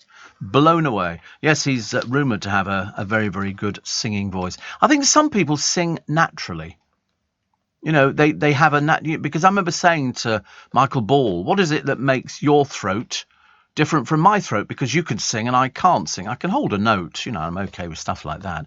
Paul says, we flew from Vienna to see ABBA Voyage in June. It was amazing. He says, I think the best word to describe it is joyful. You have to see it. He said, hope all's well. This is my friend Paul, who works out in Vienna. He lives out there with his significant other. Well, I hope he does. A bit dreadful. But he's lived out there for years now. Isn't it funny? Some people just take to a particular place. I mean, I haven't been to Vienna for quite a few years now, but worked out there for about 9 years. And I loved it. It had sort of everything going for it, except in summer it was hot and in winter it was absolutely blooming freezing. I've never known a place that was so cold. Have you seen how much Mick Hucknall looks like Phil Mitchell? He does a bit, doesn't he? Yeah, yeah. Yes. It's all that ginger hair, isn't it, really? A little bit like Phil Mitchell, a little bit. Yeah, if you take away the hair, then it's not a bad likeness. Well done, the producer Joe, on that one. For another staggering thing. Yes, earn your money today. So here we go, another week of at least bone-dry Britain, ramping up the threat of fresh hosepipe bans, which is ridiculous, isn't it? And also conkers have begun to fall at a park in Wanstead due to the heat wave. So you've got conkers in August, which we haven't had for many, many years. More people here. Migrants hauling a boat. This is French police foiled an attempt channel crossing by a group of around 45 migrants by puncturing the boat and smashing up the engine. Well, that seems fair enough. So I'm all in favour of that. All in favour of that, because then it stops them being risky. Anyway, the officers then see why they didn't come up with this one ages ago. Why didn't Priti Patel come up with it? I mean, for goodness sake, she's come up with nothing so far. Total waste of space. And so what happens is, after sunset, Sunday evening in a sleepy holiday resort between Calais and Dunkirk, migrants wearing red life vests emerged from the sand dunes, made a dash for the water. Several women and children carried, youngsters with them, while a large group of mainly young men followed behind, hauling a black dinghy above their heads. Intercepted by a police car, and then officers burst out of it to puncture the dinghy with a knife as the migrants scattered. Well, that's good. That's good. It's a case of, it means that they can't use it for crossing the channel. They smash the engine up, so it's completely useless. And every time they appear carrying this boat, the police will be there to let it down. It's as simple as that. What are you doing? Are you doing, honestly? Oh, dear. Sprayed Lucozade. Step up the Rwanda plan, say MPs, after the Albanian migrant search. And the Archbishop of Canterbury has urged Anglican bishops to speak out against unethical treatment of migrants and climate change. But the trouble is, he's coming from another angle, I'm afraid, because he assumes that all these people are economic migrants, seeking safety. He did denounce the Home Secretary Priti Patel's Rwanda asylum deal in his Easter sermon, suggesting that serious ethical questions about the plan would not stand up to the judgment of God. Still doing that one, I think. Isn't this the one, wait a minute, didn't Sandy Toksvig write to him because of his stance on gay, lesbian, trans and all the rest of it? They've got very odd views, the church. Very, very odd views on certain things. And I think Sandy Toksvig says, I think we need to talk about this because you've definitely got the wrong end of the stick. I mean, are they assuming that there is nobody gay in the Church of England? Or the Anglican Church, or the Roman Catholic Church, because we know this not to be true. We know it's not to be true at all. What else we got in the paper today? Well, we got some birthdays, actually. In fact, we've got a couple of nice birthdays, I think. A couple of nice birthdays, which I shall tell you about. One of them is Chris Eubank, who's going to be doing this cooking program, MasterChef. He's going to be doing that. How old is he? Go on. You think he's 60? No, he's 56. 56, which is okay, actually. And he successfully defended his title 19 times, known for his extravagance, and flies his barber down from Manchester every 10 days. He was taken into care as a teenager, paid $45,000 to call himself Lord of the Manor of Brighton. He used to drive his huge truck down on Brighton seafront. And no, it's this huge thing. And then he'd get out and he'd go up and down on his little scooter. And he would carry all his photographs with him. So if people asked for a photograph, he'd pull it out of his pocket and sign it for you. Huge truck. He's mad as a threepenny bit. He's absolutely stark staring mad.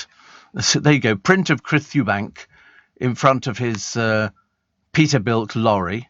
Nearly 200 quid this is. Nearly 200 quid. But he started wearing all these peculiar clothes. He never used to be like this. He never used to dress like that at all. The country gent kind of thing, which of course he is nothing like a country gent. But he was the one who was interviewed by Mrs. Merton. And he sat there with he came on with a briefcase, a cane and a monocle in. And halfway through she said, "Come on, Chris," she said, "it's a chat show. I ask questions and you answer them." Unfortunately, he tries to pretend to be very intelligent, but he's not. It's an act. It's an act. The socialite who sold the chalet to cut-price Duke hits out at Fergie's £7 million flats. Yes, as I say, there's something very odd about Sarah Ferguson and Prince Andrew. I mean, full stop. You don't need to say anything else after that. There's something very peculiar about them. And this lady here, Isabelle de Rouvre, sold the chalet but lent them the money to buy it. And she claims that they owe her now. Do you know, if you were renting it, $22,000 a week. $22,000 a week for but people have got that. 7 beds. Came with 6 staff, an indoor swimming pool, blah, blah, blah. She agreed to sell it for $13.25 million. They took out a mortgage and pledged to pay the remaining $5 million in instalments, but then they failed to make them. So she's chasing them up. And now the Duke and Duchess are trying to sell the ski chalet. And a spokesman for Sarah Ferguson, she can't speak for herself, obviously. They say, "Oh, you deal with it." I can't deal with people. Declined to comment. You see, I find that just plain ignorant. Sorry, you owe us money. Why have you not paid it? I have no comment to make. Well, you better find some comments to make, lovey. You better find some comments to make. The deranged radio host, Alex Jones, makes about $1 million a day, I'm told. That's what he makes. He's now been ordered to pay, I think it's about $45 million. 50 million day of reckoning. He's been told by a court to pay that. Mind you, Kevin Spacey's been ordered to pay $31 million.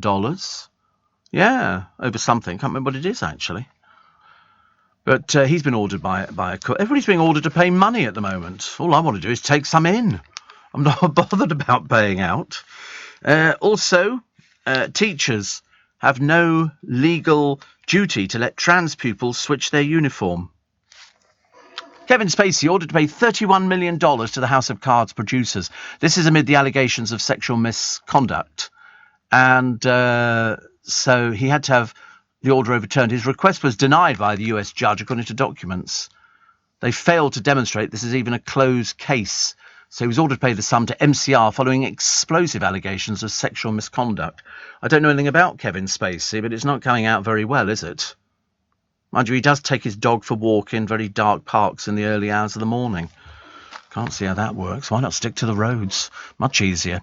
Steve, please remind listeners to pop a small dish of water out for hedgehogs, says Penny. I think they're doing it. I've heard they're suffering with the dry conditions. They also like dog food, not bread and milk. Oh, you never give bread and milk. Definitely not. And Pete the Pool Man says it's always great dropping into Daniels of Windsor and having a chat with Ruby. She's lovely.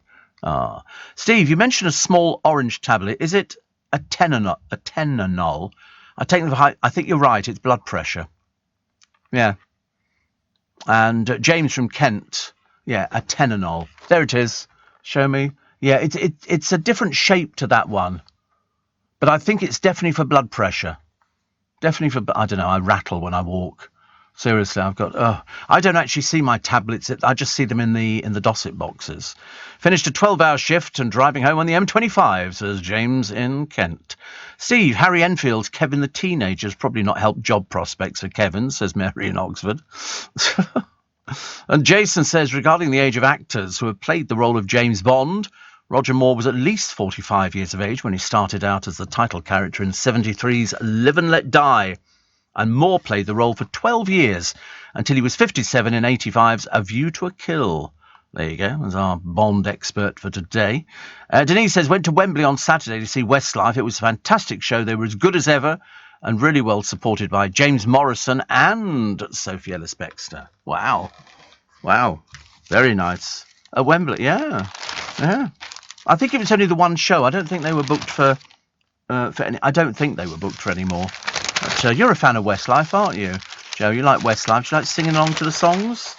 Only through me, exactly. What else we got? Born on this day, Jan Pinkowski, the Polish-born author, pioneered pop-up books and illustrated Meg and Mog. And in 1975, August the 8th, Britain will celebrate the Queen's Silver Jubilee, economy style. The Home Secretary, Roy Jenkins, said that the festivities would be in compliance with the Queen's express wish that undue expenditure should be avoided. Only we could say the same to poor old Prince Andrew, the failure in the family.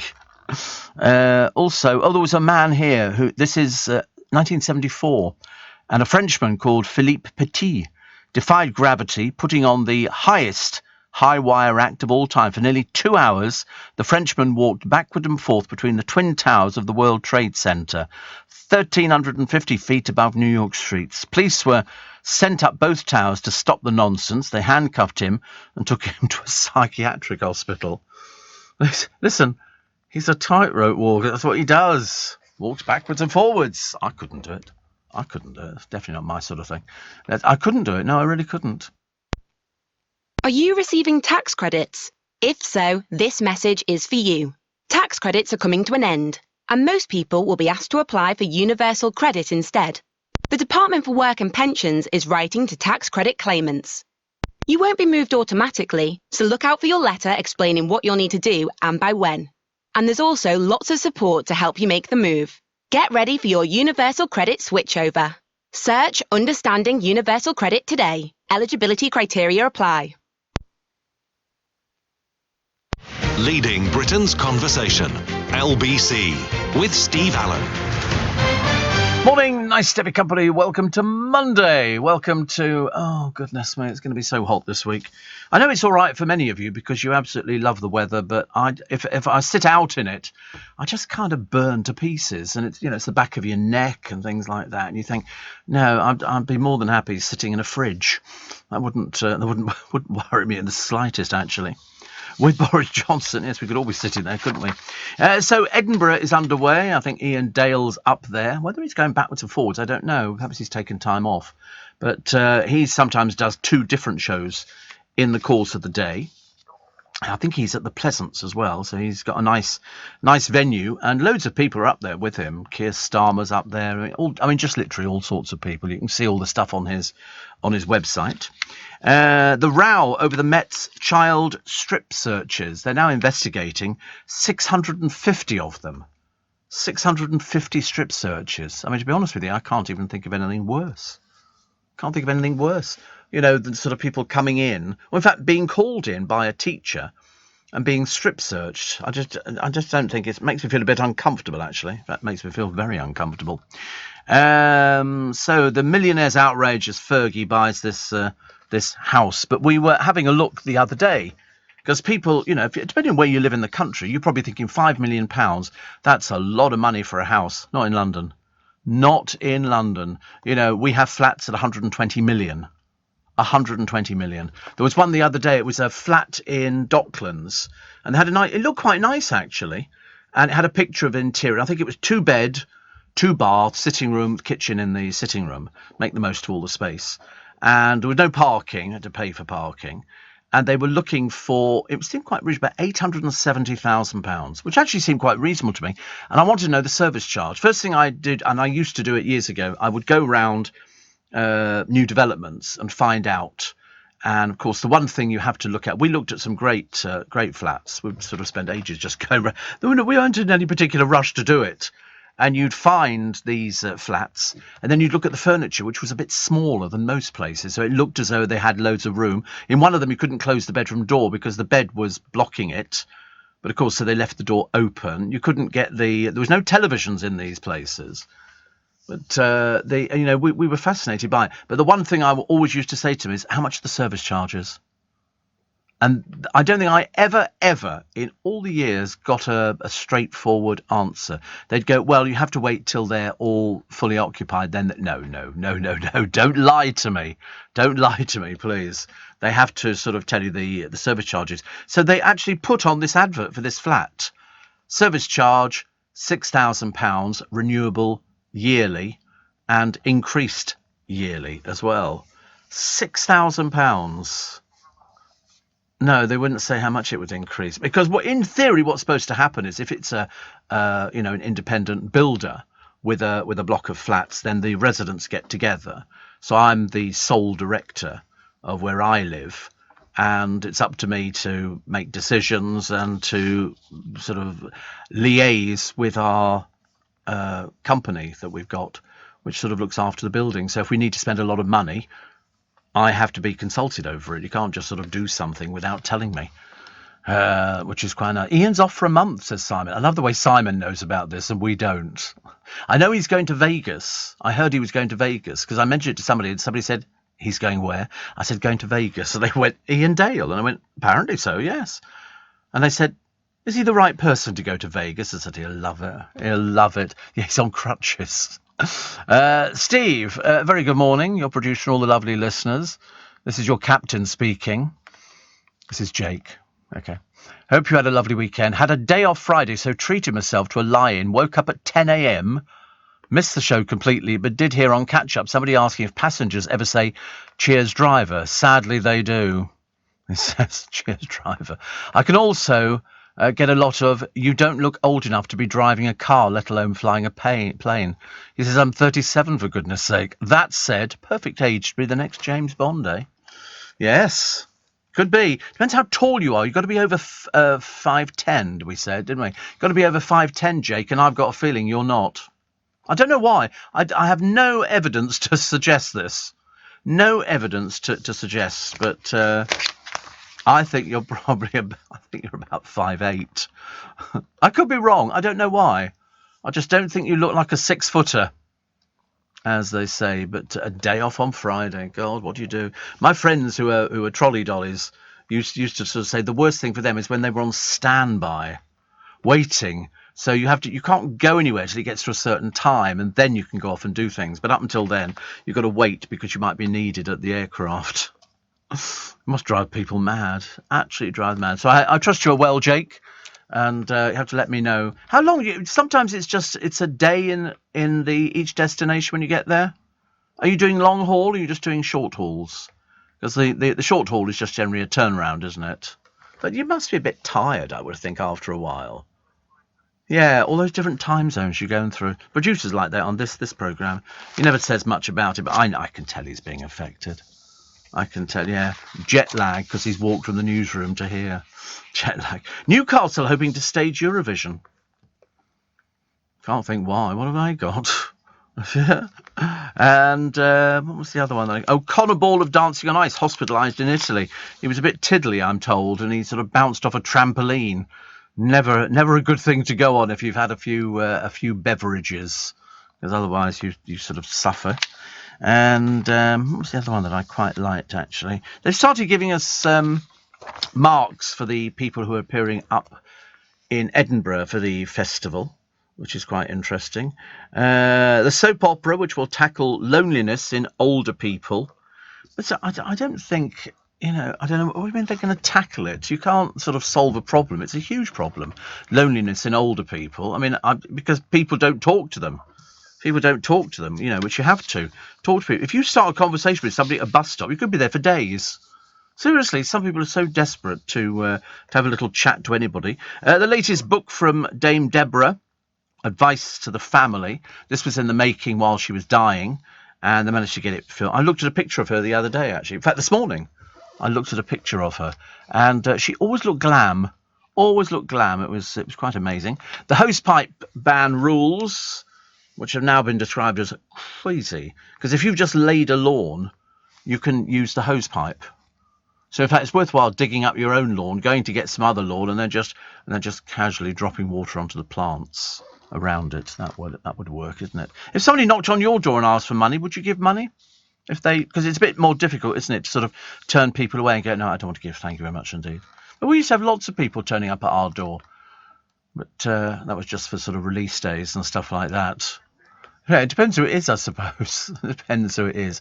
Wayne, my trolley dolly friend, says that standby is awful.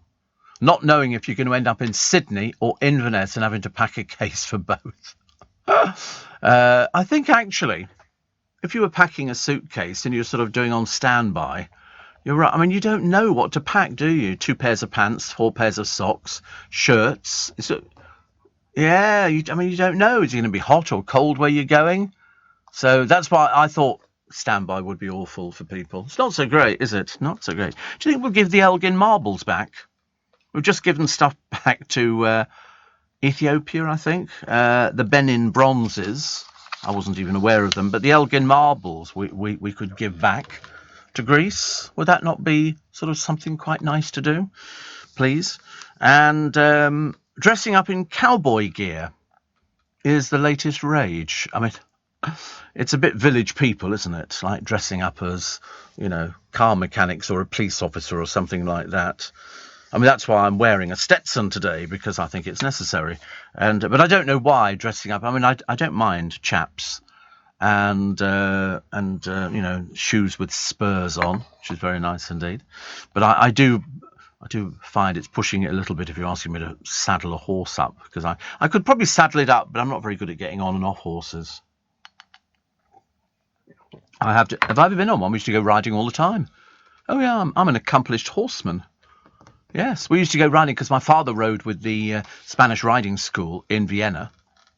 And so when he came back here, everywhere we went, we rode horses. So in Huntingdon, we were out every week. But my father, because he was an accomplished horseman, even more accomplished than I, he was allowed to take us out without having to go out with the school. Normally you go out with the school and you go to a field and you all sort of go round it. It's very tedious. And when did I last ride? When I was about 15. Yeah. When we did Huntingdon and then in Yorkshire. Yorkshire was the most scary time for me because horses can be very scary. They're very big, very, very big. And I was on a particularly big horse this particular day. I mean, it was big. And I remember we were going through this town and my dad and my brother were in front of me and I was going, and this bloke came out of the shop window. He came out of the shop door and he clapped his hands like that, spooked my horse, which took off down the high street at a gallop. I am clinging on for grim death. I had no idea where we were going. I had no control over it. I couldn't do it. I couldn't stop it. I couldn't do anything. Sailed past my dad and my brother, and all the horse did was just went straight down the high street, turned right into the yard of the stables, and that was it. And then it came to a shuddering halt. I, of course, was a complete nervous wreck. But, yes, very dangerous, definitely. Dan is cabin crew in Kent. He says, I was on airport standby yesterday, packed for Bermuda and ended up in Manchester.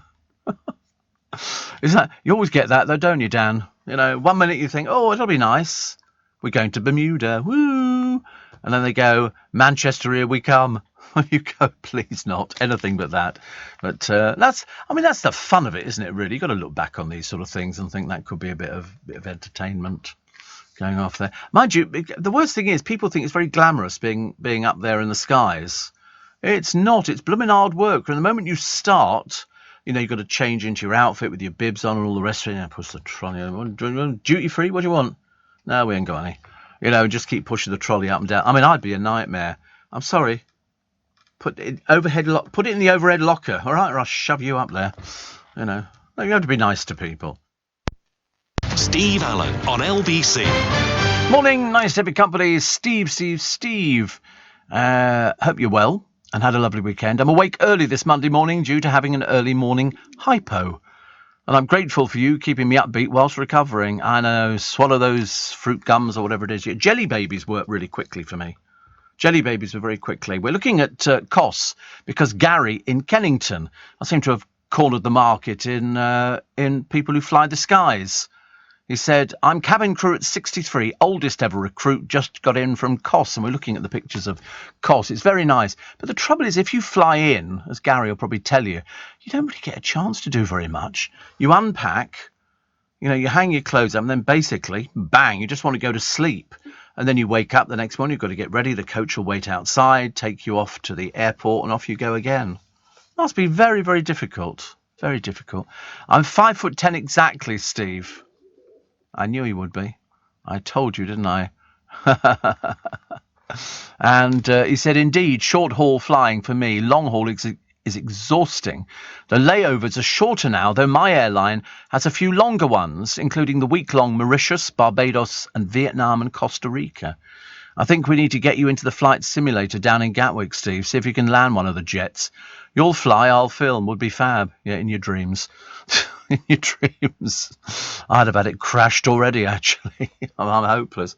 So, do they ever stay on the plane and come straight back if it's short haul? Yes. Yes, because they have to sort of tidy up and then get ready for the new stuff being delivered. Depending on what they're offering. If it's only a short haul flight, you're not going to be doing a full meal. So it might just be a little snack or something like that, or have a little ice cream tub or something. A cup of tea, orange juice.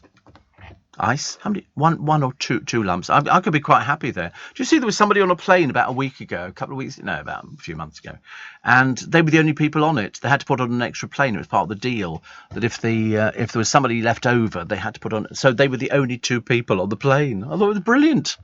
It was lovely. At 5'10" exactly. So, yeah. So you're same as me. I'm 1.8 meters, I think, which is sort of 5'10" and a bit. But sometimes that bit can be the most, that's 5'9". What, 1.8 meters? Is it? Oh. I think I've shrunk. I'm slightly disturbed by this. I thought I was 5'10". And it says here I'm 5'9". I'm a little shorty. Oh, my goodness me. I could be booked for Strictly Come Dancing immediately. How embarrassing. Paul says, cabin crew on standby, packed for a Bermuda edit. Oh, that's right. He says, that's right, we're hotter than Bermuda anyway. Re the hosepipe ban, thankfully, us here in Deal are exempt. Well, we're exempt at the moment in London. I'm trying to not sort of talk about it too much. Hopefully they might forget about us. Not sort of, because we have got the Thames. You can use the Thames water for watering the plants. Can't you? Yeah, you can do that. All the way along the embankment, you could probably water the plants, which would be quite easy. Well, that's what I see. Professor Brian Cox, remember him? Things can only get better. Remember that song? That was his, wasn't it, from some years ago? D. Ream. He was a bus spotter as a kid. One of those kids who wrote down bus numbers. I never quite got the bug myself. It's like train spotting, isn't it? It's not my kind of thing. But people do it. And I was saying the other day, people used to go and sit at the end of platforms when you could just walk onto a platform. Now you can't because of tickets and everything else. And you can't really train spot unless you're sitting at the end of the platform. People used to sit there and they would have sort of like 4 or 5 trains coming in and out every so often. And they would write down the number. It's like people who go plane spotting. As all the boys listening this morning will tell you, up at Heathrow in the laybys, loads of those. They sit there, they've got their radios and they tune in to the frequencies so they can hear the pilots, saying what they say. I hope it's never too rude. Well, I suspect there might be some little bits and pieces. So Kim Wilde relaxes by thinking about aliens. Isn't it funny? I relax thinking about Kim Wilde not thinking about aliens. I can't think of anything worse than sitting there dreaming about aliens. I mean, do people want them to exist? Because if so, I've got 2 prime candidates here in the studio. You could come and sort of analyse them and try and work out which planet they're from, but you'd never work it out in a million years. But so dreaming about that seems quite nice, actually. And I don't, by the way, Gary in Kennington, I don't think cabin crew at 63, oldest ever recruit, is anything to be worried about. I think it's quite a nice little tag. Quite a nice little tag. They used to make them retire at about 32, did they? Well, I didn't know that. I thought you just kept going until you didn't want to. Then you came round the side and you flew the plane. That could be quite entertaining. So they used to make them retire about 32 years old. You're doing very, very well. They've used a couple of elderly people on some of the television flight programs. Still interesting. Fire chiefs want garden barbecue stamped out. There was another fire the other day. Next door neighbours went, there's a fire in the back garden, and it was one of these little portable barbecues, and they've said don't have them, don't use them. But then everybody's selling them. My local garage is selling these little barbecues, and so the fire chiefs have said no, because they're dangerous. It's all contained in one little sort of box. And there is the danger it can be knocked over, and with everything as tinder dry as it is, you could have a big problem on your hands. So my advice is take extreme care. And if fire chiefs get their way, that'll be something else that we can't have. More on Ellie. My God, they've managed to pick everything up on her. I can't imagine why. But so you've got Kim Marsh. These are the ones. I don't know how many people are there on Strictly. Is it 12? 12 or something like that? Oh, we're miles behind it. 1, 2, 3, 4, 5, 6. So you've got to find another 6 more. And they've scraped it a bit at the moment. Kim Marsh. Will Mellor. He's very fit anyway, though. He'll do very well. Somebody called Richie Anderson, who apparently reads The Travel. And that apparently makes you a celebrity nowadays, which is a little bit embarrassing. But he's gay, so he'll be doing same-sex dancing. Kay Adams. Not really a lot you could say about her. And somebody called Jade Adams, who nobody's ever heard of. But I can see the picture of her now in this advert. And there's a song, isn't there, that goes along with the advert. That's right. Are you going to bingo? Bingo. That one. That's her claim to fame. That's it. Nothing else. She's not sold ice creams. She's not donated to anything in particular. And that's what it comes down to. Amazing. A group plucked from a small boat brought into Dover on a border force. So obviously this was one of the boats that didn't get slashed to pieces.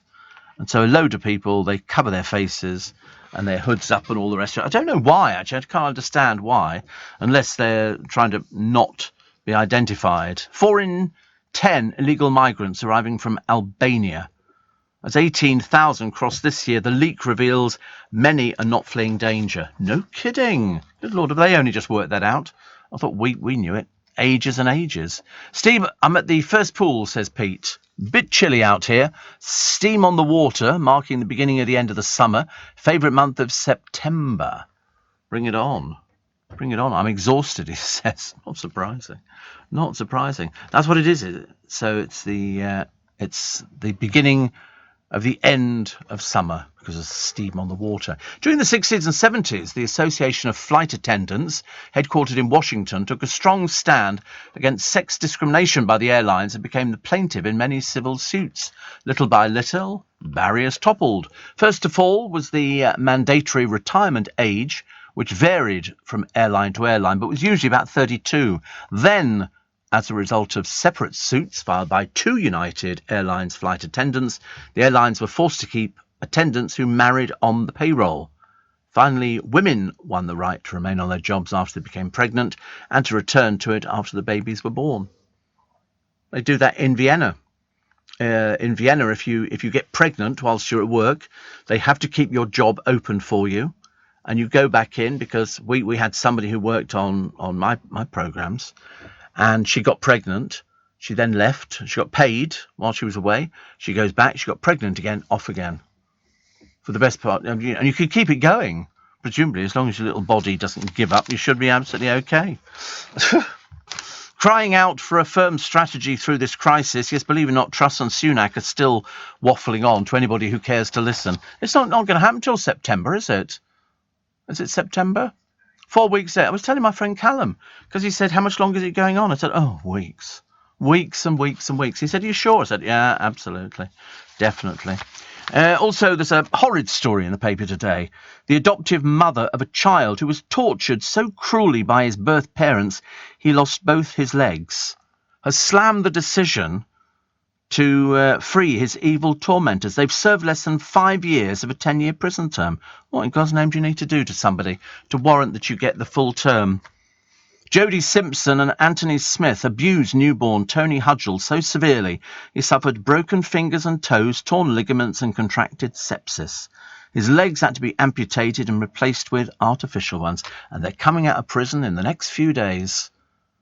I mean, you seriously couldn't make it out. You couldn't make it up. It's dreadful.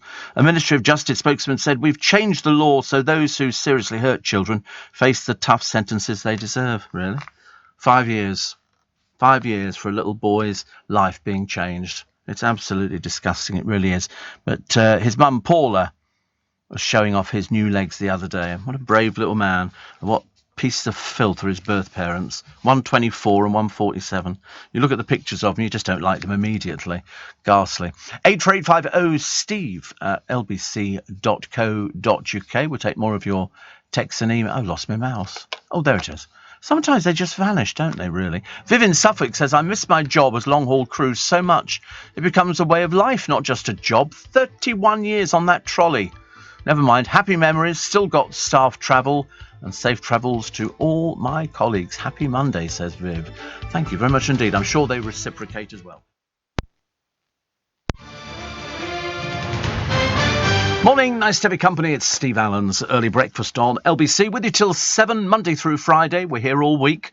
London's open for as many times as you want to pop down and go to the theatre and go to the restaurants and see the sights. We've got everything here. A picture in Hello Magazine of Angie Best on a mission to make 70 the new 50 for women. So she's got a gym apparently in Henley-on-Thames. She says, everything has changed. We girls don't need to shrivel up and disappear. Well, if you see the picture of her, you won't believe she's 70. I mean, I find it almost unbelievable, actually. But joining her on the photo shoot was her wayward son, Callum, who's now 41 and is a reality TV star. I don't think he's ever done anything of any note, has he, really? He just used to work on the door of a nightclub or something. He was sort of known as a greeter. But he's 41 now. He's a bit old for that kind of thing, isn't he, really? But they never seem to die. They just seem to go on. And Britney Spears hitting back after Kevin Federline says she's not seen their sons for months, insisting I gave them everything. Have you noticed all these people, they marry the wrong people, and they then sell them down the river? I've noticed the other day, who was it? Lauren Goodger ended up in hospital for some inexplicable reason. Couldn't quite work out what it was. And now she's gone into hiding, presumably to try and get ready to sell the stories to us so we know exactly what went on. I mean, she appears to have a black eye or something. And I believe that her boyfriend was being questioned. I mean, you have to ask yourself the question, can't these people pick the right people? It doesn't seem to work out very much, does it, really? Mind you, Coronation Street are going to highlight the toll that loneliness has on older people as part of a dramatic storyline when Audrey Roberts confides in Friends that she tried to take her own life. And I think because after Alf died, I know it's only in the soap. Okay, it's only in a soap. We have to sort of, suspend belief here. And they've asked Samaritans to get involved. And they say the reasons, for suicide are very complex and rarely down to one issue, which Audrey's story has really captured. I think after Alf died, I think she then went, only in the show, I think she then found it very difficult. Everybody expected her to be very bubbly, and she was very bubbly most of the time, and I think then all of a sudden you get to a certain age. She went out with Nigel Havers, didn't she? Only in the show. I have to explain this to people, because otherwise it gets very, very complicated. But, she realised how much her friends can help her. Audrey's very sorry for what she's done. Her first reaction was to keep it from the family. And so soaps are supposed to, they don't always do it, they're supposed to reflect what real life is like. And unfortunately, real life is a bit miserable. It's not all singing and dancing and lollipops and pink ice cream. I mean, it's a good storyline. And she would be the best person to do it, really. Because in real life, she's married to the bloke who was in it, who tried to attack Rita, who's now died as well. I don't know, she's still going. Alan Bradley, I remember that vividly. They did it in Blackpool, didn't they? I think it was in a tram or something. And Rita's trying. When do you think she's gone through it all? My goodness me. Stephen Cooper says, I flew with Lufthansa. Short haul up to 3 hours. Medium haul 3 to 6 hours. Long haul over 6 hours. I feel sorry for people who, I mean, I don't know how it works, actually. I don't know how much money people who fly the skies earn. I know what pilots earn roughly, Jake. Roughly. I'm going to have a rough idea. But for everybody else, if you're doing these long-haul flights, it must drive you mad.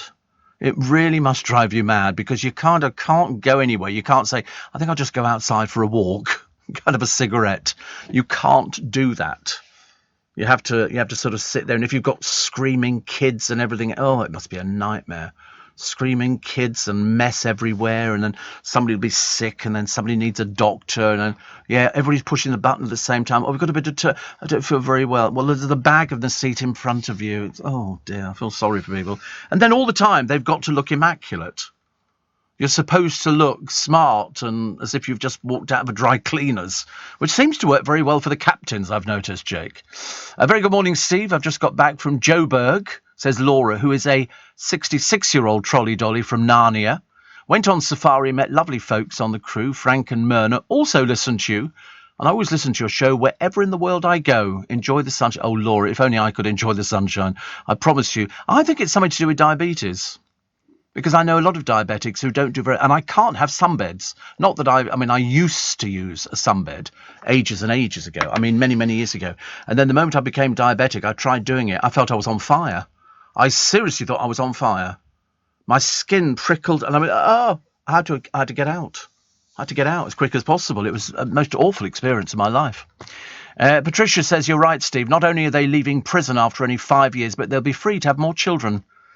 If you see the picture of them, Pat, you'll realise my sheer hatred for these people. How you can, hurt a small child, a baby, so that he loses both his legs and his fingers were all broken and everything else, and all they get is 5 years. Something the matter, isn't there, with the courts in this country?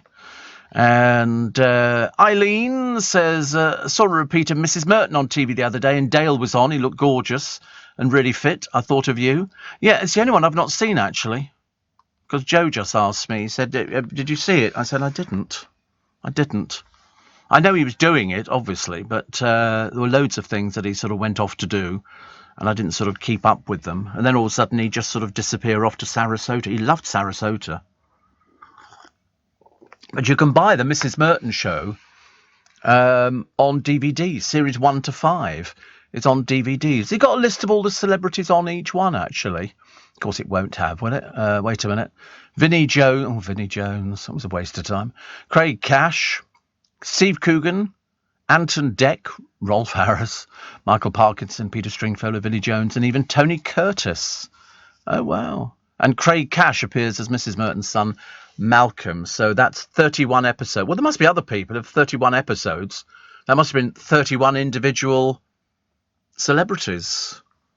I don't think I can really spend that much money. It's an awful lot of money. Graham the chauffeur says it's that time of the year for the sticky grass seed balls. Just spent half an hour removing them from my springers, Monty and Willow, after their morning. I know, I remember those. We used to quite like them. You'd stick them to somebody's shirt. Do you remember that? I did. Oh, my clocks have all gone off. It's interesting, isn't it? 1 minute everything's on, the next minute my screen goes completely dark. No, it's not. It's not. It sort of clicks back into gear. After a little while, all of a sudden something will appear, and then it's sort of, there you go, it's got no signal, which has just flashed up on it. I think I need to put some more money. Has everybody got a shilling at home they would care to send me? Okay. You want to go in the hamster wheel? Good lad, I knew you would. No, it's not for the first time, is it, that you've enjoyed the hamster wheel? Been quite a few weeks, but the memory still lingers. Victims sent unsolicited nude pictures are being urged to report the offences. Who sends unsolicited nude pictures? I mean, I can't believe it. Apparently, officials want those who receive obscene images, have pictures taken up their skirt, get flashed or sexually harassed in the street, to turn to the justice system. I agree. Did you read about that former BBC presenter who's been found guilty of abusing other people on the television and on the radio? He's been found guilty. He's going to be sentenced. I forget when it is, actually. Can't wait. Is it coming up soon? Can't wait to see what the end result of that one is. That'll spur people on, let me tell you. It really will. Very interesting, because he's been writing stuff to them, offensive things. And I can't even remember his name. But it made all the papers. That's it. Alex Belfield, former BBC presenter, found guilty of stalking, because he kept writing to all these people, hundreds and hundreds of things, and mentioning them on his little programme that nobody listened to. But it's very interesting, because it's going to open the floodgates for anybody else who's ever received anything that can be construed as offensive. And that way you can get people into court. And so I'm hoping he's due to be sentenced on the 16th of September. So now found not guilty of stalking 4 other people, but stalking 4 people, including Jeremy Vine. Because that's the trouble. If you're sort of semi-famous and you get stalked by somebody, now people are fighting back, getting them into court, and it basically destroys their life. In La Rochelle, says Richard, on a cruise ship. Oh, right. So you can. When we went on a cruise ship, I couldn't pick up LBC. I was a bit miffed. I don't know why. Mind you, I mean, it was probably before the internet. Yeah, all right. Before the internet, before the global player, and also we were in the middle of the sea. I mean, we were sort of so far away, and there's so many cruise ships now. They're so fantastic. If you've never been on one, go one. The reason being, you'll absolutely love it. Try not to get one with loads of kids on it. You know, try and find an adult ship. Yeah, they have sort of, you know, because what they do, they sell the ship as much as they can, and then after they've sold it, then they reduce the prices, and so all of a sudden kids start. We had some kids on ours. You thought they'd never seen alcohol in their life before. Mind you, they probably hadn't, actually. So a charter has been created for better treatment of comedians. Better treatment of comedians. It aims to ensure stand-up performers are protected from lack of safety, payment rip-offs, harassment and discrimination. Wow. That's a bit cool, isn't it? I've never heard of that one. Newcastle, the latest city hoping to host the Eurovision Song Contest next year. London, Manchester, Glasgow, along with Sheffield, Leeds and Aberdeen have already bid after it was decided the event could not be held safely in Ukraine. Well, who came up with that brilliant idea? Of course they couldn't hold it safely in Ukraine. Of course they couldn't. Don't be so silly. So, I mean, I don't think we want it in London. I'm not. I don't really think. No. I mean, I wouldn't want it. No, not Twickenham Stadium. No. Let's have it in Newcastle. Newcastle's okay. I could cope with that. There's a documentary coming up on BBC 4. I don't think I get BBC 4. And do I? Oh right. Well, how do you know? You don't know what I've got on my television. I don't have anything. I'm still in black and white. And this is apparently a girl who talked to dolphins. She was attempting to teach them to speak English. I mean, some of the animals' mimicry is remarkable, but became corrupted by Lily's LSD intake. So it ends in malpractice and tawdry disrepute. So I don't want to spoil it for you because it's a very old story. And this domestic dolphinarium was built to the specifications of a neuroscientist, and so she moved in to talk to dolphins. Seems a bit bizarre. Mind you, I saw a chimpanzee exactly the same, who they taught to do sign language. He was very famous for learning to do sign language, but I'm not sure if he actually knew what he was doing, or he just... what do we mean his name? It was a monkey. He was a cheetah, and not a cheetah, he was a chimpanzee. A cheetah. Can you imagine? Perhaps he was a hybrid. Who knows? With UK Export Finance, I'm fulfilling more export orders from around the world with working capital support. Export insurance means I'll get paid when exporting to challenging markets. At UK Export Finance, we believe no viable UK export should fail for lack of finance or insurance. Between 2022 and 2023, we provided £6.5 billion of government-backed trade finance to support UK exports. Learn how we could help you win export contracts, fulfill orders, and get paid. Search UK Export Finance today. Steve Allen on LBC. Text 84850. Morning, nice to have your company. Welcome to Monday. Welcome to, it's 19 minutes past 6. It's going to be a heat wave. What it's like over in Ibiza, I have no idea. But my friend Jonathan Shalit is having dinner with his daughter. Well, he was yesterday. I imagine they probably have dinner most nights, actually. And his daughter, Sophia, does social media on Hart's Breakfast Show in this very same building. He says, we are talking warmly and glowingly about you. That's nice. Always nice things to say about Jonathan. We don't always agree all the time. Sometimes we disagree, not vehemently, but, you know, sometimes he has his opinion, I've got my opinion. But he's always been lovely and always very nice, which is very sweet. So I hope that your weather is good in a bit. I can't bear it. I'm just hopeless in this weather. I moan about it constantly. It doesn't really help, does it? Because I just can't get comfortable. I mean, I don't mind if it rains. It doesn't bother me if it rains. I couldn't care less.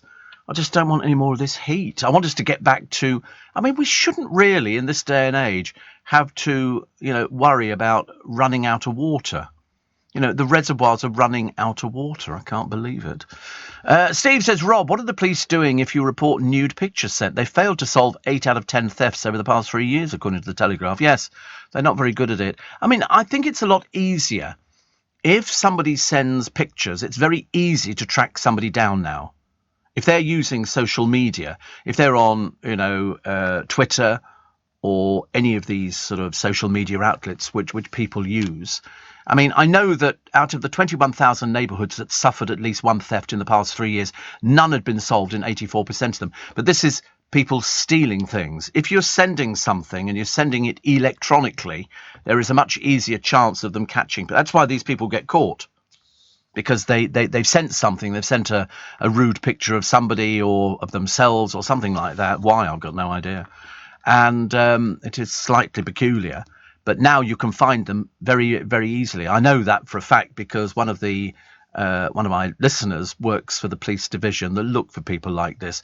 And they're doing it all the time. And they put people in court and people go to prison for basically obscenity. People who've sent something rude. They obviously must have quite a few brain cells missing, because to not realise that people get caught is almost, showing ignorance of the worst possible kind, because you can find these people fairly quickly. The police are very keen to prosecute. The people themselves are very keen to prosecute. And so they do. And then it basically destroys their life. They lose their jobs if they have them. But I suspect in many cases they don't. And then you can sort of sort it all out. It's much easier, isn't it, than having to sort of worry about reading something with somebody, or failing that in a lot of cases, we just delete. You delete something and that's it. You don't ever see it ever again. It's lovely. It's fantastic. Professor Brian Cox, I say, was a bus spotter. They don't call them bus spotters. What do they call them? You get train spotters, but you don't get bus spotters. There's another name for them. People who sort of check out bus numbers. But I don't know what. Sorry? But I don't know what they're called. They're definitely not bus spotters. Bus spotting. They are bus fan, bus nut, or bus enthusiast. Bus spotters. Isn't that funny? Yeah, bus nut. Bus nut. I mean, and there are also clubs and Facebook pages and stuff like that. And then somebody asks, is bus spotting legal? Well, of course it's legal. It's just stupid. You just take a picture of a bus and you take a picture of the number plate. But it's more interesting in aeroplanes, because you see an aeroplane coming over and you can tell by its call sign where it's come from. You can see on the internet how many passengers on board. You can find out all sorts of stuff now. But buses, they're just buses. It's like train spotting. They're just trains. But at least with the aeroplanes, it's marginally more entertaining. Steve, it's a cool 13 degrees and slightly misty in West Yorkshire this morning, says Jane. That means the end of summer, doesn't it, mist? When you start getting mist on the rivers and on the lakes and stuff like that. There is a YouTube channel that apparently shows planes arriving at Heathrow. Well, I can take you to Heathrow now. There'll be a road. It's running at the back. It runs as if you were going up to Staines. And they all sit there with their big radios with the big aerials on, listening in. Yeah, Hatton Cross, exactly, Hatton Cross. And they love it. I've never actually stopped and spoken to them. But they all sit there and they've got the pilots chatting away to each other. When we come in, it's another train spotter, masquerading as a plane spotter. And people seem to like it. I don't quite get what it's all about. I wouldn't insult your intelligence by trying to work out why somebody would be fascinated as to where an aeroplane's come from. I'd be more interested if they could tell me the secret of how it stays up in the air, because I don't understand any of these things. So Mike Tyson's thrown a girly fit with a streaming service who want to make a new series about his life, and he says they haven't asked me permission, they haven't paid me. Why should they? Why should they pay you? Why should they pay you at all? You were the stupid one who lost 60 million quid. That's what he lost. 60 million quid. He lost the house, lost everything at all, because he's an idiot. And it's the best you can say about him. You know what people are like nowadays? They blame everything on other people. They never take the blame themselves. Here we go. I love not having a safety net. This is Erasure's Andy Bell. He's such an interesting guy. He really is. On living with HIV and falling from fashion. I still think he's great. I think he's absolutely fantastic. We interviewed him quite a few years ago, and he was quite charming. Archie Battersby's family calling for a change after a bitter court battle over the medical care. Whichever way you look at it, Archie is at peace. He's got that rest that he wanted.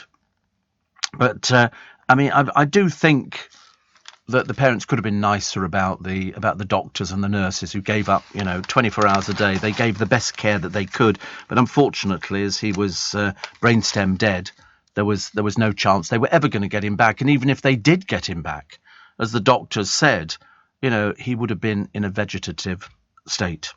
Justin Welby says Anglicans must stand up against oppression at every level. Oh well, there you go. Yes. Perhaps you'll be thinking and reconsidering some of the things you've said about gay, lesbian, trans, bi, all the other. I get so confused about how many different letters there are in these things. I just don't know what to do. And the cathedral recalls the cathedral records its records which show a criminal past. Tales of pilfering from the cathedral larder, of smuggling trips and constables chasing layabouts off the lawns. Even a crime of passion that ended with a 16th century dean only just escaping with his life. This is all from Salisbury Cathedral. If you've never been, you must go, because it is like stepping back in time. You go through this arch, and there's this sort of field thing, Edward Heath's house on one side and a few other houses in the cathedral close. And then you see this cathedral. It's marvellous. And go inside and have a walk around. I used to love going into churches. Bigger the church, the more exciting it was. And you'll always find the choir rehearsing for something. And it's really good. But they've got all sorts of things. The Dean, the very Reverend Nicholas Papadopoulos, is a former criminal barrister, keen on a story that he calls Carry On Up the Close, which happened in 1634. So they've got all of these historical collections from Salisbury. And the Dean is holding up 200-year-old truncheons. When you think that's all they had to sort of deal with people. I mean, nowadays they've got mace and tasers and all sorts of other strange things. But in those days, they just had truncheons. But another item that catches the eye is from 1888, bemoaning antisocial behaviour on the lawns, including noisy games, becoming lying about on the grass and disfiguring of the turf by habitually walking on the edge. I mean, a window was recently broken by a misplaced football. So now you know. It all goes on in these churches, you know. It really does. It's quite a nice idea. There's also civilians on a train here from Pogrovsk on Saturday during the evacuation from the Donbass region of Ukraine. And they appear to be sitting in the luggage rack. But I think you buy it as like an overnight sleeper kind of thing. But they look as though they're sitting in the luggage rack, these people. But surely they can't. Surely they can't be sitting there. Lots of people talking about teenage crushes as well, which is, happens all the time. People do get teenage crushes. Sometimes they work out, sometimes they don't work out, and sometimes they just never get heard of ever again, which is quite interesting. Reverend Rich, I thought Richard Coles was stepping down, wasn't he? Or something happened with him recently, didn't he? No, perhaps he's not stepped down. Perhaps he's done something else. Oh, that's right. He lost his partner in 2019. And he found himself in a rage with a lorry driver outside a McDonald's on the A43. He said it's one relatable part of life after bereavement. Because everybody deals with it differently. Every single person who you ever talk to about bereavement, they'll all have different experiences. Everybody will have different experiences over the way it goes. And people have written to me before saying, does it go for a long time? And you go, well, it does. It sort of fades a little bit, but it's still always there. I can still think about my father dying and my mother dying and aunties and grandparents and stuff like that. And you tend to forget, because ours was a fairly big family. Fairly big, blimey, that was an understatement. Howard says, I'm a former bus spotter. Is it possible to actually work on the buses and be a bus spotter at the same time? That would be the ultimate, wouldn't it? The ultimate. Yeah. That would be fantastic. I work on the buses and I spot buses at the same time. Lovely. Steve, YouTube has Big Jet TV and Flight Radar 24 is the app for tracking flights, says Phil in Slough. I knew you'd know. If you look at these things here, I'm looking at, this is Flight Radar 24. How many planes are flying in and around at any one time? There's loads of them. You can see the airports. You can see them coming in. You can see them taking off. Good Lord above. It's amazing. You could see them all at Heathrow. There are 3, 4, 5, 6. There's about 12 planes getting ready to take off. It's amazing. Which airport's that one? Gatwick. Gatwick, there's one. You can see the plane at Gatwick going down the runway. Seriously. And then it will take off. It's going to Alicante. We know that because it tells you on the thing. It was scheduled 6:15. It'll arrive at Alicante at 9:55 a.m. God, I'm an anorak. Blimey, I can't believe it. Can't believe it. I'm now a plane spotter. Here in the UK, we sell amazing products and services the whole world wants. At the Black Farmer in Devon, our produce is enjoyed on both sides of the Atlantic. We're McKinnon and Saunders from Manchester, and our puppets are watched on 6 continents. So whether you're new to exporting or experienced, explore global growth for your business with free support from the UK government. Access information, training, events and expert advice to help you find new customers overseas. Visit great.gov.uk to get started. Leading Britain's Conversation, LBC, with Steve Allen. Lee in Leicester says, Steve, with buses, you can check what routes they've done all day, not just where they're going. Bustimes.org can also show you what paintwork they've had before too. No, it's not normal. Not normal, is it? So you can bustimes.org, the unofficial home to bus, coach and ferry transport information. And it covers everywhere. Everywhere, all the places in Richmond upon Thames, from Hampton to Twickenham to, oh Lord above, all the different stops, Twickenham Station. This is seriously for people who like this kind of thing. It's a live bus. Oh right, the H22 to Hounslow. Lord, it's a live bus, is it? Oh, I can't believe it. And Susie says, Steve, I'm one of those older people. My husband died 11 years ago. I tried to go out each day, find people on early morning walks, smile and say a cheery good morning. They'll have you committed if you're not careful, Susie. Steve, maybe you could do a Steve Allen plane spotting anorak for Make Some Noise this Christmas, says Graham in Edgware. Yes, maybe I could just go and eat a Christmas pudding all by myself. Which actually sounds much more preferable than a Steve Allen plane spotting anorak. No, I don't think items of clothing are particularly good. I'm not a fan of things like that. Nobody'd ever wear it anyway. But we've done so. I hope you like what we've got for you this year. I've seen it. Well, I've seen the prototype. And I hope you like what it is, and we sell a lot of them Make Some Noise for charity, which would be lovely, and I will tell you all about it a little bit nearer the time. Do you know prisoners? Of course you know prisoners. Well, you might not know prisoners, but the prisoners now, if you have good behaviour inside there, it's like being at school. At school you get, a gold sticker or something like that, or a star. We used to love it when you used to get coloured stars in your books. You'd write something and they put these sticky stars in. Well, sometimes gold stars, sometimes you get green star, different colours. I remember thinking that's good. Well, apparently prisoners are now being given budgerigars. Not exactly the same, is it, really? Not exactly the same. And so you get a budgerigar if you've been very good in prison. Yeah, but a bit like at school. Or the fun fair when you could come home with a goldfish in a bag. Although you can't do that anymore. That's banned now. They have to be in a big bucket, and then they put them in the bag for you to take them home. It kind of defeats the object. Before, they just hung up inside the stalls. Stanley said, just started listening from Israel. Really found it stimulating. I'm going to cough, wait a minute. Really found it interesting and enjoyable. How can my family listen back? You can listen on the Global Player. Anywhere in the world. Just download the app. Just go to lbc.co.uk, Stanley, and you can download the Global Player, and then you can listen back. It's remarkable. And you can download all of the programs, it's all free. There's no charge for it. No charge for it at all. It's a free gift, and it means that for everybody who likes stimulating conversation or interesting programs, you can listen to it all the time. How cool is that? So he says, thanks for the program. You're very welcome. I'm not doing it for free. Although actually at the moment I am.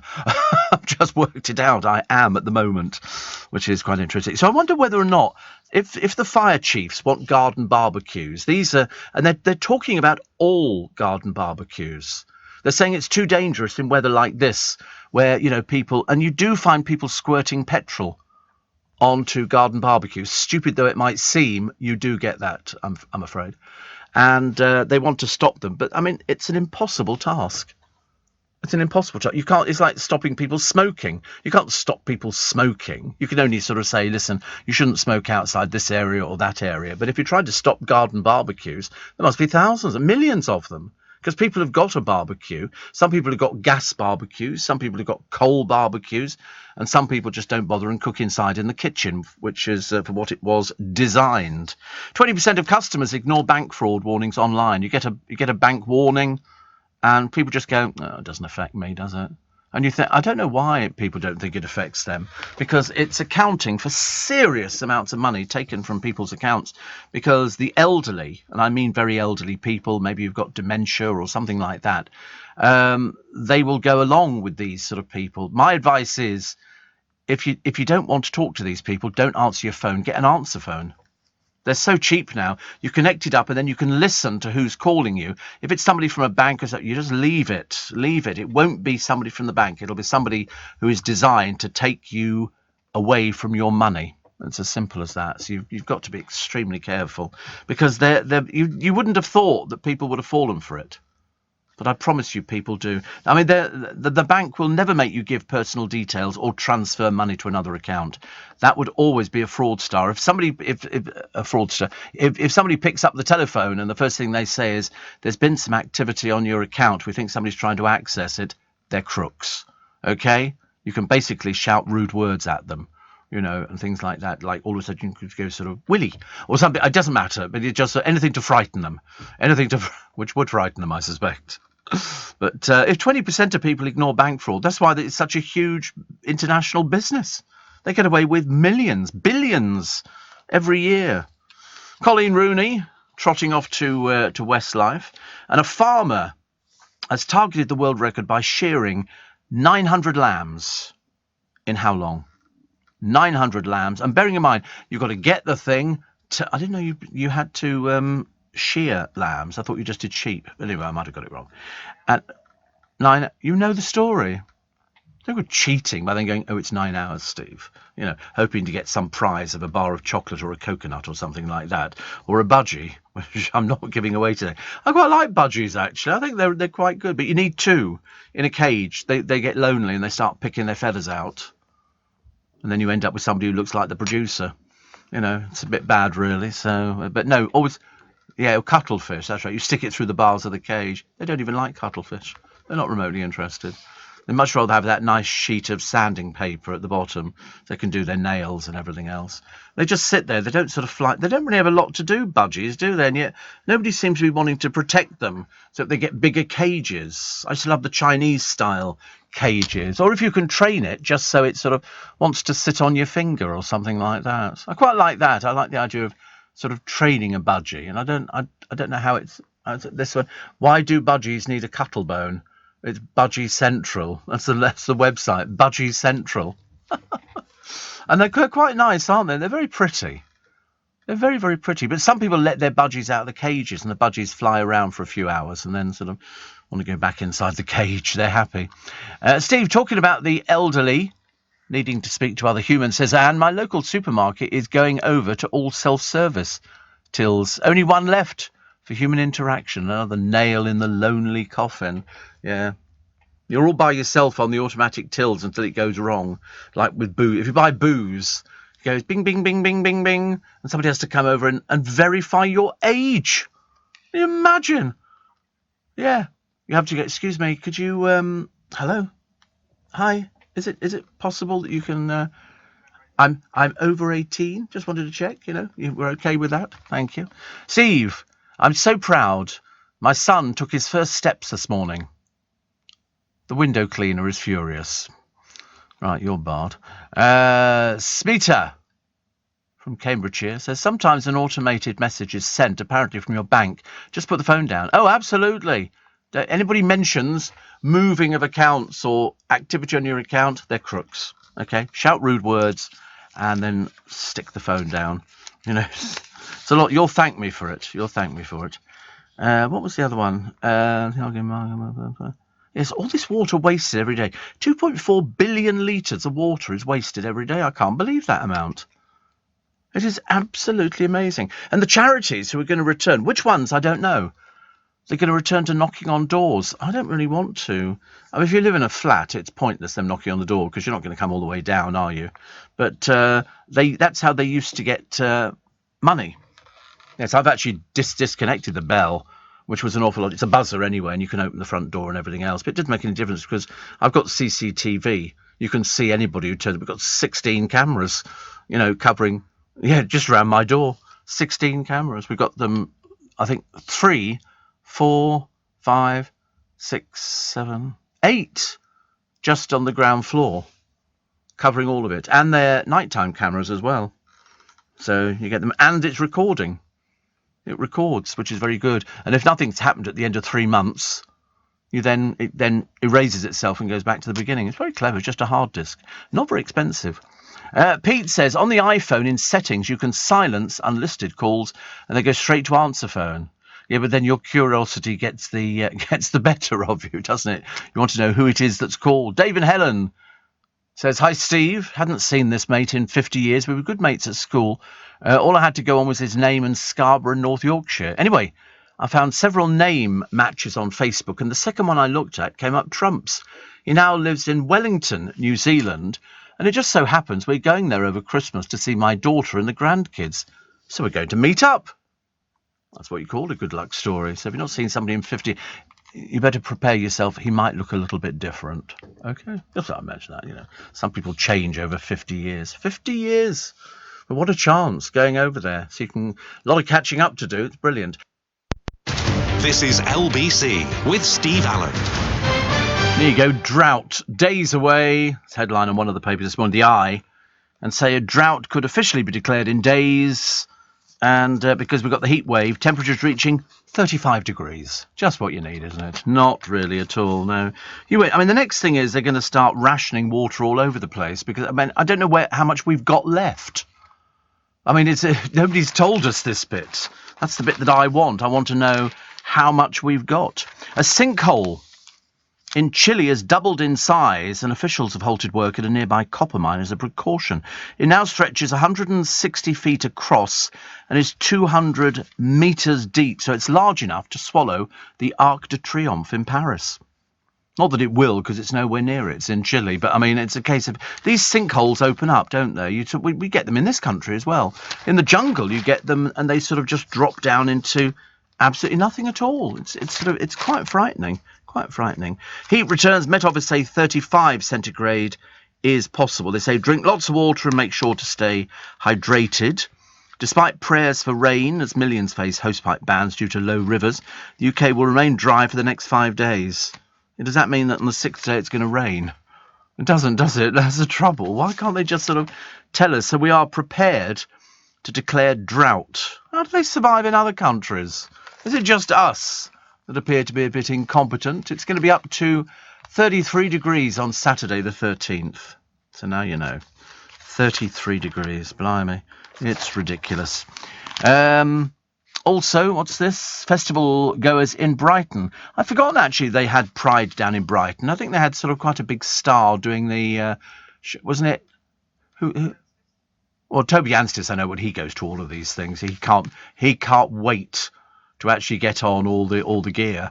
He loves stuff like that completely. But who was is it Christine Aguilera? Was she doing the cabaret or somebody like that down in Brighton? I can't remember, actually. Brighton and Hove Pride... And you can book tickets and everything out there. There you go. Where are we? So who are the... Yeah, we'll find out. I'm sure it was somebody like Christine Aguilera, which looks quite nice. And what have we found in Norfolk? It was Christine Aguilera, I know. Which is good. As long as they raise lots and lots of... Oh, blimey, it was a cast of everything. Ella Henderson, Ray, I've never heard of all these. Fat Tony... There you go. I've heard of Fat Tony. I don't know why I've heard of Fat Tony, but I just have. And all sorts of different people. Oh, it looks like sort of it's all very good. It's actually got bigger and bigger, hasn't it, really? Which I suppose is the way forward. They've just found a Viking penny in Norfolk. Woo! Well, there you go. It's changed life. And this belonged to a Viking who wore it to advertise his Christianity. the silver coin, which dates back to AD 1890 or 915. I never know how they find these things out. I think it's amazing. And there's somebody here talking to a tiger in her animal shelter. And because they want to rescue these animals. So Natalia Popova, in cooperation with the Animals Protection Group UA Animals, has already saved more than 300 from the war. 200 went abroad and 100 found new homes in western Ukraine. They've got everything. They've got 13 lions, a leopard, a tiger, 3 deer, wolves, foxes, raccoons and roe deer, and then horses, donkeys, goats, rabbits, dogs, cats and birds, which they need to save. Otherwise, you know, things don't look good. Another one here. Scotland given a rare collection of bird fossils. They had a thing on the television the other day. What was it? I can't remember. In this house, anyway, it was very unusual because they had stuffed squirrels in cages. And it reminds me of Potter's Museum of Curiosities. I think it was Potter's. And he had, because in the Victorian times, stuffing was fairly big. Fairly big. They would stuff anything as long as it was dead. And they would then sort of put them into tableaus. So they had the kitten's wedding. These were kittens who died. And then they stuffed them and they dressed them up. And they were in these big tableaus. There were things like rabbits playing cricket, guinea pigs playing cricket. And this particular man had everything. I mean, it was, you know, attention to detail was unbelievable. He was a 19th century English taxidermist. And he had this, and they were little things all sitting around a table it was a kitten's picnic. And you've got the rabbits playing cricket. And in school classes, it was because for some reason, don't ask me why, the Victorians had this obsession with looking at these sort of things. That to have these was considered, you know, quite brilliant. They've got a no, you don't. That's a bit scary. It's a cat dressed up as a vicar about to officiate at a wedding. I think the Pussycat's wedding. And so I mean, there were loads of them. I'd never seen so many items in one museum. And you've got some of them playing musical instruments. But the one thing they all have in common is they're all dead animals. And the Rabbits Village School with sort of rabbits looking over at somebody else and cheating. I mean, but it was a fascination which didn't actually extend as far for me, I'm afraid. I sort of looked at it in sort of mild curiosity, but thinking at the same time, I bet there's people actually hating stuff like that. Yes, you still can get, taxidermy is huge. In America, probably bigger than here. If your dog or cat dies, you can have it freeze-dried. So in a favourite position, so it can always sit by your, you know, lap. Because some people don't deal with the death of animals very well. And they have dogs done, and they say what would be its favourite position with its paw out or something like that, or just sitting there. And people do that. People do that because they become very, very attached. Very attached. Camille says Asda has some kind of age recognition technology on their self-service till cameras. If I'm without any makeup or feeling tired, hair not done, I don't get stopped and age checked for alcohol. Makeup, hair done, I'm stopped every time. A till telling me when I look good. I love it. James says, Steve, the only problem we have is when it does rain, inevitably there will be floods because the ground is so hard. I know, that's why it's got to happen in the early hours of the morning. So it's got enough time to, you know, for the ground to absorb it. But you're quite right, actually. You are quite right. Steve, a free aircraft app which also spots military planes is Ads-B Exchange. Get your producer to try it, says David Staines. Yes, we're having a look at that one. We like to have a look at all these things. I didn't realise there were so many planes up in the skies, like an epidemic. Seriously. Steve, my sister lives in California. They're now in drought, says Mandy. They can't bear looking at brown grass. So many people have their lawn sprayed green. Oh, right. Of course, you're not affected if you've got fake grass, which a lot of people have. It's very popular. Some of it looks fantastic. So, of course, that's not going to go brown and dry and dirty. But you're right. It will take a while for it to soak in. But that's all we want, isn't it? We don't ask for a lot in life. I thought we were supposed to be the country that, you know, every time people came here, they went, oh, I can't believe it. London rains all the time. And we're going, yeah, not this time round. Green and pleasant land. That's what we used to say, didn't we? You know, green and pleasant land. Now it's just brown and pleasant land. Still pleasant, but it's just brown and very uninteresting, which is a bit of a shame, really. Sean Ryder in all the papers today insisting that heroin didn't kill his brother. I believe he'd been on heroin for about 20 years. Certainly didn't help. And the mum, as I say, asking strangers to help pay the high costs of her divorce. She's getting divorced because the marriage has collapsed. And so she's spent so far £15,000. Why it's taken so long, I've got no idea. But she spent £15,000 and she wants people to pay for it. So she's put a thing on the internet. Shearing 900 sheep. 9 hours. 9 hours for 9. I mean, that's amazing. 900 sheep in 9 hours. That's some going, because you've got to get them, flip them over, and you stick them between your legs. Some people do that, and then they get their sort of shears out, and some people do it with hand shears as opposed to the electric ones. But he did 900 in 9 hours. Isn't that amazing? Not really. Don't know why I told you. I feel a bit guilty telling you, actually. It's one of those sort of things, isn't it? You think, is anybody ever going to be bothered about how many sheep you can shear in 9 hours? In Australia, where they do it over there, they bring in sheep shearers, and they just go round all the different farms sheep shearing when it's sheep shearing season, of which it appears to be most of the time in Australia. So, get your sheep shearer in, give him a couple of bevies, and he's off and running. 900 in 9 hours. It's not bad, is it, really? Steve, all the missing water is due to these leaks. When will they start addressing them and stop paying the big managers bonuses for wrongdoing, says Harry on the M3. Don't start on me. I know about it. We lose a lot on leakage. You're right. It's all Victorian plumbing. Very old and dated. Morning, nice to have your company. Welcome along to the programme. It's Tuesday, August the 9th. It's Steve Allen's Early Breakfast, and that's sad news, of course, that we've lost Olivia Newton-John. So we lost Judith Durham, Olivia Newton-John. Oh, dear, I don't like this at all. It's all very, very depressing, isn't it? But I met her. And that's as far as I can see, the best thing. You can say, I actually met somebody. She came in here. It was a long walk. It was quite a long walk. I'm looking at the picture. It's a little bit blurry, the picture. I don't know, I can't remember who took the picture, but it's a little bit blurry. We were sort of debating whether to put it up. I mean, she looked gorgeous. She looked absolutely gorgeous.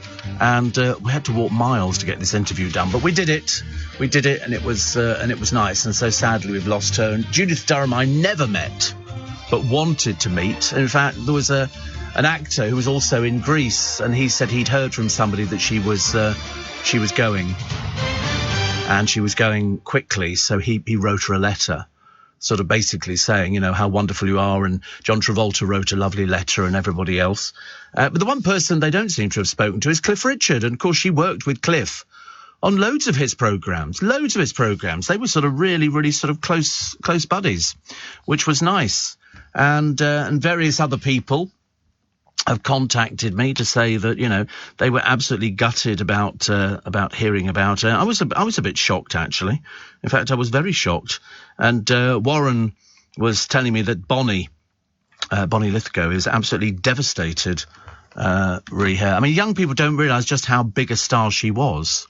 She was huge. And of course, the one big thing about Grease was that not only the songs, but it was the skin-tight trousers. I tried to put a pair of those on some years ago, but never quite worked for me. Never worked for me at all. Noreen says, I'm sure you'll be inundated with messages about Olivia Newton-John. I think many of us feel she fought a hard battle so bravely. Beautiful lady, wonderful voice. I've cried.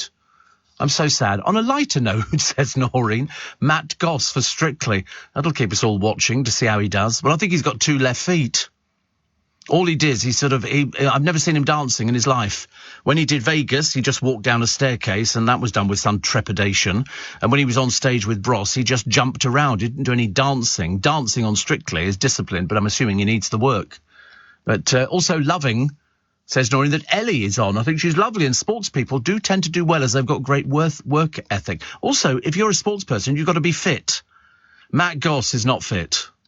He's not fit. You've got to be fit to do this. And so when sort of people go in and dancers, and I've spent most of my formative years surrounded by dancers, and they're fit all the time, I lived with 3 dancers. Thank you for reminding me. I lived with 3 dancers, and they were at Arts Educational, and they went on to be Bluebell Girls. One went to work at the Crazy Horse, and it's tough work being dancers. In fact, the BBC did a very good series some years ago called Dancers, and I interviewed people from it because I was able to talk about it, knowing exactly how badly dancers get treated. If you're a ballet dancer, the blood, the sweat and the tears, you get all of that because you've got to learn to stand on point, which is where you're up on tippy toes. And so to get your feet very strong, they put blocks of wood inside the ballet shoes. And so I remember the girls used to come home with bleeding toes and all sorts of things because it was tough. It was blooming tough. You know, you might think the boys were all mamby-pamby lemon squeezes, but I tell you, they're as butch as hell when it comes to lifting girls up. The girls weigh nothing. But a lot of girls who didn't quite make it as ballet dancers went on to be dancers in shows, and they auditioned. There used to be a guy called Mr. Brown. He used to be based down in Brighton. If you wanted to be a Bluebell girl, the Bluebell girls were started by, surprisingly, Miss Bluebell. And she was British. And it was interesting. He would audition the girls in Brighton. You go to Brighton, be interviewed by him, and if he thought you were suitable, he would send you over to Paris to do an audition over there.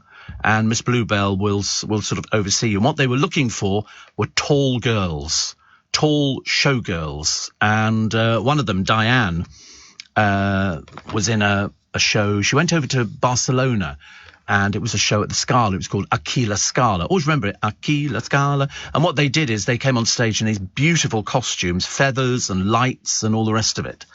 And it was tough work. You know, they had revolves on the stage, and at one point the stage sank down and a helicopter came in. It was all, you know, big shows. They used to last for about 10 years. So I knew all about dancers' lives. And then they did the other side of the dancers, who were the ones who did the seaside shows. And you were looking at peanuts for money, absolute peanuts. But they had to work very hard. The dancers never really got the credit that they should have done on all of the shows, like the London Palladium shows, Royal Variety Performances. They had to change costumes so many times. You couldn't afford to be sweaty. And you see them changing over the years, the young generation, the second generation. And they had High Summer, which was one of their big programs, and the dancers would come in at the beginning. It was all floaty, and it was all good stuff. I love dancers. I think they're fantastic. And Shane in Sydney says, sorry to hear about Olivia Newton-John. She'll be missed. She put a lot of money into cancer research, and she opened a cancer centre here in Sydney. Yes, she did. I forget what we were talking about, but you can't find the interview now. Because it's dropped off the end of the conveyor belt, unfortunately. Otherwise, it would be a good one. But so lovely to hear from Noreen. And Richard says, I had to email you as I can almost hear your reaction. The latest recruit for Sydney, the forever Botox Matt Goss. They really are scraping the barrel this year.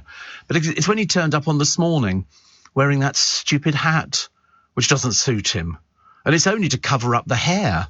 I think. I say the hair. Nobody's too sure whether it arrived in a jiffy bag or not, because his brother's bald as a coot. I don't know why it just doesn't go bald, but they've got a thing about having to have hair for some reason, and it does look odd. So it'll be interesting to see when he dances whether or not he'll go, I have to have a hat for each dance, because it'll be interesting, because you'll see what the hair looks like, because they'll be doing close-ups. They start showing it, I think, September. I think so. But he's got to be super duper fit, and he'll have tantrums. He'll have major tantrums. You know why? We had them on the DVD where with his brother he was having tantrums. You know, well, I'm here to do this as well. And he would swear and do all the rest of it. So I can't wait to see him throw his toys out of the pram on this one. That'll be the first thing we'll be waiting for. Sidcup Julie says, don't want to get you started so early in the day. Please tell me you saw the clip of Matt Goss on this morning, dressed as Kermit the Frog. The outfit I thought was about as camp as it gets. Really. It was lime green with that stupid hat on. And I don't know where, somebody's obviously said to him, wear hats, it covers up the hair. And it just looks ridiculous. Absolutely looks ridiculous. These pictures were sold at auction in 2019. Yeah, the leather pants. They were sold at auction. And she told me, getting into them, she had to lie down. They went for $405,000. She had to lie down on the floor, and they literally had to cover her with talcum powder to slide them on, because it was just an absolute nightmare. But that's what everybody went for. They went, tight things like that. Right, I've got my tea. So we've lost Judith Durham, who I raved over yesterday, and now we've lost Olivia Newton-John. I don't even want to know who the next one's going to be. I think it's horrid actually. But yes, Sid Cup Julie, Matt Goss looking about as camp as you could look on this morning, and the other one, whatever her name is, the co-host of Craig Doyle, who seems to develop some sort of personality. I don't know where it came from because he never had it before. He was always known as a bit boring and bland, and then so Josie Gibson started becoming a little bit, do tell me who it is. And I'm thinking, well, you don't know, dear, and you're the presenter on the programme. Everybody else seemed to know about it except you, unless it's just bad acting again. What have we got? We got Aussie rules as the Brummies bring the games to a climax. You had to put up with Ozzy Osbourne, who is one of the main attractions. I mean, he's only just come out of hospital for about the umpteenth time. And it's sort of, and he was doing his Prince of Darkness routine, which is a bit old at his age, but there you go. These people have to do these sort of things, don't they? Steve, our school took us to see Grease at the cinema, says Duncan, in the 70s, and that film changed some of our lives. And just a few years ago, I had the pleasure of seeing Olivia at the Paris Casino in Vegas. It's a memory I'll never forget. I mean, she carried that cancer with her for 30 years. It's 44 years since Grease. 44 years. I got chills and I wasn't even at LBC. I just scraped in at the end of it, which was lovely. Also, the last member of the Archers, the last original cast member, June Spencer, has retired at 103. She thought it was about time that she gave up at 103. And kids are suffering because pocket money has dipped. And do you know, more people now are using cash. And do you know why? Why are more people using cash? Come on, you should know this answer. The answer is the cost of living, and also it means they can keep a tab on what they've got. If you put stuff on credit cards, you've got no idea. It's the quickest way to put yourself into debt on a credit card. Have you seen the interest rates on credit cards? Have you seen them? Find out what the interest rates are on a Visa card. I bet it's something like 38%. Whatever it is, it's absolutely astronomical. And if you put all of your stuff on there, you'll be paying for the rest of your life, because lots of people pay minimum. And that's where you can fall apart with it. It's a case of, you know, if you're going to have a credit card, the whole idea is you've got to money manage it. And all the experts will say you've got to pay it off at the end of each month. So I have a credit card, which I use just for my car, taxi in, and I pay it off at the end of each month. The average 20 to 25% interest rates. So you can see how expensive it is to have that money for the very short space of time. Only if you pay it off at the end of each month are you going to do well on it. You know, if you can't, then you should. That's why people are using cash, because then they can keep tabs on what they're spending on food and bills and stuff like that. My brother's first wife, her mother, when she died, she had a box at the top of the wardrobe. Always remember it. And it had all these envelopes in with gas bill, electric bill, and there was the money in each envelope. So she had the money there to pay the bills when they actually came up, which I thought was brilliant. Brilliant. I do the same. I like to keep a tab of my my money. Well, you have to. Lots of envelopes. But I do use cash. I use cash for everything. And if I'm paying for petrol, I use cash. I wouldn't even dream of using a credit card. I wouldn't even dream of it. Definitely not. Forget beer goggles. Beer waddles are hitting the high street. Heineken injecting beer into the soles of their trainers. So you can see it sloshing around inside. It's supposed to make it easier to walk. Although, you know, drinking your trainers takes on a whole new meaning, doesn't it? Sandwiches such as Egg McMuffins become the breakfast of choice for those on the go. I always have the double sausage McMuffin, no egg. I always say to them, no egg. And they're quite geared up for this, you know. Quite geared up, which is lovely. Jane says, going to southern Spain this morning, where it's currently cooler than the UK. We'll be listening to you from there. Looking forward to returning to snow and easterly winds, freezing your bits off. They've said next week we might get rain. That's what they've said. But I don't want to raise your hopes at the moment, but we can keep our fingers crossed. That'd be nice, wouldn't it? Very nice indeed. Morning, nice to be company. 18 minutes past 4. It's Steve Allen's Early Breakfast on LBC. It was hot yesterday. I stayed in. I went out, did the shopping. Actually, I was sort of sitting outside, not outside my place, but outside on the street. And I was in obviously just the right place. The sunlight didn't hit and there was a breeze. And I thought, this is nice.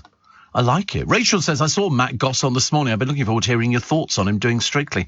I don't mind him doing Strictly. It's just that he's boring. He is dull.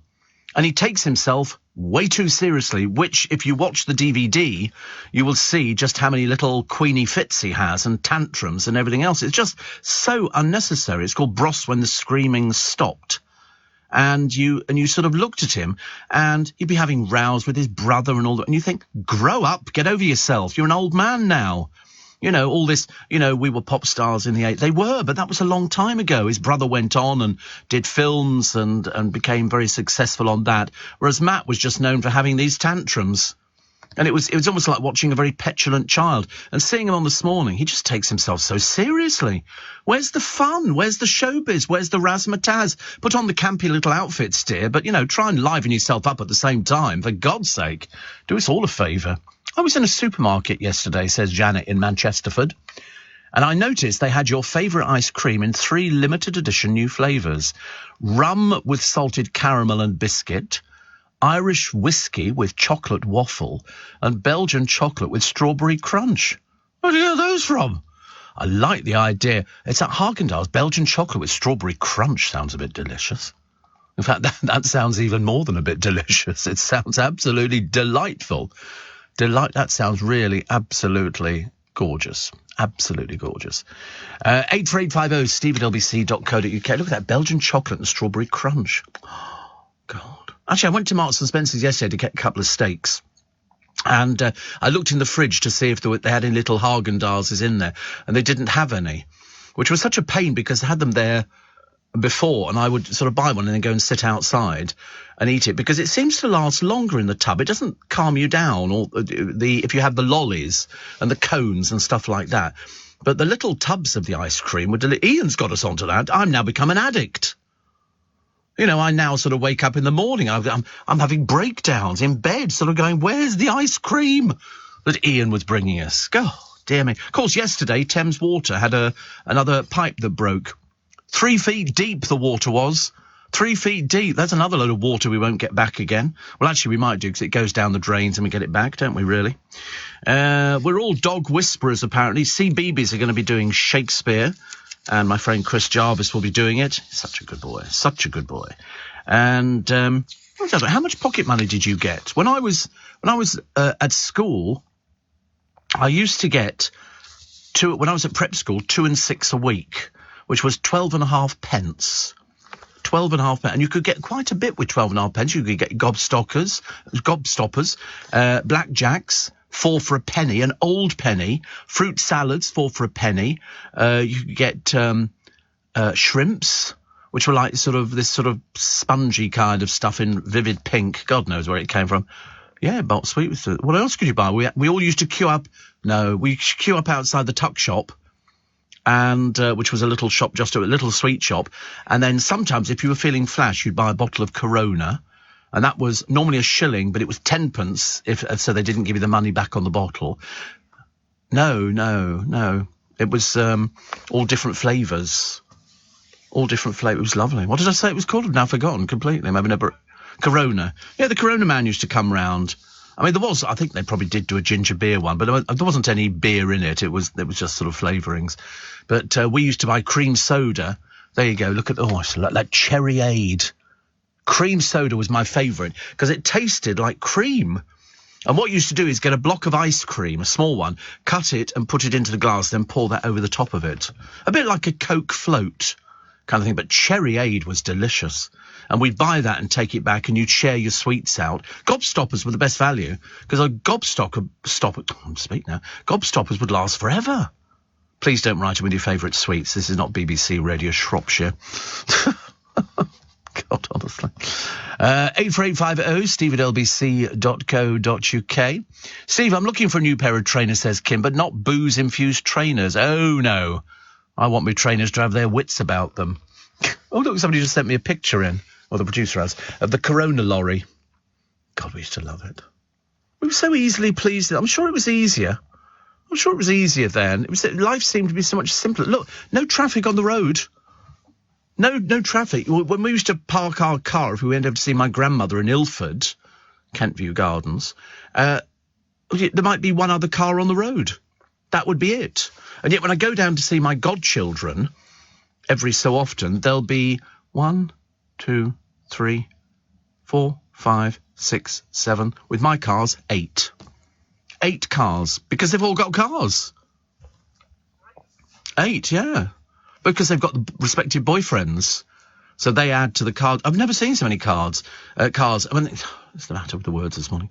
And when they have this party, there's going to be 200 people there.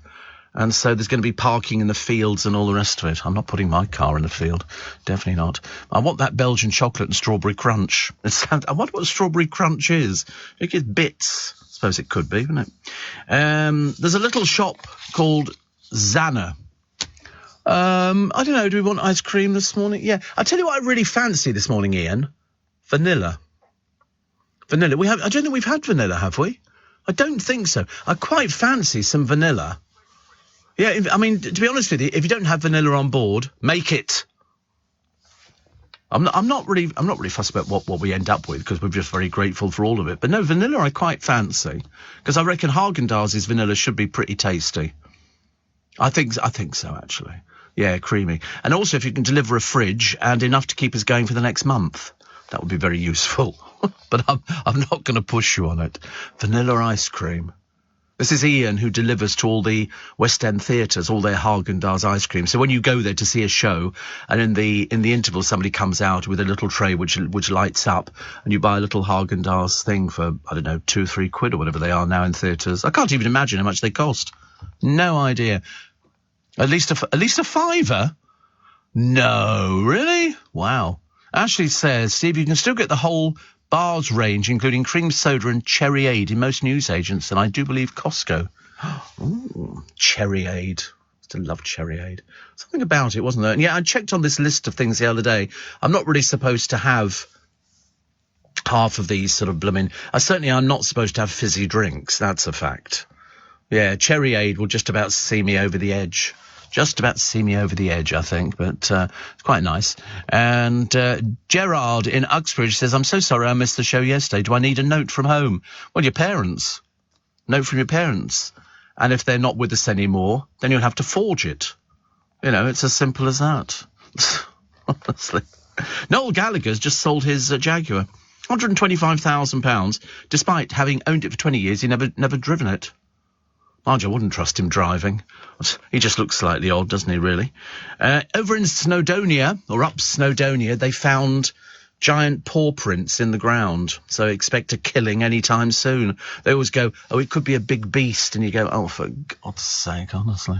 These people, such drama queens. They've got a thing the other day. It's in the papers today. And it's a picture of an alpaca in Loch Ness. And, of course, in the shade...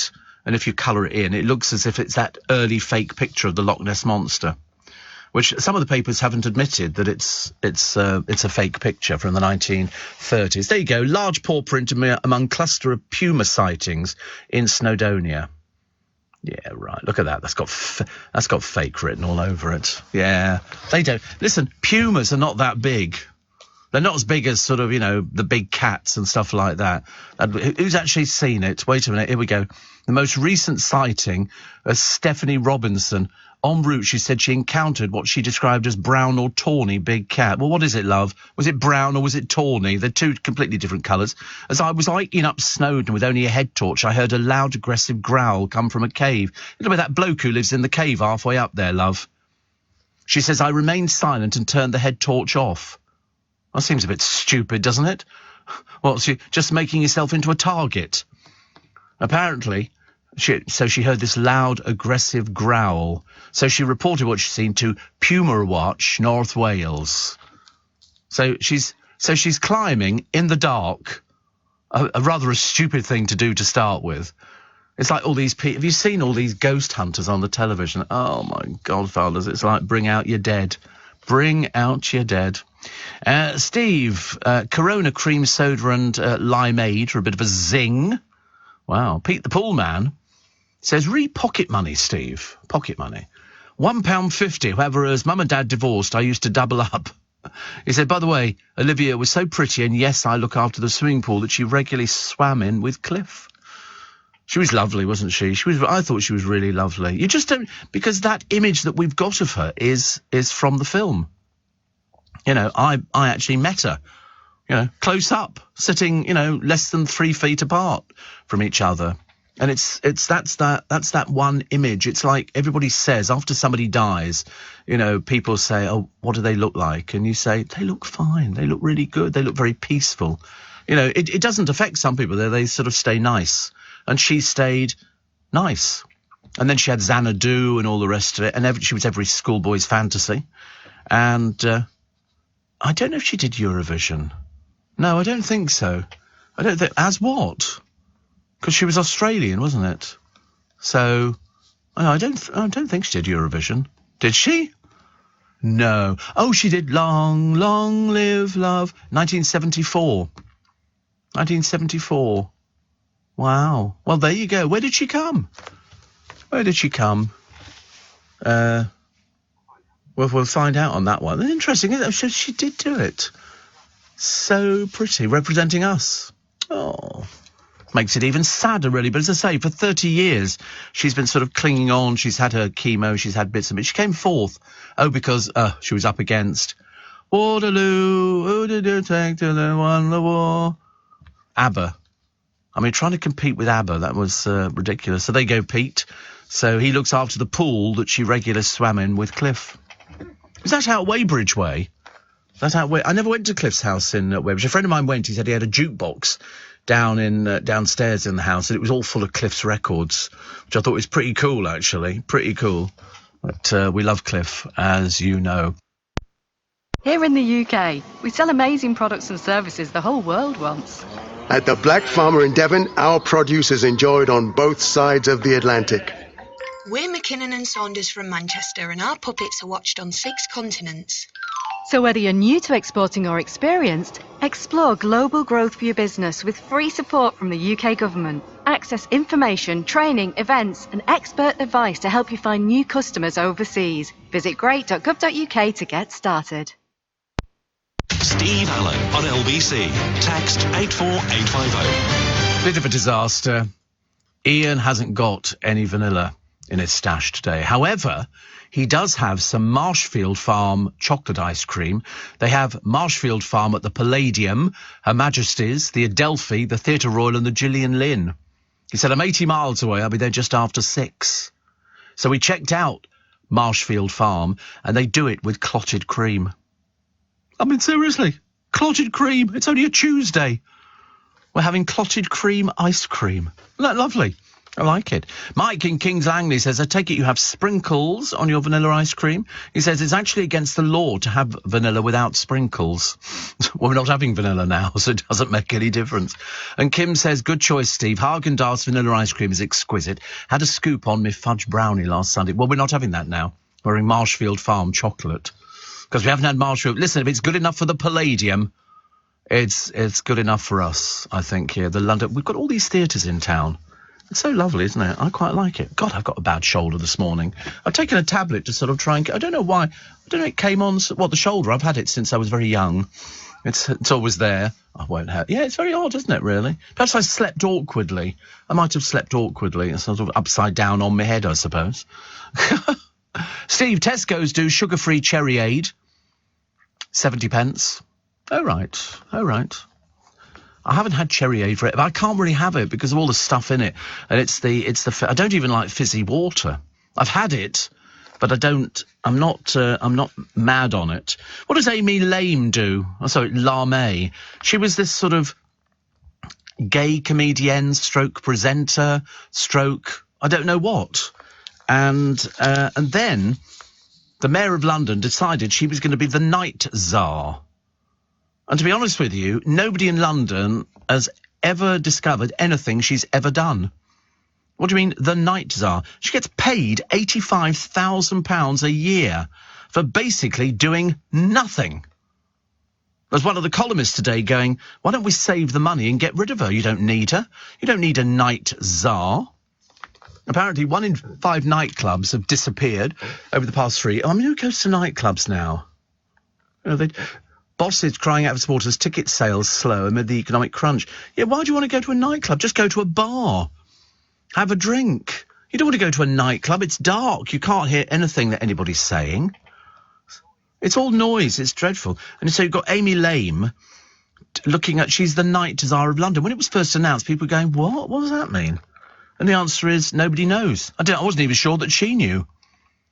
You know, it's really bizarre. And so she costs us $85,000 a year. The mayor loves wasting money.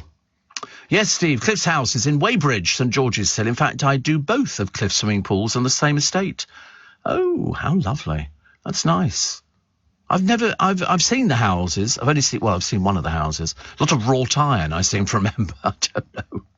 Bless him, honestly. I bless him. We love Cliff very much indeed. But fancy doing both of Cliff's swimming pools. Sounds lovely, doesn't it? What else we got? So Aussie turns up. The Beatles Hall to make 5,000 quid.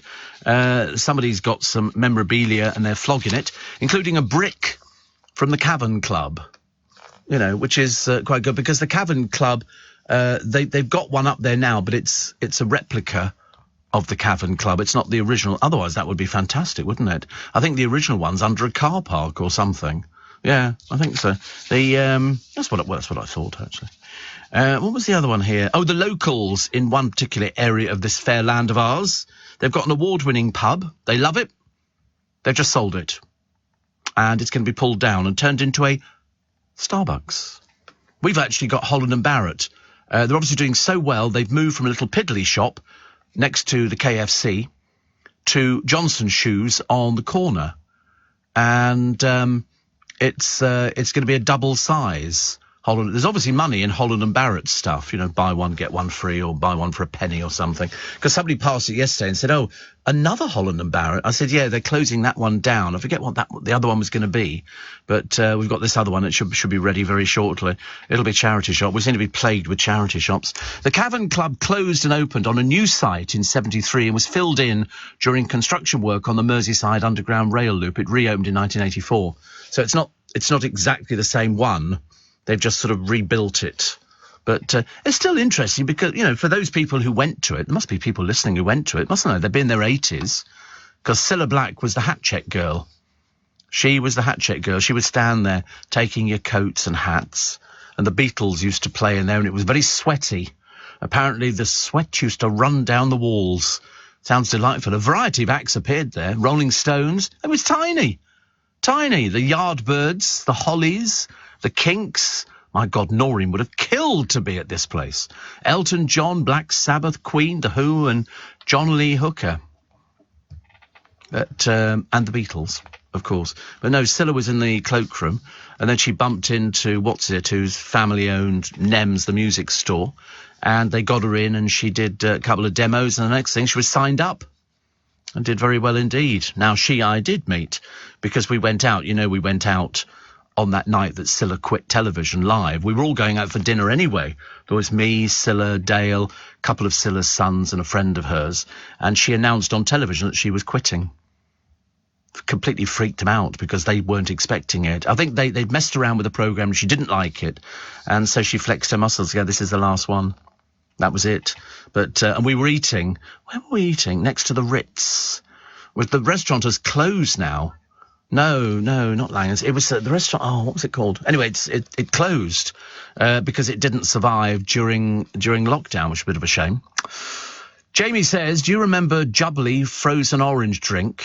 Yes, lovely Jubbly. Yes, it was a cardboard thing, triangular, and you ripped off a corner and you sucked the ice that emerged from it, and it was very nice actually. The frozen orange thing. Steve, 2 ice creams at the National Theatre last week, £7.50.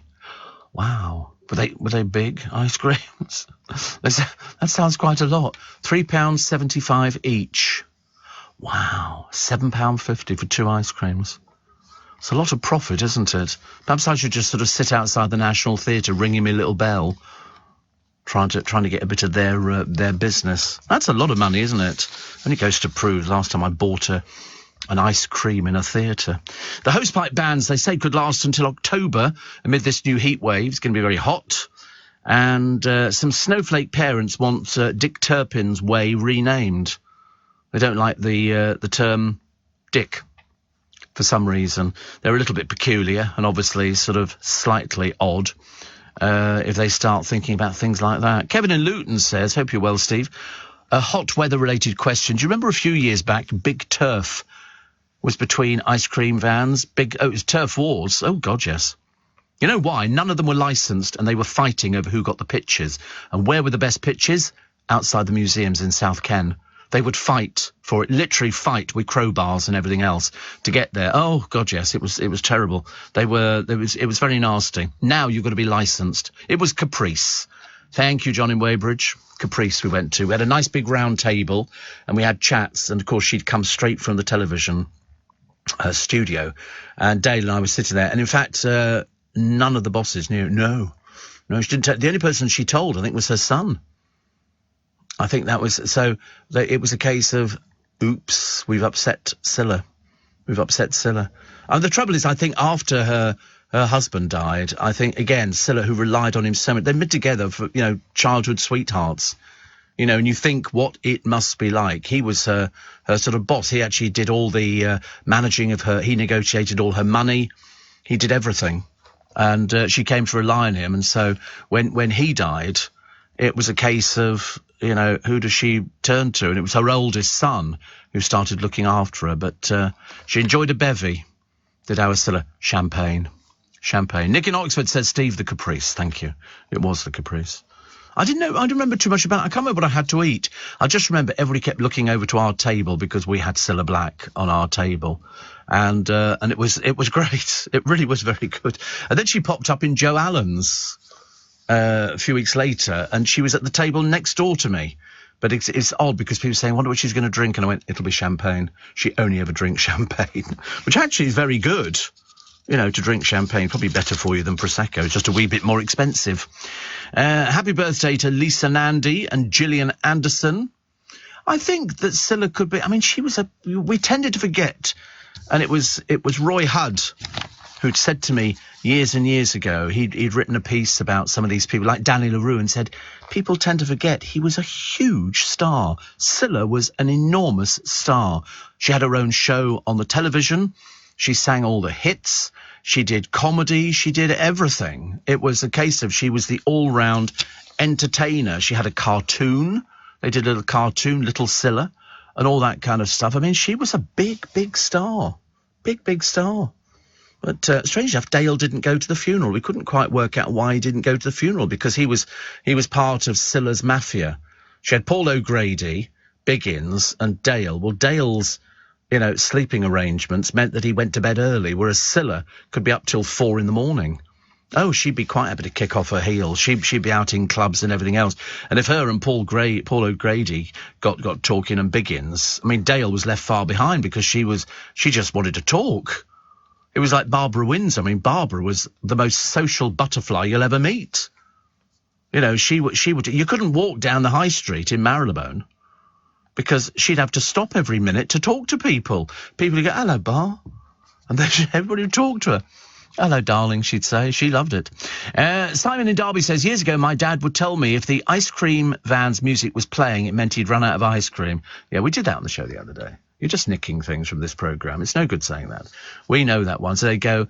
And also, you had to get the money off your mum as quick as possible. She'd have to find her purse so she could give you some money so that you could run to... And by the time you'd gone outside, it had moved on. Had to get on your bicycle. Chase after the ice cream man. Oh, it was lovely. Mr. Whippy. And it was just nice. There's a place down near my, I don't know what they call them, person who invests my money. And they've got... No, he's not an accountant. No, he's an investment, whatever it is. Anyway, just round the corner from him, on the coast down Southampton, there's these ice cream shops, and they do 3 flavours in one swirly bit. 3 flavors. And I said to my brother, next time I come down, I said, we have to go and get an ice cream from there, because I haven't had a swirly ice cream from ages. The one over the road from here. Is there? Where? Charing Cross Road. There's a swirly ice cream shop. Is there? Nobody tells me nothing round here. Honestly, I'm a stranger. Total stranger. Fancy not telling me that. I've been in this building for God knows how many years and nobody tells me. Honestly, goodness, small wonder I'm ageing. Morning, nice to have your company. The ice cream turf wars in the East End of Glasgow in the 80s basically was rival criminal organisations selling drugs and stolen goods from the ice cream vans. In fact, the most notable, I think, was one involved a driver and his family who were killed in an arson attack You know, it was literally it was bad enough in London. I don't think they were doing drugs, but there was so much money to be made outside the museums, people queuing up. Actually, now you have to queue up. Before you didn't need to queue up, you just walked into the museums. Then they started sort of making it a little bit more difficult. But Peter in Westbourne Park says, I'm from Glasgow. I remember the ice cream wars, and it was not exactly sweet. No, it really wasn't. Dave in Tottenham says, we used to have an Alpine soft drink lorry, and one day it was parked outside our school and the kids raided it. It's the trouble with kids nowadays. You can't trust them, can you? Do you know, there's a story of a comedienne. I've never heard of her. And she's basically, her father, who's 75, who works as her road manager or something. I wasn't sure if it was just done to sort of promote her business, because it was so stupid. It was something, he got ripped off by one of these scam phone calls from the bank. Okay, he's 75, he works as her roadie, setting up the thing and managing her and all the rest of it, and yet didn't know or hadn't heard of scams. And so she said, I want to make people aware of it. I thought, what planet are you from, dear? We've been doing this for the past 20 years. They've been doing the bank scams for ages. And the scam is, as you know, although she was blissfully unaware of it, that they phone you up, and they say, hello, this is your bank here, and we've got evidence that somebody's trying to access your account. And if you'd like to phone the bank, they can take the details and we can arrange to move the money so it's safe. Well, anyway, so dimwit of a father phones up the bank. Of course, he's not. He's speaking to the crooks. And they transfer 15,000 quid. And she said, I want to make people aware of it. I thought, have you read a paper recently, dear? I mean, how stupid do you have to be? I mean, it is just absolutely amazing that people say, I want to make other people aware that they're... Hello? Have you ever heard the radio or watched the television and seen all the people and seen all the advice from all the experts, the police and groups like that, saying, if somebody phones you up saying, we're from the bank, you need to move your money, put the phone down. You know, anyway, she's very lucky. The bank managed to get some of the money back for her, but to be honest with you, they shouldn't be entitled to anything. The reason being, if you've actively... It's like me saying to somebody on the street, somebody's sitting outside a cash point and they go, have you got any spare change? And I go, no, but I'll give you my account details. Just go and help yourself. If you're that stupid to do something like that, it's like they used to do it, the chuggers. Have you seen the chuggers? Hello? Hello? Hello? Would you like to be friends with gay whales? No, not really. Thank you very much indeed. Oh, and do you have a credit card?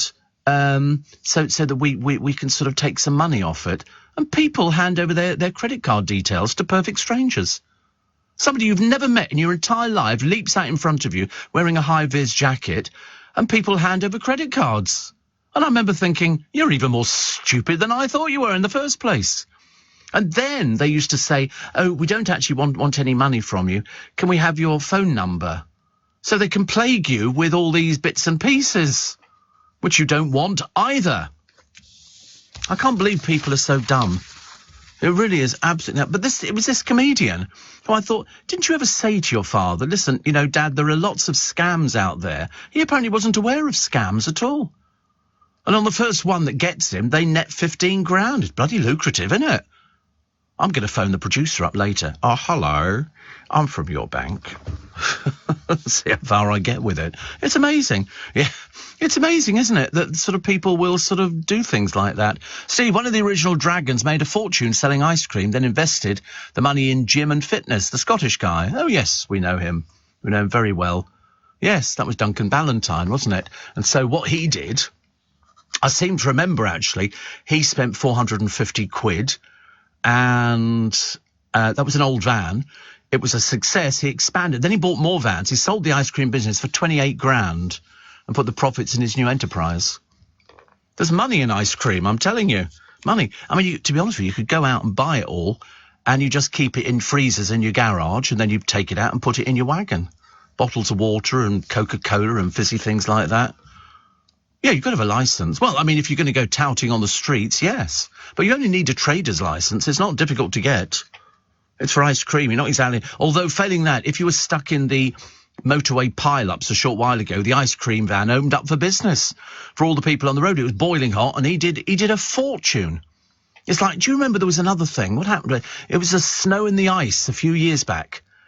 And people were getting stuck in the snow and the ice, and a local farmer came along with his tractor and said, I can tow you out of this, cost you 50 quid. And people going, thank you. They paid the 50 quid, he towed them out, and some of them were going, well, I'm not paying £50. He went, well, I ain't towing you out then, am I? You know, he was doing you a favour. There's always somebody who's going to capitalise on things like this. So well done to Duncan Bannatyne. But it's like fish and chip shops. You make a lot of money. You've got to work at it. So you've got to work at everything. Nobody hands you money on a plate unless you're doing the scam operations with the bank. In which case, 15,000 quid, and that's just in one hit. One hit. You can imagine how easy it is to find people who have never heard of these scams and really believe that the bank is going to phone you. They don't know your name. They know nothing about you at all. And yet you hand over your sort code, your account number, and everything else, and they just transfer it out. I mean, sometimes they know your name, but very rare, very, very rare. And just, they're very, but of course they've been doing it. It's like all the women who get scammed, with sort of people on the internet. This bloke wants to go out with you. Or the Russian girls who want to meet you. My godfathers, you wouldn't want to go out with, write to you. I told you there's a book out. You've got to read it. It's great because this guy keeps the scam going. She writes to him and says, it's lovely. We've met you on the internet and all this kind of stuff. And then he keeps it going for weeks. She then wants to come over to this country and he says, yeah, okay. And so she says, but my mother's quite ill and she needs some medicine. Could you let us have some money for the medicine, transfer $200, whatever it happened to be. So he goes, yeah, that's fine. So she gives him the post office details. Or failing that, the other one that they've got in America is go to the Apple store, buy an Apple card.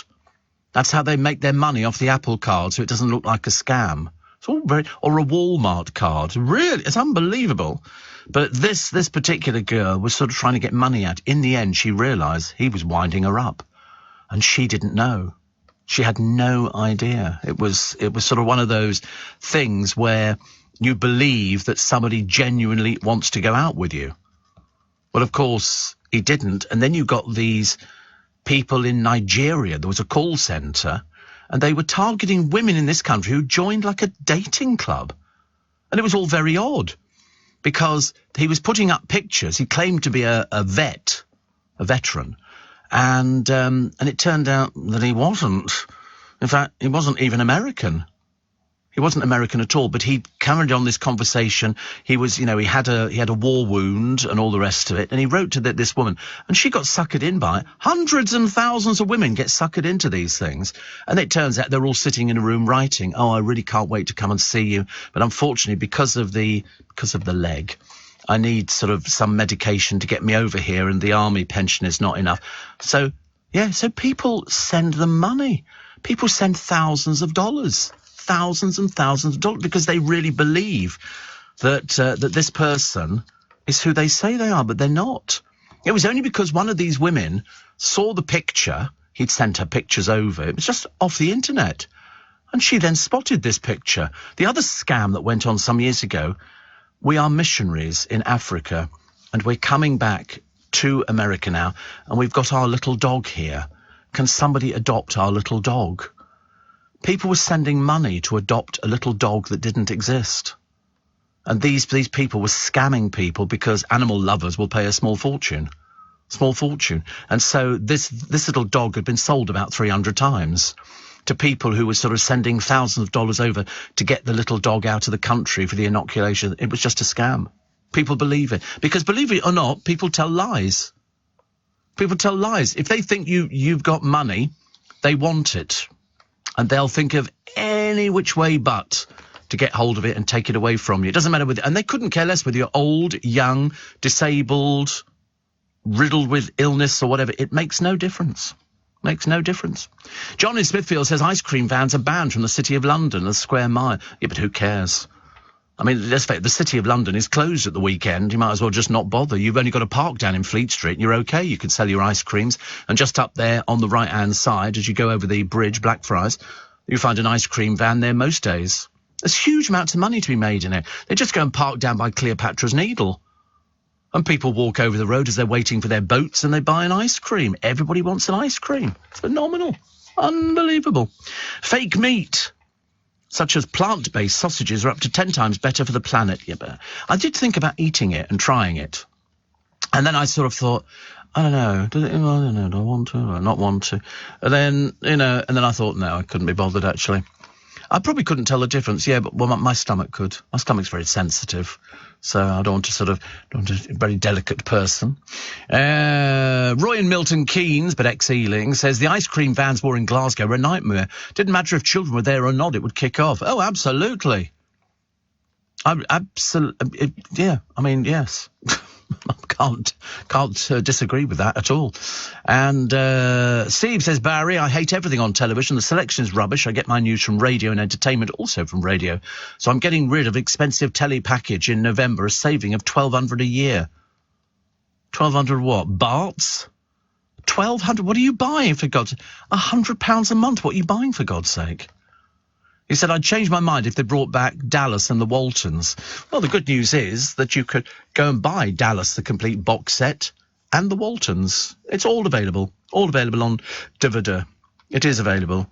And Beautiful Thing is available on DVD as well. You can go and get that. But no, the Dallas has been out for, years. Years, all of it. It's a big box set. You can buy... There's nothing you can't buy on DVD. I promise you. It's amazing, isn't it, really? What else we got? Panic in Corrie as Summer Spellman collapses. I know. You're all saying the same as me. Who the hell is that? No idea. As if that's supposed to be a tempter to get us to sort of watch the programme.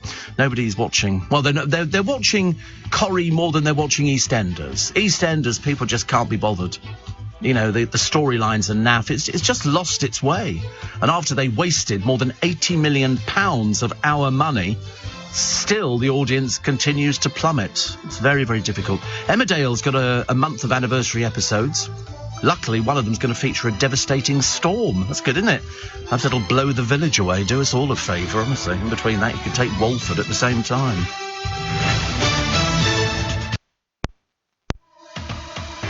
To keep my business ahead of the game, I knew I needed some fresh ideas, and fast. That's why I decided to host a young person on a T-level industry placement. My student has already brought loads of new skills into the workplace. Plus, we're getting first pick of new talent coming into the construction industry right here in the Northwest. It's been a total win-win. Go next level with T-levels. Search Skills Revolution. Is LBC from Global, leading Britain's conversation with Steve Allen.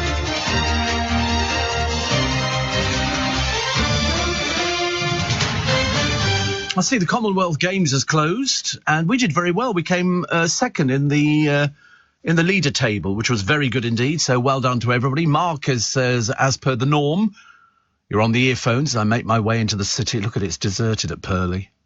Is that platform 6? How many platforms have they got at Purley? That's zone 6. Is it? Oh, right. Zone 6. Oh, well, you live and learn. And very deserted. I like the coloured trains, though. You've got nice coloured trains. That's an underground, isn't it? I don't remember seeing those overground at all. Fans taunt the cat kicker, the revolting Kurt Zouma. Ugh, disgusting person. Maria says the ice cream van is still outside Harrods, causing traffic chaos every day. It's such a huge... As fast as the police chase them off, they come back.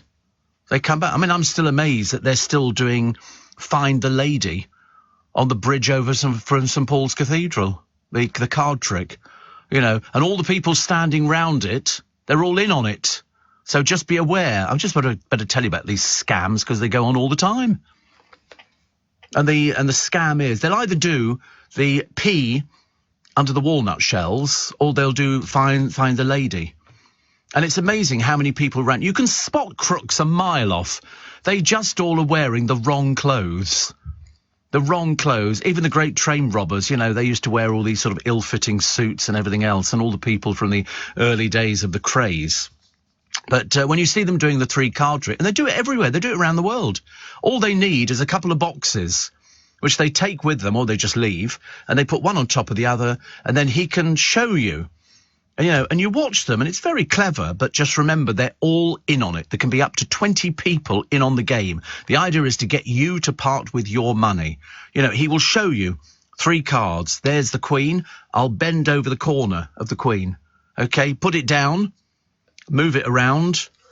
Where is the Queen? You pick out the card with the bent corner. It'll turn out to be one of the other cards. And they take you for hundreds of pounds. And they just keep going all day. I told you we had a nightmare in Paris because I was explaining to a friend of mine how it was working and all the people were in on it. And he turned around and told us to, really quite violent people. No, did it in English. Not because I was speaking English. I presume he was only guessing I was English. And he told us, but I knew exactly what they were doing. I knew all the girls were in on it, encouraging people. Yes, you should. It's not that's the card. That's the card there. And you think these people can't be that stupid? And they are. They are. Steve, in the early 70s, says Stephen Mulvern, I worked at the London Dolphinarium in Oxford Street. God, I remember that. Oh, dear me. We decided to sell ice creams outside the front entrance till we received a polite visit asking us not to. That night we had a break-in. Nothing much, just a warning. So guess what? We stopped selling ice cream. Oh, yes. Do you remember? You probably don't remember, actually, the fake auctions on Oxford Street.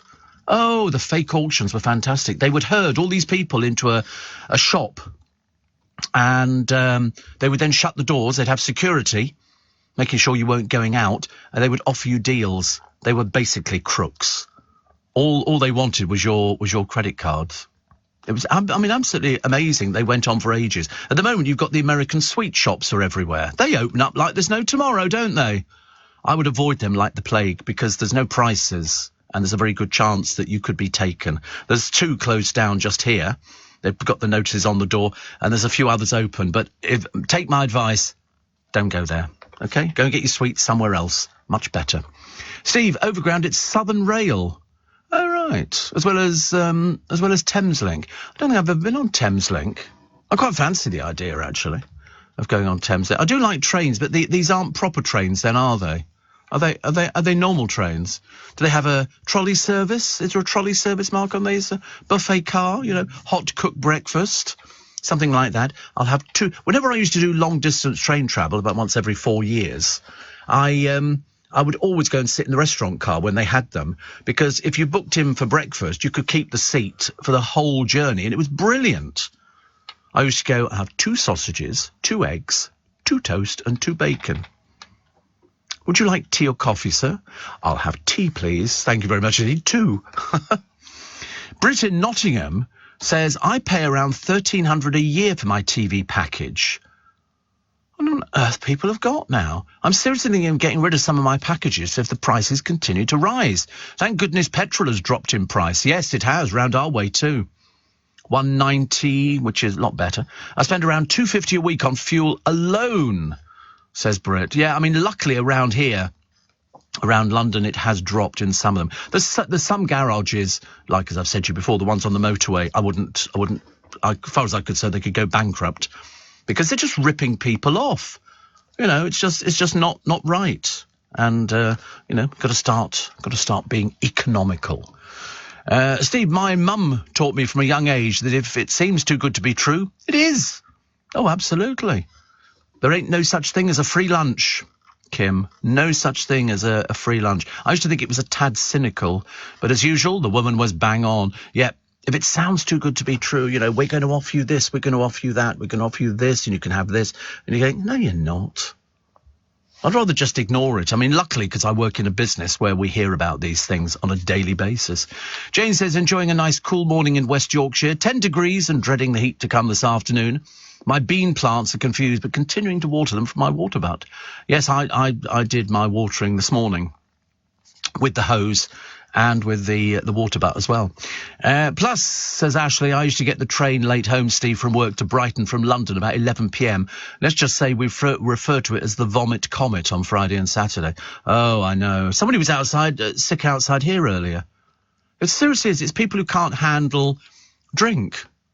I remember sitting opposite somebody on a train. I've said this before. There used to be at Waterloo Station Casey Jones burgers. And on a Friday night, you would get the businessmen staggering in from there's a burger. And they'd get these cheeseburgers dripping with cheese, and they'd sit on the train opposite you, and they could barely open the box. and they'd open the box and they'd start eating it, and you think, they're going to be sick. They're going to be sick. And you'd have to move quickly before they sort of threw up all over the place. It was ghastly. They luckily closed down Casey Jones's Burgers some years ago. But it was very popular. Very, very popular. So, snowflake parents want Dick Turpin's Way renamed. Got no idea. Richard Turpin or something stupid, honestly. People are so peculiar, honestly. You can imagine how narrow-minded and shallow they must be. We're all dog whisperers. Of course we are. Of course we are. People complain, don't they? They used to complain about circuses, you know, because they've got trained animals. Yet you do exactly the same to your dog. Sit, paw, roll over. Nobody complains about that, do they? Ridiculous. So the fans taunting the dreadfully vile Kurt Zouma. What a horrible piece of work you are. Experts say there's an autumn crisis likely in the NHS. What do you mean autumn? What do you mean autumn? It could be now. Could be now. There's loads of problems that they've got. Also, a Cambridge professor told a female lecturer to calm down, dear, calm down. Oh, I turned on the television the other day, and it was a celebrity version of the Chris Tarrant programme, Millionaire. Who Wants to Be a Millionaire? And who was the person on there? Max Clifford with Pauline Quirke. Yes, I was surprised they showed it as well. Max Clifford. He came over as creepy even then. Even then. Because I didn't have any dealings with Max Clifford. But, I mean, he was on all the time because he got the stories. And nobody knew, you know, what else was going on. It was that was the problem. He was a pervert, and he would always be featured on the television. They go, now we're going live down to. He lived down Hazelmere, Windsor, places like that. He was around that area, Weybridge, and with his Bentley Enage in the background, and he would sit there and tell you about the people because he was selling stories. People would go to him if you had a story about you'd slept with a footballer. Ha ha ha! You know, he would sell that story to the papers for you. And the papers used to run most of his stories. He had all of it. He was the king of kiss and tell. If you wanted to make money, you went to Max Clifford and you say, oh, guess what? I've just slept with another 2 footballers and an actor. And he'd go, right. So you'd sit down and you'd concoct a story or whatever it was. And then he would sell the story. He was behind the Freddie Starr Ate My Hamster. He was behind tons of stuff. Literally tons and tons and tons of stuff. But it's seeing him on the Chris Tarrant Who Wants to Be a Millionaire with Pauline Quirke, because she was on the board of one of his charities. That's why. They both did the same charity. They were both executives or whatever it was. And I remember thinking, God, fancy still showing something like that. They wouldn't show it if it was Jimmy Savile, would they? So why would they show it for Max Clifford? It was very odd. And the funny thing was, it didn't last very long. They sort of had it, and they just started, and then it sort of finished and rolled the credits. I remember thinking, it's just bad editing, isn't it, really? Very bad editing. 84850 steve@lbc.co.uk. So, The Sun this morning, this is the Ryan Giggs saga, which runs on. Another one here. They've got a model. Good Lord above. Everybody's a model now. I want to be a model. I'm a model. We're all models. And this is somebody called Natalie Rosa. She's an Australian beauty. And she posed in a bikini. No, surely not. A bikini. Oh, how exploitative. Heineken creating the ultimate trainers, which is slightly odd, isn't it? And we're still going on with Liz Truss and Sunak and all the rest of it. Who the hell cares anymore? I've never heard such a... But another 4 weeks of that drivel to go. Seriously, do you believe anything they say? Me neither. Me neither. Another one here, the water park, where that 11-year-old girl died, defied a council order to close, it has emerged. They said that a lot of the, what do they call them? Not wardens. Lifeguards were young. They were very young, and they didn't want to go into the water. This particular girl couldn't swim. And the water was it was obviously not man-made. They had all these floats and slides and everything. The sort of thing kids like in a playground, but this has got water in it. And Windsor and Maidenhead Council ordered the business run by the ex-Ferrari challenge driver Stuart Marsden to cease operations in 2020. It issued an enforcement notice claiming the attraction had carried out extensive unauthorised work in the green belt on a flood zone and local wildlife site without permission. this particular girl went under the water, and I think she got trapped under one of these huge things. It was a bit difficult. But Liquid Leisure say they were helping the police investigate. Well, that'll be useful then, won't it?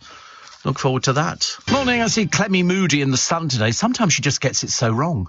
And this time she's talking about Ola Jordan is my kind of woman. This is Ola and her sort of fat husband, who are now both claiming that they put on so much weight, it's just a disastrous and their love life is awful. Clemmy Moody hasn't seen this for the scam, which it undoubtedly is. In other words, pretend to put on loads of weight by eating, and then go through all the process of losing all the weight again and then selling a DVD. Poor old Clemmy Moody is completely removed from this one.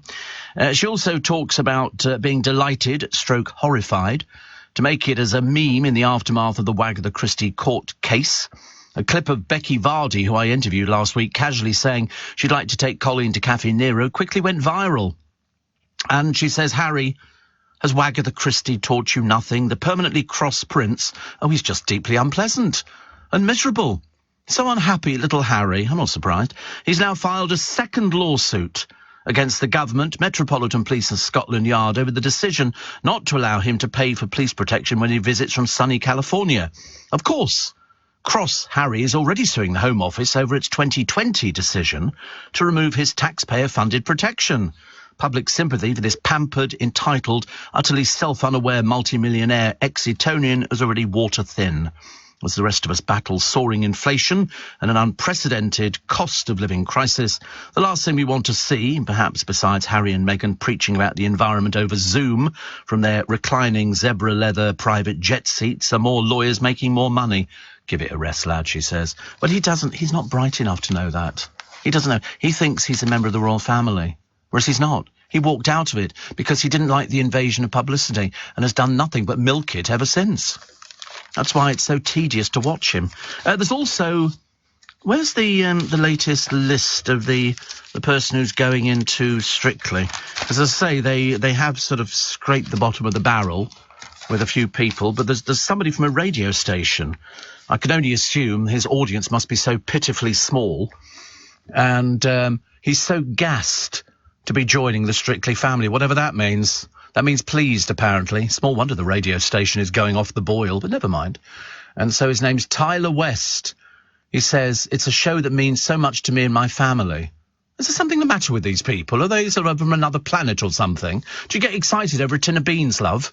You know, when you open it and go, beans, beans. He says, I'm so gassed. I can't wait to seriously shake a leg on the shiny dance floor. Bit camp in it for you, love?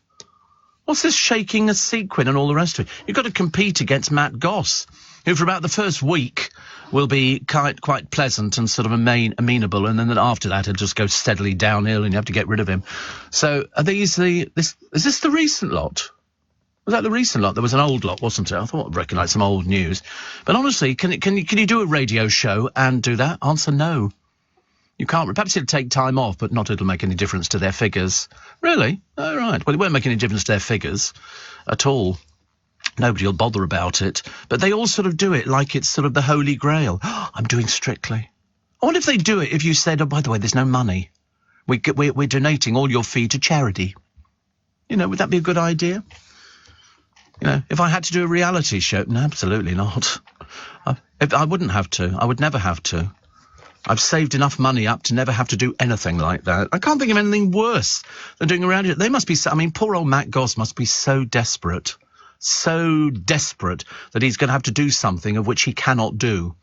He can't dance. He's a lumbering Neanderthal. He's not going to manage it. It's going to be embarrassing, and that's when you're going to get the tantrums. And you will get them. I wonder if when he's doing the rehearsals, he'll be still having to coiffure his hair. I say his hair, you know, or wear his hat. I don't quite understand how it's all going to work. Steve, if it sounds too good to be true, it is. Sounds like Sunak and Truss promising the world. You sound very vibrant this morning, says Sarah and Greyhound Mouse in Bromley.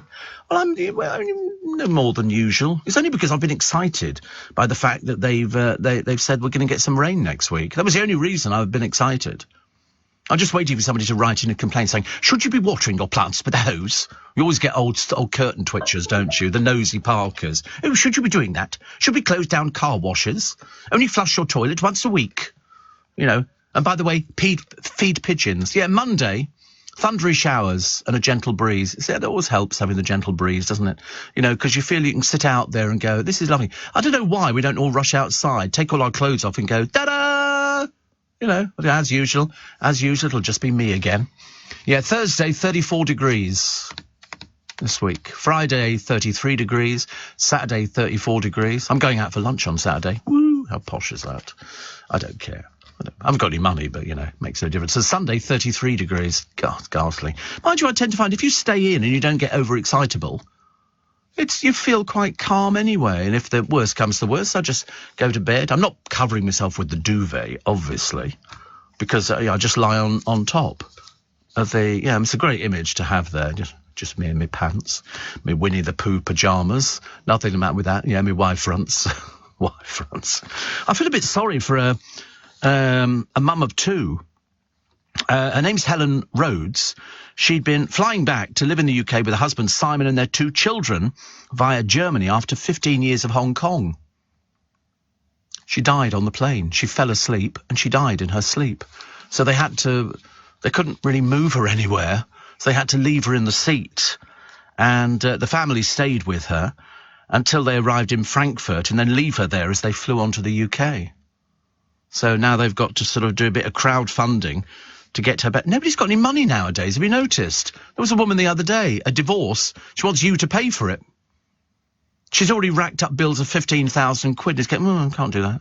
They get people to crowdfund. There was another woman abroad, medical bills, wants 140,000 quid.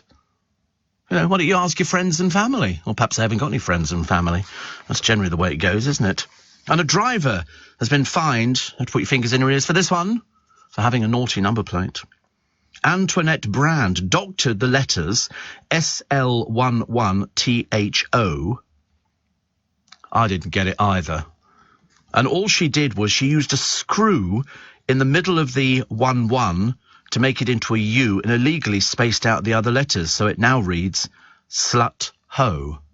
I mean, I don't even get what that is. I mean, I've got no idea, but a passing police patrol failed to see the funny side, pulled her over. She's in Caerphilly. She comes from Tredegar.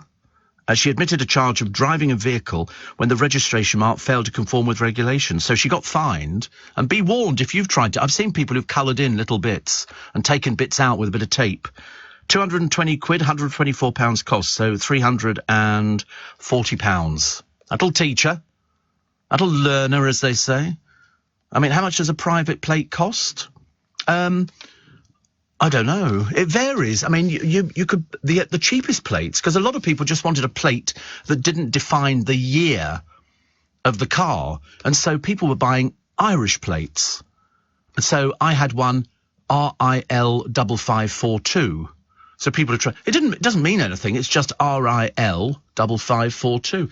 And I had that on the car. And you see people trying to work out what somebody's name is. So you can put anything. I mean, if you want, for example, Steve 1's gone, I'm afraid. Somebody's already got Steve 1. But, I mean, they all vary in price. If you want, for example, AF52 Eve, that's $399, 399 quid. There's one here, RRZ1, £2,000 it starts at. 212ST is 2,200. That's the starting price. But in fact, if you go down to just numbers, there are certain people in China who will buy them. And most of the little numbers come off motorcycles and mopeds over the years, so people would buy it. My brother's got a plate on reserve. He owns it, but every year he has to register it again to make sure, because he hasn't assigned it to a car yet. I don't know why he hasn't. I don't know. I transferred my last number plate from my last car to this one, just because I quite like the look of it. But it doesn't mean anything. But no, I mean, Irish plates are very good. Very, very good. RIL 5542, I think I had. And it cost me, I think, less than 180 quid. Get loads of those sort of plates. It doesn't make any difference. Once you've got it, you've got it, and you can either transfer it and pay for the transfer, or you can have another plate. Some people like to change them on a fairly regular basis, and makes people happy. And it's mainly short numbers, isn't it, and short letters that people want. So 11 ST.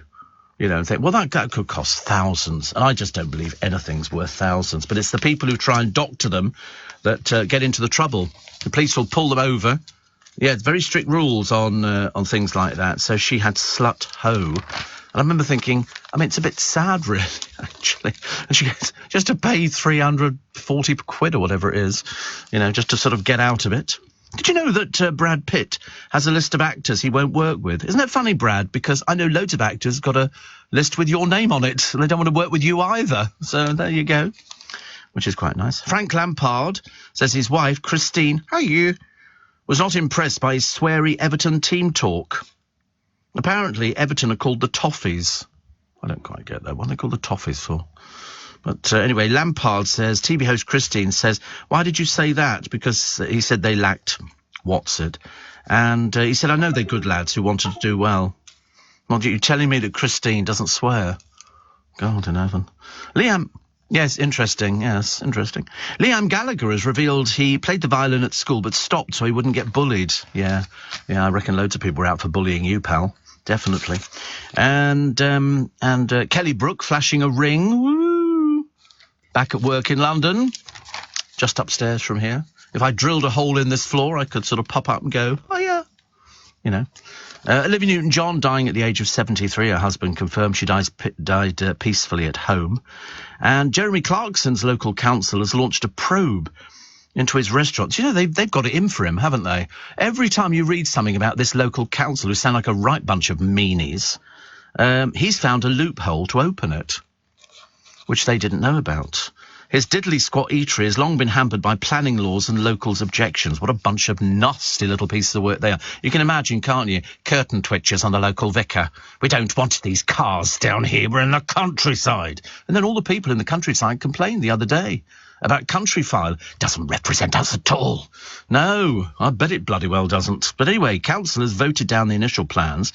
But in July, the 62-year-old announced its opening. A spokesman for West Oxfordshire District Council said, we have been looking into the operation to ensure it's compliant with local and national planning law and policies, as well as licensing and food hygiene regulate. No, they're just going to throw the food on the floor, love, and just pick it up and wipe it off with a tissue. They're so stupid, these councillors, aren't they? We don't want it to open. We don't want to attract the wrong sort of people. What, you mean successful people? Peasants, honestly. It really is ghastly. Are you receiving tax credits? If so, this message is for you. Tax credits are coming to an end, and most people will be asked to apply for universal credit instead. The Department for Work and Pensions is writing to tax credit claimants. You won't be moved automatically, so look out for your letter explaining what you'll need to do and by when. And there's also lots of support to help you make the move. Get ready for your universal credit switchover. Search Understanding Universal Credit today. Eligibility criteria apply. Steve Allen on LBC. Morning, nice to be company. It's Steve Allen's Early Breakfast. Connie says, you're wrong about DVDs. Over the weekend, I tried to order a DVD box set with all the Danny Kaye movies. Nobody has it. Well, of course they haven't, because he worked for different studios. You're never going to find a complete box set. There's tons of stuff on Amazon. You've got The Secret Life of Walter Mitty, The Five Pennies. You've got The Wonder Man, Up in Arms, The Kid from Brooklyn, A Song is Born, The Inspector General, the Danny Kaye Classic Movies collection, The Goldwyn Years, The Five Pennies, then you've got Hans Christian Andersen. There's tons of it. You won't get every single one of his films on a DVD box collection because they were all under different licenses. So of course you're not going to get them. You're not going to get them. Nobody has it, but there's loads on Amazon. You're obviously not trying. Try again. Steve, Everton are known as the Toffees after the sweet Everton mints, says Steve. And Peter says, can you remember who the plate DW12... Oh, don't be so stupid, Peter. You can't be that thick, can you, really? Susie in Belfast says, Christine Lampard was head girl at my school. No, she didn't swear. I bet she has done lately. Definitely. Essex Council had F1, sold it for $250,000. They also had F2, says Stuart. That's a nice place to waste money, isn't it, really? Shane says, I'm sick of Meghan Markle. You're not the only one. Not the only one. Everybody seems to be sick of Meghan Markle. She doesn't really do anything, does she? They were talking, weren't they, about sort of her standing for sort of politics. And you remember thinking, what, a failed actress standing for politics, for God's sake? Well, how does that work? And then I suddenly realised they've had quite a few in the past, haven't they? Quite a few. Frail old Ozzy Osbourne leaving Claridge's Hotel. The trouble is, he just looks sad now. Poor old Ozzy Osbourne. He comes out and he's like shuffling along, and you sort of think to yourself, I'm the Prince of Darkness. Of course you are, love. Of course you are. Pat him on the head, send him back home again. He's 69. He's 73, leaving Claridge's. I mean, God, no, they're obviously letting anybody into Claridge's at the moment. Ozzy Osbourne in Claridge's. Kind of doesn't work, does it, really, for the Prince of Darkness? You'd think he'd be in sort of, a travel lodge or something like that. Britney Spears making a pop comeback with Elton John. I said yesterday, I think he's recording with everybody. It's a case of, all of a sudden he's announced he's recording with this person and with that person, Ed Sheeran, Dua Lipa and everything. It's like, before he dies, he recorded a whole load of stuff. I can't think of any other reason why he'd be recording all these little bits and pieces.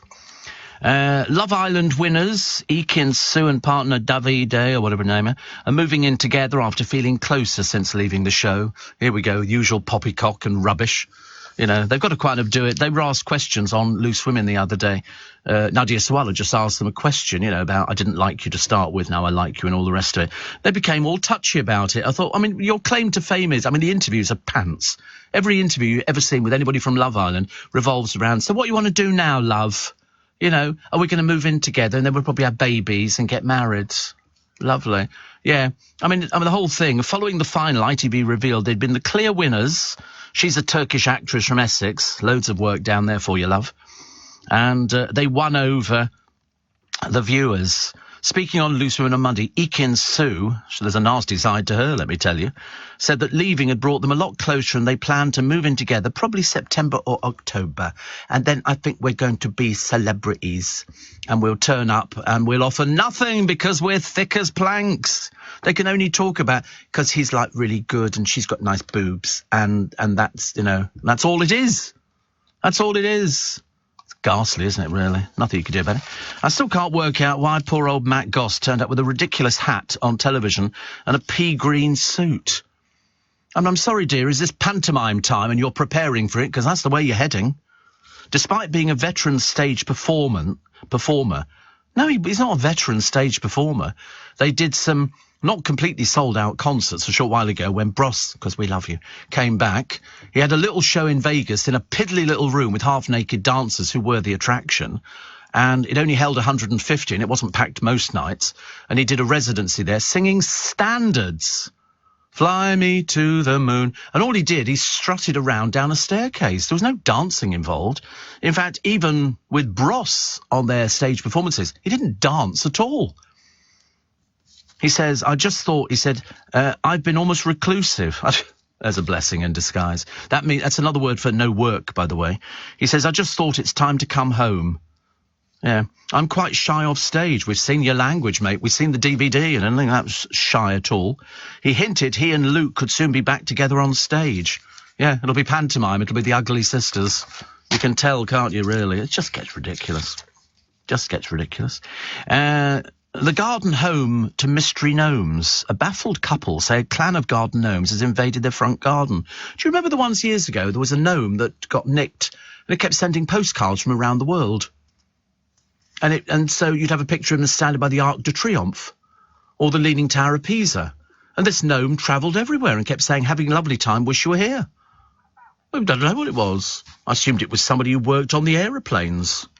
I can't think of any other reason why he'd be sending pictures. And this gnome went everywhere.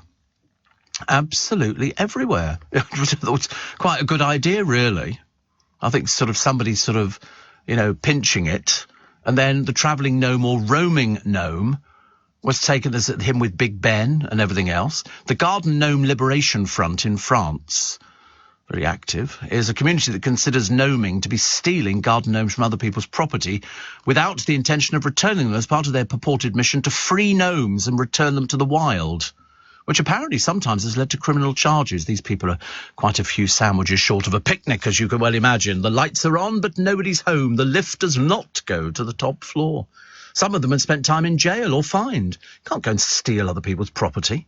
Besides, gnomes are ugly, and they're evil, and they must be destroyed. You must not have them in your garden, or tall. I never had gnomes, no. We used to have a guy who used to work for LBC, used to make them out of concrete, and then he'd come into work and paint them. He used to work in our voiceover department.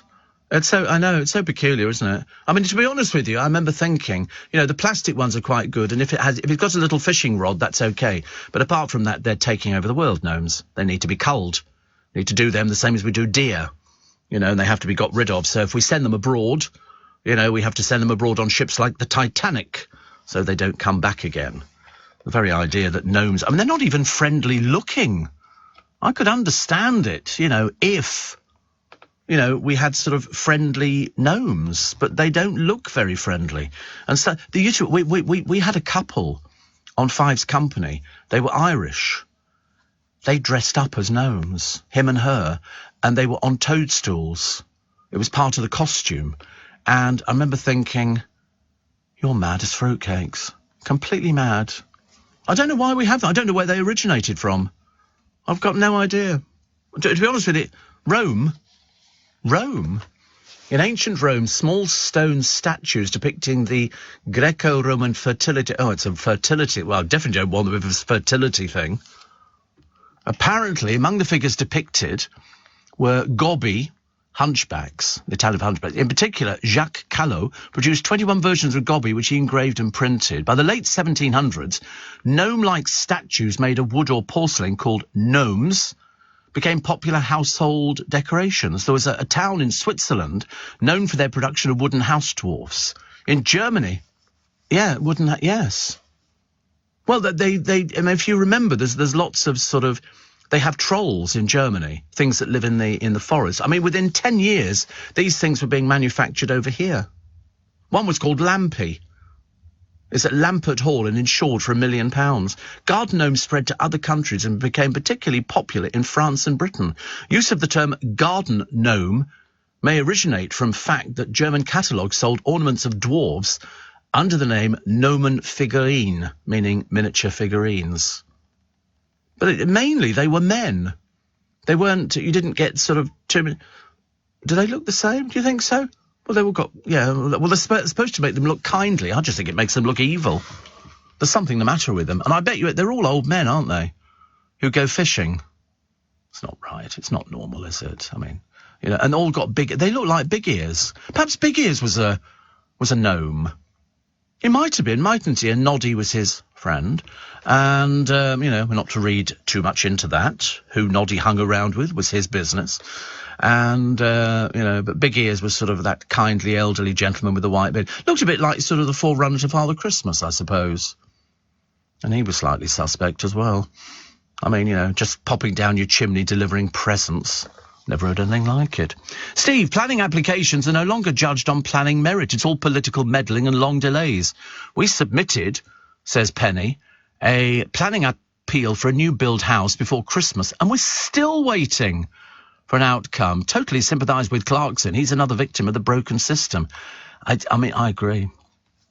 I think it's absolutely dreadful that they're treating him like this. It's all these sort of little stick your nose into other people's business I'd like to go around to their houses and go, what are you growing there? Beans? Well, we're having those out. You're not growing beans. Why not? You might be running a restaurant. Are you selling your beans? All these sort of... He just wants to open a restaurant because he's very successful. In fact, he's been successful. And they go, we have to check on hygiene. Dear God in heaven, I think he must have better things to do. Steve, please mention that the TC actor Roger E. Mosley from the classic TV show Magnum P.I. has died, aged 83. Yes, I knew about that, actually. It was, we like Magnum P.I. John Hillerman, Tom Selleck, and there he is, Roger Mosley, on the right-hand side. I liked it, actually. He sort of pioneered Magnum P.I., those Hawaiian shirts, which I favoured so much. Best known for the role of Theodore T.C. Calvin, helicopter pilot and buddy to Tom Selleck's titular private investigator. He starred in all 8 series. There you go. He was surrounded by his family and he passed away peacefully. I always think that's nice when they say that. I think that makes me feel a bit better about everything. You know, when they say somebody passed away, yeah, I don't want anybody in my room, thank you very much indeed. I'm really having nothing to do with it.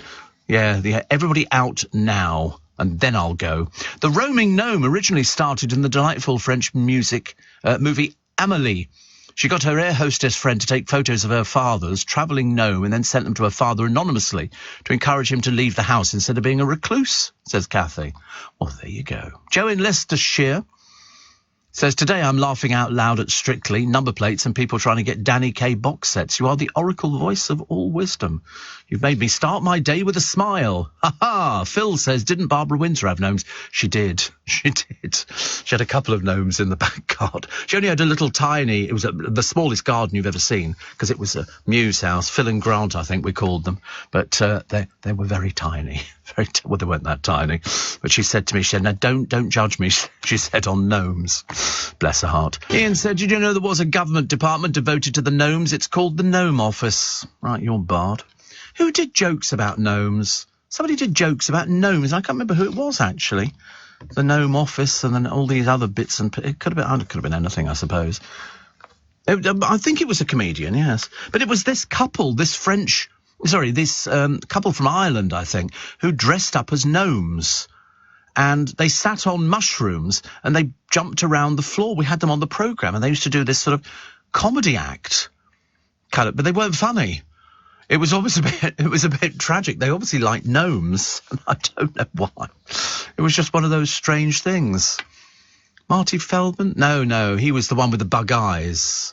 Wasn't he? He was a writer, actually, for comedy. He wrote a lot of British comedy over here with Barry Took. Barry Took and Marty Feldman wrote a lot of stuff. What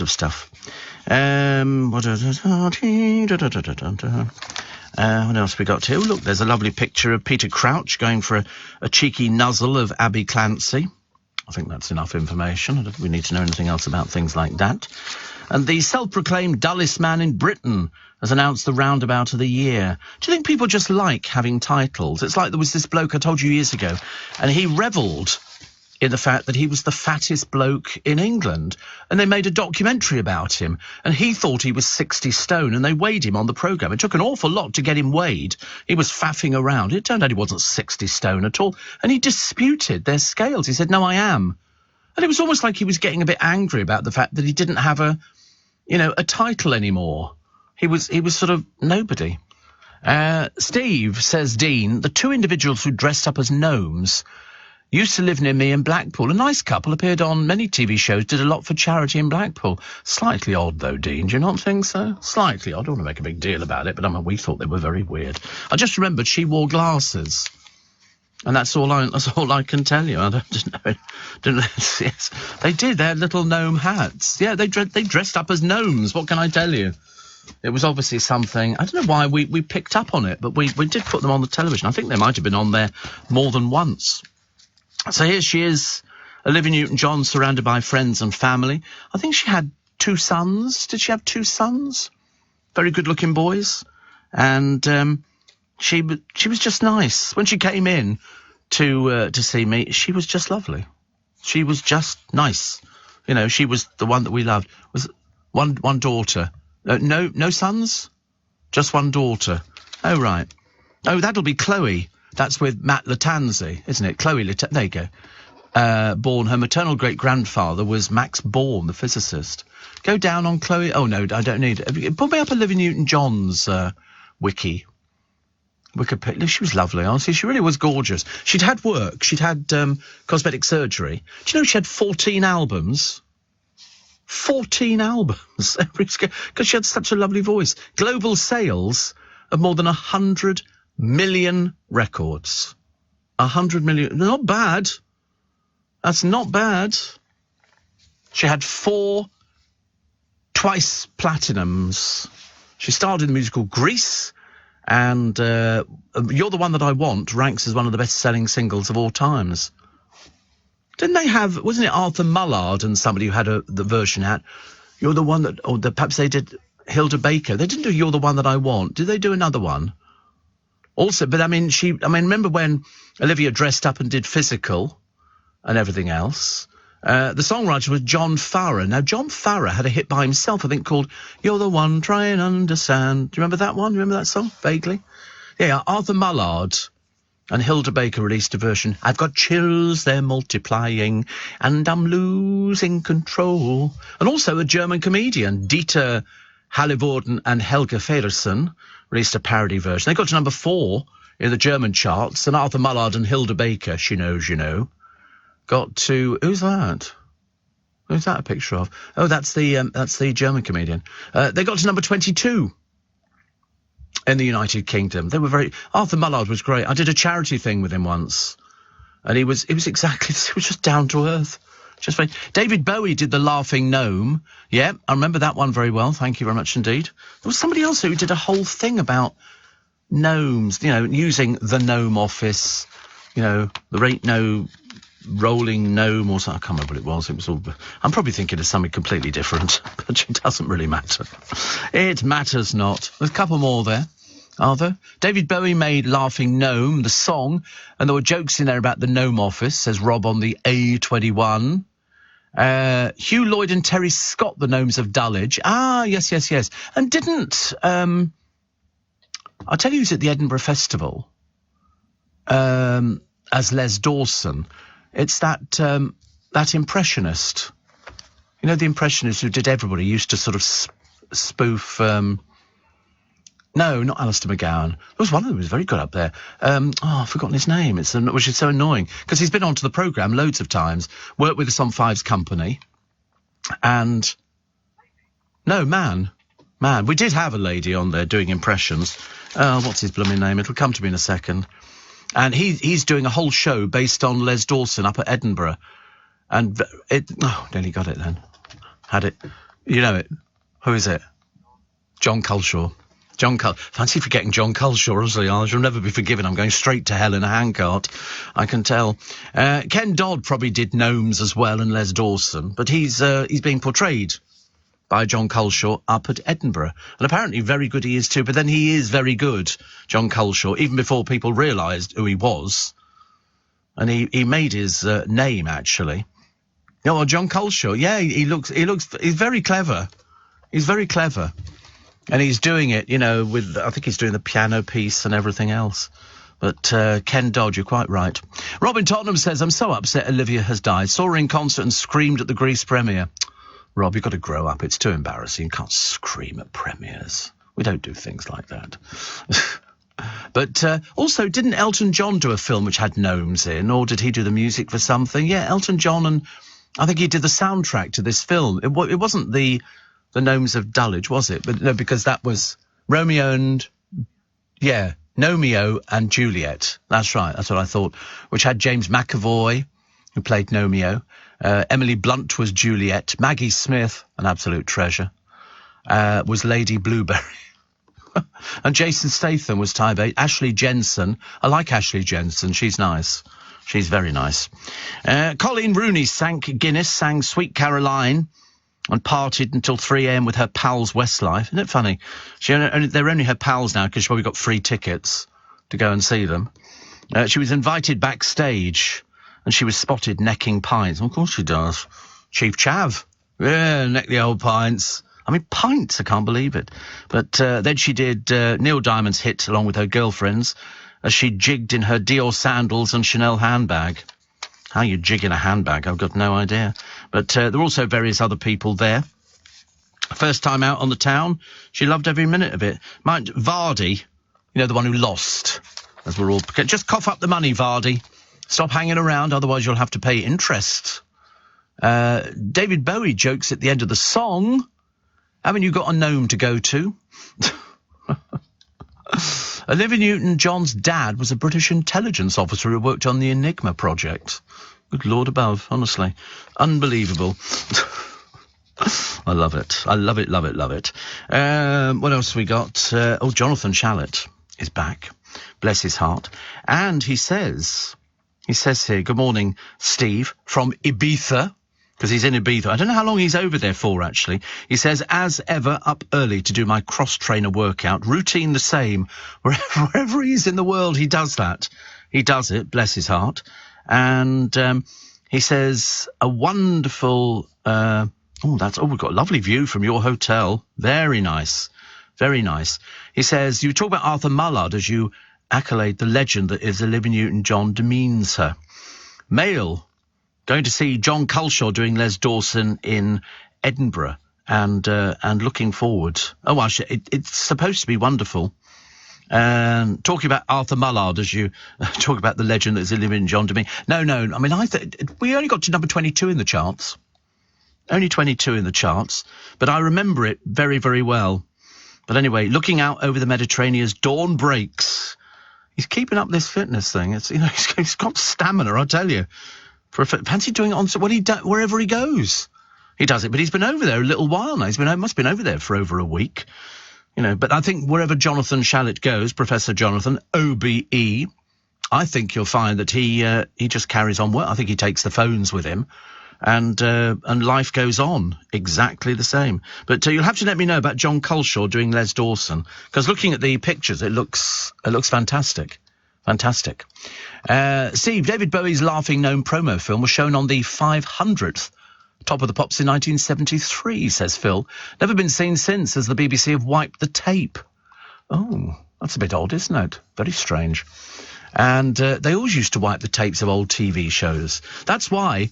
What was very interesting was that Bob Monkhouse had something that was unheard of. He had a video recorder, and he would record all these shows on the television. He had a complete collection of everything. He had that sort of stuff. And a friend of mine had shows of Doctor Who, which the BBC never had. They never had it. They didn't look after stuff as properly as they should have done. But I remember... Bob Monkhouse had everything, and they were going... I mean, he used to record things. He'd come back, it was all catalogued. It's like all his joke books.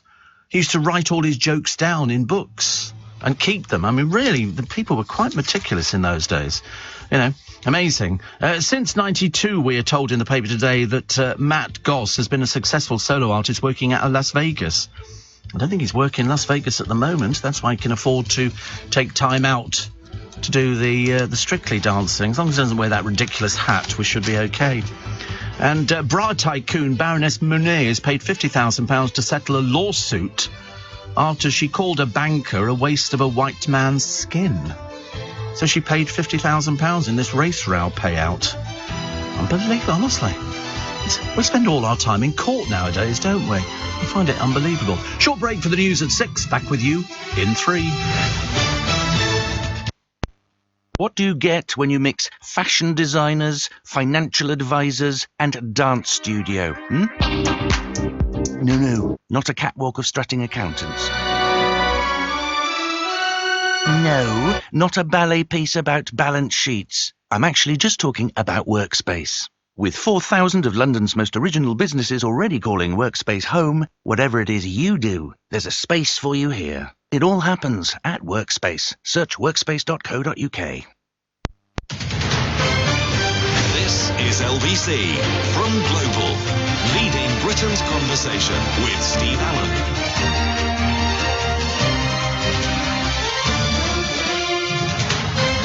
Morning, everybody. Lovely to have your company this morning. It's Steve Allen's Early Breakfast with you till 7 on Tuesday, August the 9th. And Dawn Neeson sent in another nice picture. Breathtakingly beautiful morning on the Costadale, East London. She's writing her column today whilst listening to the Steve Allen Show on LBC and joining Dan Wooten a little bit later on. But what jacket, she says. What jacket? I don't know. I don't know, actually, today. I quite fancy, I don't know why, green, but a light green. I don't know why. I think has she had light green before? I was going to say, if you saw Matt Goss the other day, I mean, it didn't suit him at all. He looked like a pea in a pod. But a green jacket, that colour, would be quite nice, but not on a man. Obviously, it's going to go so much better on Dawn. I love it. She says, but what jacket? Hashtag Tuesday motivation. Hashtag love my job. Hashtag sunrise. Hashtag Thames. Hashtag London. Thrown it all in, and why not, for goodness sake? It is a lovely view, isn't it? I like these, strange enough, I like these bits of wood sticking out of the foreshore, because you can imagine that they probably go back many, many years. And look how wide the Thames is where she is. I mean, that's how wide the Thames was in the early days. The Thames has shrunk over the years. So when you see it up at the, the bridges and all the rest of it, you'll see it's half the size that it used to be. This is the width of the Thames. You can imagine what it must have been like years and years ago. Really quite amazing, actually. But that's a lovely view. And when the sun comes out, I think London's gorgeous most times. The best view, cool. I used to sit on Waterloo Bridge and look at St Paul's Cathedral and think, that view has not changed in a long while. I know now it's got built up flats and all sorts of bits and pieces, but that view of St Paul's Cathedral, almost dwarfed by some of the flats around it. But still quite nice. Still quite nice. Paul says, who was that DJ on Capital Radio back in the day? He was a wind-up guy with impressions. No, he wasn't. John Culshaw was the guy who did all the impressions. John Culshaw was the impressionist. Unfortunately, he never got the credit at the time, so we always make sure that whenever we talk about John Culshaw, we remind you that he was the one who phoned up Tony Blair, pretending to be Haig, and it wasn't anybody else. But other people seem to try and take the credit. But it was John Culshaw. Very, very clever man. He does me as well. In fact, that was always... Rory Bremner used to do the same. He'd come in and he'd start talking. I used to think, what a funny voice. Who's that? And then somebody would say, he's got you off to a tea, Steve. And John Culshaw was even better. Yes, you'd like to hear that. Well, you certainly won't be hearing that, OK? Not happening anytime soon. Here we go. They're still droning about the two bores from Love Island. I mean, to be honest with you, they've got nothing to say. Nothing to talk about. They don't know anything about politics. They don't know anything about anything at all. They're just two bimbos who turn up on the television. That's it. They don't juggle. They don't do anything at all. And they say the couple are looking to move in together. What are they, 7 or something? I mean, they sort of talk about them as if they're 3 years old. Apparently, David described their relationship on Loose Women yesterday as unique. Yeah, well, keep it up, love. Keep up the acting. It's all good, isn't it? Because very shortly we'll have the winter version and we'll be forgetting about you. So move in together. Do whatever you like. We couldn't care less. It's like, why should we worry about it? I've got better things to worry about in life, like how much your electric bill is going to go up to. Not that you'll be worrying about that, will you, sweet cheeks? The Beatles. We've got a set of Beatles autographs here for sale. Now, these ones, because it's very rare to find all of them genuine. This is from their famous Royal Variety performance. This is the night that John Lennon said. Do you remember John Lennon? He said, to all the people in the cheaper seats, clap your hands. The rest of you, can you just rattle your jewellery? Went down very well. Anyway, Fiona James asked her father, the actor Gerald James, who performed as one of the Pickwickians with Harry Seacombe, to get the Fab Four's signature. The Queen Mother was in the audience as well. The 2 pieces of paper with a photo and a letter of provenance are expected to fetch up to £5,000 because a set of... it could go higher because to actually find all 4 on one piece of paper is very rare. And they've got people, I've explained to you before, who could sign for the Beatles and they could all sign for each other.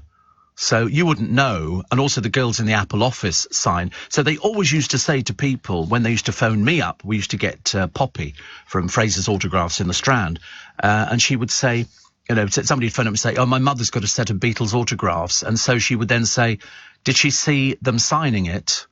Because if you just handed in a piece of paper, the chances are whoever was left in the theatre signed for everybody.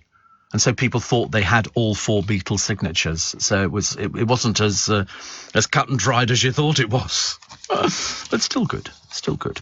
So Emmerdale, or Emma Gale as they're calling it, their 50th anniversary celebrations. You know, I was always the biggest Emmerdale fan. I thought it was fantastic. And it never got the recognition. Now it's doing better than EastEnders. Much better. You know, it's got gripper storylines. Danny Miller is back as the gay mechanic. I mean, you know... That's what they've said in the paper, I don't know. Tracy Metcalf, Amy Walsh returns after maternity leave. Diane Sugden, Elizabeth Estenson, starred for 22 years. And so they're going to have wedding ructions, a massive storm, and it's going to be great. The new plot begins with Kim Tate preparing to tie the knot with Will Taylor, but she overhears Harriet Finch declare her undying love to Will on the eve of the wedding. Dum, dum, dum. Of course, I remember it when it was Mr. Wilkes and Mr. Brearley. Emmerdale Farm. And they used to go to Annie Sugden's place and they would sit round the table. And it was Joe Sugden and, it was brilliant. I loved Emmerdale Farm. I thought it was good. As Emmerdale now, it's slightly different. I don't think in Annie Sugden's day we would have had a gay character in there. And it was all about the farm. They would talk about lambing and they dressed up as it. Now you don't. I've never seen any farming in Emmerdale for ages. It's basically sort of people getting drunk in the bar and all the different families and everything else. There they are. Look at Annie Sugden, honestly. I thought they were great. Because the one thing that amazes me, there's a roguish family in Emmerdale at the moment, aren't there? Who've been there for ages. I can't remember which has got Lisa Riley in and all the rest of it. They've all got perfect teeth. Every single one of them, which of course you wouldn't have. Wouldn't be like that, but I have to remember it is only a soap. It is only a story, you know. But it's still good. But it's always done very well. Always done very, very well. So well done to them. Must be exhausting, I should imagine, especially the turnaround that they're expecting. Oh look, a story about Liz Truss, who insisted she was on the side of people who work hard and do the right thing, as she spells out her bold economic vision. I couldn't care less. I couldn't care less. It's like telling me she had bran flakes for breakfast. I'm not remotely bothered. I couldn't care less. Really. It's too much. The Lionesses, starring in a glamorous shoot. Now, why would they not be in a glamorous shoot? What are they saying? You know, butch women playing football. You know, it's a glamorous shoot. I did it for OK Magazine, which is, it's OK. The BBC have been blasted, basically, for being the BBC and wasting our money. This time, they've been accused of a giant own goal by dropping the football results from one of their stations with Des Lynam, branding them with a cheap shot. Well, who cares? Nobody wants to know what the football results are now. Yeah, you've got the internet. We've moved on, love. You know, we don't have steam radios anymore and valve radios. Des, who presented it, says, it seems cheap. It's been going for 50 to 60 years, so why change it? Because it's outdated and rubbish. Simple reason. It's not complicated. He says, I know traditions come and go, but older people miss it greatly. Well, they'll have to find something else. Go to the internet. Most old people... Why do we write off old people now? They can operate telephones. They can pay bills. They're not senile. They can do all sorts of things. And they can find out the results. Des is hoping for a U-turn. Des is 190. I mean, dear Lord above. The BBC said yesterday, in addition to our 5:30 coverage, Premier League match to our coverage, Sports Report has been condensed into a shorter programme. I don't care. I really don't care. I've got better things to worry about, for goodness sake. Presenter says, now we've all lost at home. I mean, you know, weather expert Jen Bartram says, of course we can access it, but results are about comfort, nostalgia, a kind of homeless only radio can provide. This is the weather person. Mind your own business. God in heaven, honestly. I mean, it's bad enough that they've dragged in the travel reporter to pretend he's a celebrity of some sorts, and he's going to be dancing because he can't wait to put sequins on. Dear me, the BBC's gone right round the U-bend, I'm afraid, on this one, and complaining about the football results. God, dear me. You do lose the will to... Honestly, they're so steeped in the dark ages, aren't they? It's not their fault, they can't help it. There's another picture of poor old... Bros Singer. I mean, he's 53 now. He's a bit ancient to be wearing a pea green suit and a silly hat, looking like sort of a residual character who didn't make it to Crocodile Dundee. I do like the... apparently Harry Potter star Jason Isaacs will star as Cary Grant in a drama for ITV. It's interesting. He was bisexual, apparently, Cary Grant. So everybody tells me. But he joined Music Hall as a stilt walker, toured America. A chance meeting with George Burns helped him find his footing on the acting ladder. And he was the one who... He used to go and see Liberace on a regular basis, Cary Grant, because people thought he was very smooth and sophisticated, but he was bisexual. You know, it was quite a well-known fact. But, of course, in those days, people never talked about anything like that, lest their sort of popularity went on the wane. But I don't think it would have done for him. He had a really unusual voice, but very, very interesting as a character. Very interesting. Here we go. The new Prime Minister, say the papers, must slash the fuel duty by at least 20 pence. It is definitely getting cheaper. I've noticed that. We haven't seen the magic figure. It's not as cheap as it was, no. But it's only because they're ripping us off. That's all it comes down to. It's called greed. But the trouble is we don't have any alternatives, do we? If we had an alternative, we'd all go for it and say to the petrol companies, stick it. We don't want it. We don't definitely want it. Steve, I love the view from Blackfriars train station on the bridge. Always send visitors there when they arrive from abroad and travel to London from St Albans, says Sean. Fabulous view of London from the middle of the Thames. Yeah, I always recommend people to go on a boat cruise down the Thames, go all the way down to Greenwich, and then stop there, have a pizza or something, and you do the Clippers, you can get a cup of tea on there and everything. It's lovely. It's very nice, very therapeutic. You should do it, especially while we've got this hot weather, which is not so great, is it? Morning, nice to be company. We have been, as you can tell, inundated with ice cream, courtesy of lovely Ian. Mercy, we're having to eat with a metal spoon. And this is Marsfield Farm real dairy ice cream, and this one's Chocoholic Heaven. And it is Chocoholic Heaven. It is particularly delicious. Like some people have bacon and eggs for breakfast. Sadly, on early breakfast, we have ice cream, courtesy of Ian. So we haven't had this one before, but this is the one that they serve at the Palladium, all over the place, and it's quite delicious. They're obviously, it's a farm, and like many of these farms now, they branch out and they start doing bacon and everything else. They've got this ice cream at the Palladium, Her Majesty's Theatre, the Adelphi, the Theatre Royal, and the Gillian Lynn. So picked up some nice ones there. And there's a school trip that they do as well. But it's so all these farms have got to diversify now. You can't make money just out of animals and milk and stuff like that. So what they do is, with spare milk, they turn it into ice cream, and they do all these different flavours, and it proves very popular, very, very popular. It's very nice, very nice. We like these ones, Ian. Well, I'll tell you the only thing I'm not keen on, which we got with the Haagen-Dazs. You get the wooden spoon with the Haagen-Dazs. This one you get the plastic spoon, and it's not as good as a wooden spoon. Now, I don't know what the difference in price is between getting a wooden spoon and getting a plastic spoon, but the wooden one is actually quite strong. Perhaps wood is cheaper, I don't know. Anyway, we've got a metal spoon, which is lovely. Beverly Knight is going great guns at the moment, and so she was at the Commonwealth Games. They said a surprise appearance by Ozzy Osbourne. Everything that Ozzy Osbourne done is a surprise, actually. He turned up looking a bit sort of vacant. Kevin Rowland of Dexy's Midnight Runners, and Andrea, her father Fred Syriac, the man who shows you your table. You go sit over there. Sit over there. There you go. That's it. Now I'm a celebrity. And so Ozzy was there. I think he did a selection of hits. I don't know why, but Beverly Knight, I mean, well, what can you say? Absolutely a legend. Absolutely a legend. Doing really well, getting fantastic reviews as always. What do we got here? Oh, it's a birthdays. Oh, here we go. Matt Goss signing up for Strictly, wearing that ridiculous lime green suit. Now, that would definitely suit Dawn Neeson, that colour.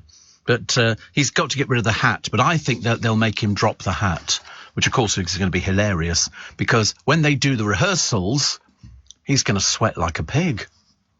You're going to sweat because we've seen them in the rehearsals, and they do sweat. Lisa Nandy, Labour MP for Wigan and Shannon Levelling Up Secretary, was on the campaign trail until the morning she gave birth to her son. She's 43. So many happy returns of the day. And Posy Simmons. Do you know Posy Simmons? She's most famous as a cartoonist and illustrator. That's what she did. And she was once described as the Archers on Viagra. But one of her employers, Reader's Digest, gave her strict instructions. No smoking, no drinking, no sex, no big noses. And that was what it was. She's 77 today. 77. What have we got here? The Comedy on the Hour was first broadcast on Radio 4 on this day, introduced Alan Partridge to the world. And what else do we have? 2008, August the 9th, China is the love child of Chairman Mao and Lady Thatcher. So the Beijing Games will be a battle between communist totalitarianism and freedom. And so that was it. Do you know, people still talk about Thatcher? I still hear people phoning up LBC to talk about Margaret Thatcher and how it was dreadful and all the rest of it. I thought, actually, I think maybe you've got your facts incorrect. She just kept winning. I mean, especially at the moment, of course, because you've got Liz Truss out there. But to be honest with you, I've lost the will to live. Seriously, I've heard so many people. I mean, they've just basically told you just about anything that you want to hear. Whether or not any of it materialises, I think not. Steve, I used to listen to Radio Caroline secretly in bed when I was at school, says Winnie. I was so excited because my request was played for my class, I think by Tony Prince. Wow. And Phil says, I came across John Culture on stage doing Dale Winton, who then walks up behind him. Absolutely brilliant. Yes, I think so. He was doing there's Steve, and all the rest of it, and then Dale walked on. But that was always the best bit. He liked it. He always liked being, people doing impressions of him. I'm looking at it now, actually. Sneaks up on him and then sort of just taps him on the shoulder. But actually, it makes you realise just how big Dale was compared to John Culshaw, who isn't a small person by any stretch of the imagination. I think I've got that suit. Seem to have most of the other things. Steve, have you ever had an ice cream floater? I'm not really a fan of ice cream floats. I didn't mind them. I mean, I have had them, but it's not my favourite thing. But this, the funny thing is we derive great pleasure, don't we, from ice cream. It's like it takes you back to your childhood for some reason, and sitting there with either a cornet or a cone or whatever. And when you go into these ice cream shops now, and they're all over the place. We've got about 3 in Richmond. They can't all be making money. Mind you, they're not cheap. They're not cheap. I mean, I bought 2 scoops, I think, a short while ago, $5.50, which is terribly... They call them gelato. There's one at Piccadilly Circus. On the right-hand side, they go, gelato, please queue here. Well, at that time in the morning, I can't. But they're always very popular.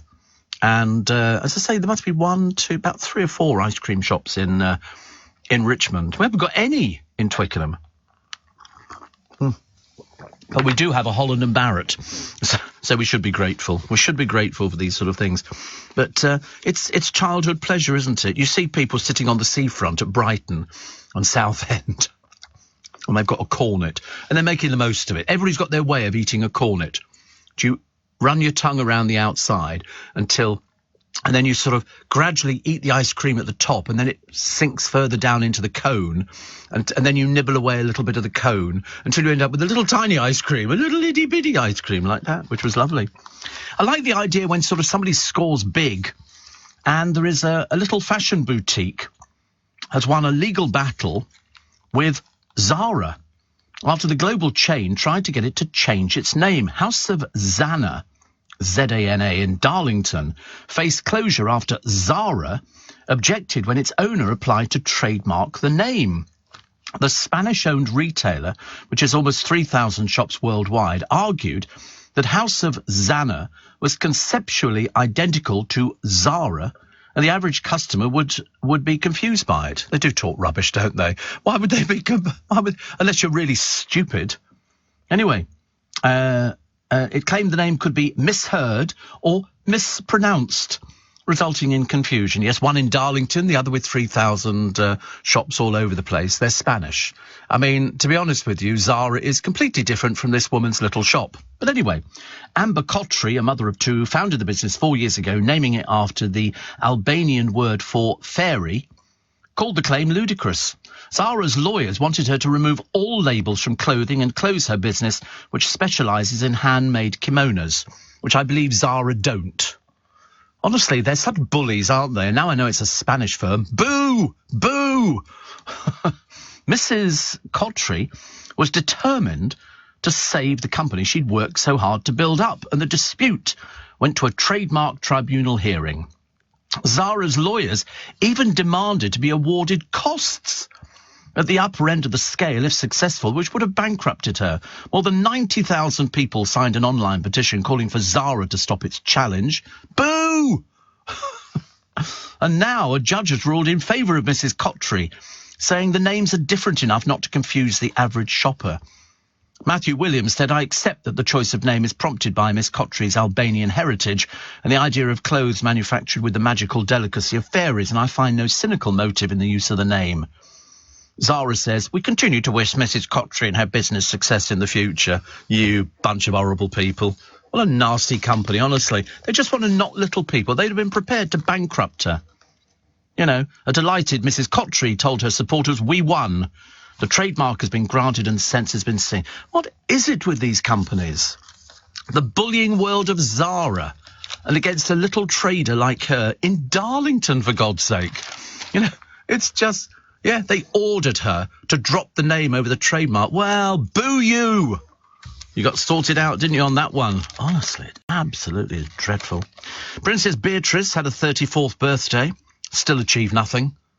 34 years old. Apparently they both have jobs, but we don't think they've been there for some time. And so the Queen's 32-year-old granddaughter says, happy birthday to my special big sissy. And she's talking about her father or something else, I don't know, I've no idea. But so they wish each other happy birthday, but they do it in such a childlike way. They can't just say, you know, many happy returns of the day. They have to do this, you know, this sort of, it's just a bit silly. It's like the Beckhams. It's all a bit love and kisses, Harper, kiss, kiss, kiss, daddy's favourite little girl. And you think to yourself, I'm sorry, do you speak normally? Do you have normal conversations? Or do we have to sort of buy this? Because Eugenie is supposed to be an adult. And Princess Beatrice are supposed to be adults. But mind you, their mother said she burst into tears when she saw them on the television going to something which she wasn't invited to because nobody invites her anywhere. And it's a case of, you know, you just want them to be adult-like, you know, as opposed to, what do you do for a living? Nothing. Nothing at all. We're not really too sure what Sarah Ferguson does for a living, but she can afford $5 million for a house in Mayfair. Although we're still trying to work out where that's come from. It's all very confusing. With UK Export Finance, I'm fulfilling more export orders from around the world with working capital support. Export insurance means I'll get paid when exporting to challenging markets. At UK Export Finance, we believe no viable UK export should fail for lack of finance or insurance. Between 2022 and 2023, we provided £6.5 billion of government-backed trade finance to support UK exports. Learn how we could help you win export contracts, fulfill orders, and get paid. Search UK Export Finance today. Steve Allen on LBC. Text 84850. Do you know that if you're a glass wearer, you wear glasses, apparently it may protect you against COVID? I've never heard of this before. People who regularly wear glasses have a 15% lower chance of becoming infected with COVID, according to early results from a study which examined data from almost 20,000 people. What a brilliant idea. I wear glasses. I wear glasses for reading and for celebrityism. And, yeah, which I quite like. Yes, I quite like. Pick a today. It's Tom Daly is doing a programme called Illegal to Be Me, going around the world, going to different countries. There are 56 member states of the Commonwealth with punishments, if you're gay, including whipping, life imprisonment, and even death. I mean, it's unbelievable in this day and age, isn't it, really? There's so many backward people. But in fact, Tom visits some of the Commonwealth's most homophobic countries to ask what the sporting world can do to help change attitudes towards homosexuality. He's travelled from Pakistan, where homosexuality carries a maximum penalty of death, to stoning, by stoning, to Jamaica, where the punishment is 10 years imprisonment with hard labour. It's unbelievable, isn't it, really? You can't believe how backward some of these countries are. I find it absolutely amazing. Absolutely amazing, but at least he's highlighting it and sort of trying to make sure that people are aware that it goes on, you know, no matter what you think. I was watching the other night. What was I watching? Mastermind. Is that the one on the BBC? I know, and it isn't really me, actually, but it's sort of the program you sort of look at it. And is that the one where they have specialist subject is... Well, some of these things were so out of my sphere. But anyway, the second competitor I thought was trans. I was totally convinced that she was trans because I remember I was sort of watching the programme and she was like, on the button. And people were thanking each other on the page. It was really quite good, actually. I quite liked, but I don't know if it was a new one or if it's an old one or if they're still... I mean, John Humphrey's about 97, isn't he? Has he gone? Gone where? Oh, he's left the show. Has he? Oh, really? Oh, he's left the show. Who's doing it now? Clive Myrie doing it. Blimey, they put him on everything. He's obviously their favourite at the moment. So that'll be good. So he'll be there. I'm surprised they've not stuck him on the Strictly Come Dancing. Stuck everybody else on the blooming thing. Mr. Neil says, good on the small firm winning against Zara, blooming bullies. Do you remember the fridge shop called Sell Fridges? Do you remember that? Yeah, Sell Fridges. But I mean, who's going to... Yeah, there it is. Who is seriously going to confuse that with a huge department store? And Zara were just bullying one lady who's Albanian. You can't believe it, can you? And then somebody says, oh, you know, that they do things for charity. It's got nothing to do with charity. Absolutely nothing to do with charity. It's called bullying a little company out. They don't even sell what she sells. There was also the man who called his shop Singsbury. Because his surname is Singh, and I think he also discovered that he was using the same orange, which I believe was the verboten bit, because it did look a little bit like Sainsbury's, you know. I mean, you know, you can call it Singh's shop, but you can't call it Singbury. I mean, that's just being a bit too stupid. But we also had Morris Singh's. Another fairly popular one. They just do anything now. But if it sort of uses the same colours, there was one in Acton, and they used the same colours as Harrods, the same green as Harrods, and they lost their court battle over that one because it was we knew what they were doing. We're not stupid, but it's just that people. Oh, look at this! Ian Dale makes the front page of the Daily Telegraph. The 20-mile-an-hour rule is heading for a high-speed backlash. I don't know what that's about, actually, because I haven't discovered it, but he's got a column. Oh, he's got a column in the Telegraph. Oh, right, OK. Oh, he's talking about this local speeds all over the country, all over, especially in London, around our way, 20 miles an hour. You know, people walking are going faster.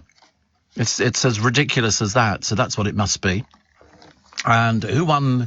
Oh, Ian Dale. Who won the Tory leadership debate? Blah, blah, blah. Are all these by... Oh, right, look. My pick for who will replace Boris Johnson as Tory leader. Oh, this must have been written some time ago, mustn't it, really? So quite interesting. But I mean, the 20-mile-an-hour thing, I quite agree with. It's just ridiculous. And we've got certain roads you can't go down in the morning because there's a school down there.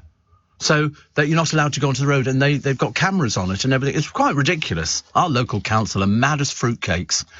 Really. Steve, I was in the, there we go, speed limit on country roads to be cut from 60 mile an hour to 20.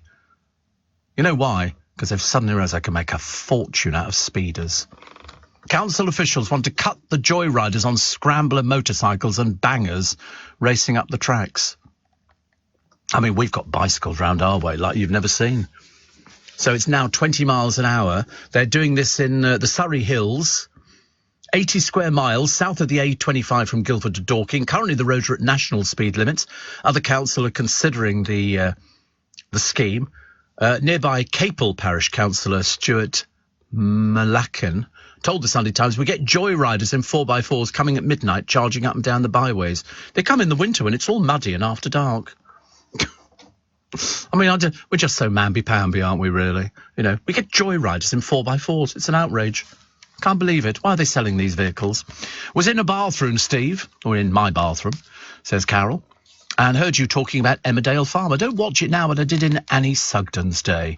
But I love my Emmerdale Farm cookbook, regularly use it.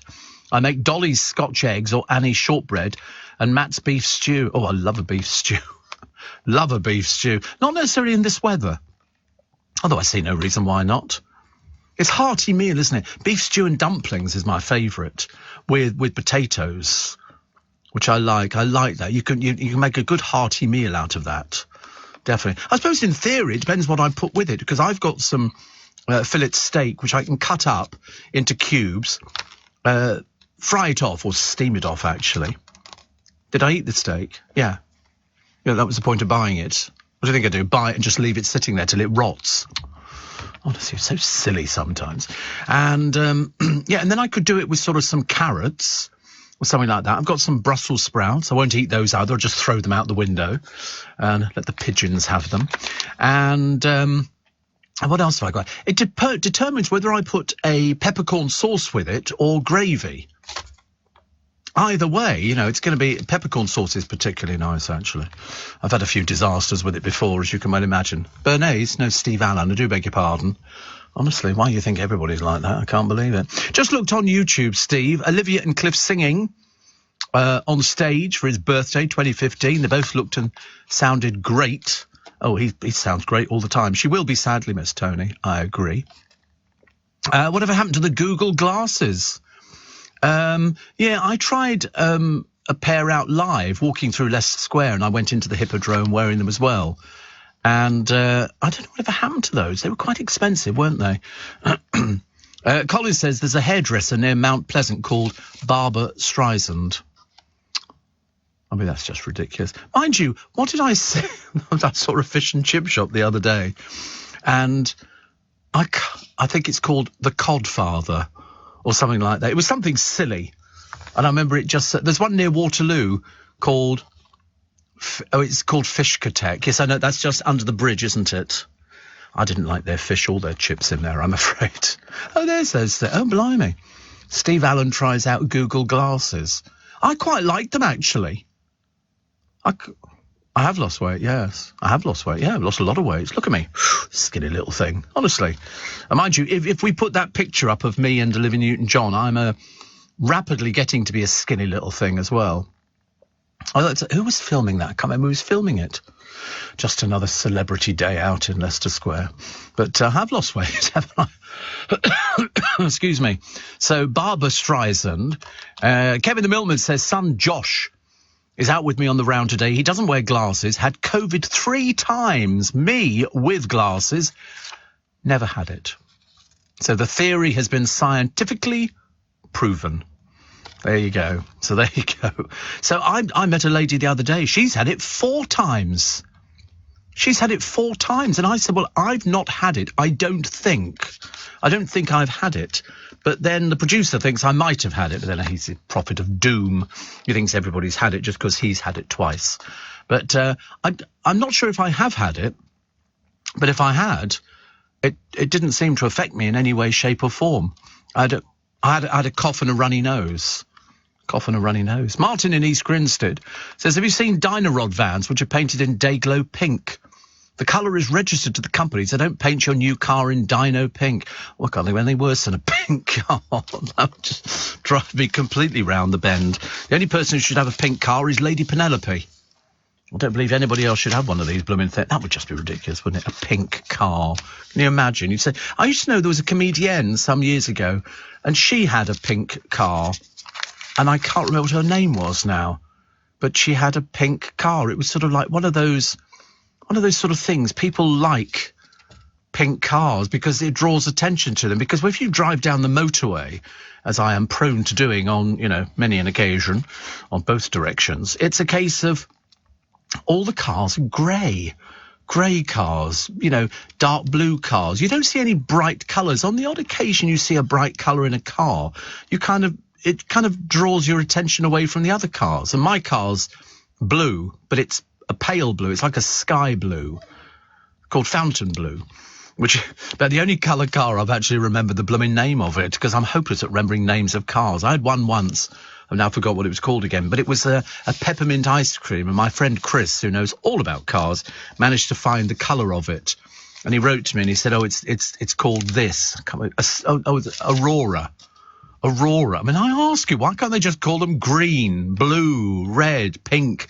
But, the one at the moment is Fountain Blue, and it's I quite like the colour, actually. A lot of people say, even my brother, who's never commented on my cars before, but he normally says, nice colour car. He said, I always like the nice colour of it.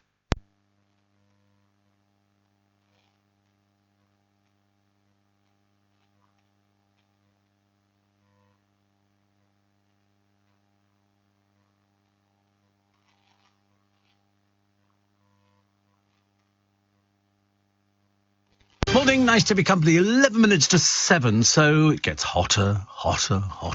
We all get more stressed. And all the government say is, remember to take water with you when you go on a journey. And you go, yeah, that's lovely, isn't it, really? And then you look at the, the spaces which have become tinder dry. So we've now had, in southeast England, 144 days with little to no rain. They say that we might get some next week. Monday might do. But it's going to need to rain, for quite a while to get us back to where we were. I can't believe we've actually gone this tinder dry. It's quite embarrassing, really, isn't it? Lily says, Steve, there's a cleaning company in Cornwall called, can't believe it, Spruce Spring Clean. Spruce Spring Clean. Can you believe it? Yes, of course you can. Another one says, Caroline has just had COVID. She said, I wear glasses, but it's the first time I've had COVID in all these years. If you'd had COVID, you would know it. No, not everybody. No, it's completely different now. Completely different. Some people do a sort of a really bad COVID. It affects them, lays them low. It was like when people had all the injections, and a third of people don't have any symptoms at all. And I didn't get any side effects to all the injections, because I'm high risk, because I'm diabetic and I'm over 65. And I didn't get any side effects at all. People said, it laid me low, I couldn't move and I couldn't do that. I remember queuing up outside the doctor's surgery and I went in and it all happened very quickly. And then I went another time and I had to wait 15 minutes. So you'd have the injection, then go and wait outside again. That seems ages ago. And there's another one which we're due very, very shortly, which I'm looking forward to getting. And so Dawn Neeson just sent me a thing, just says, beautiful. So is that green? We're getting about me. Beautiful. Steve says, Glenn, I thought you were about to do a Mamas and Papas song just now when you said all the cars are blue. No, I don't think that was the line, was it? But no, we do like Mamas and Papas because we talked about the film Beautiful Thing the other day, and that features the music of Mama Cass and the Mamas and the Papas.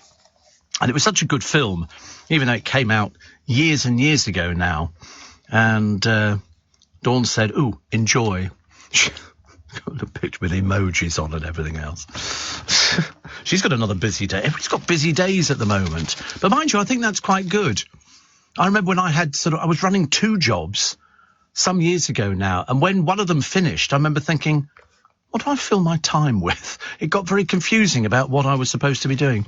But, yes, so Olivia Newton-John, we've lost her. And the headline on the Mirror just says, hopelessly devoted to you. Everybody loved her.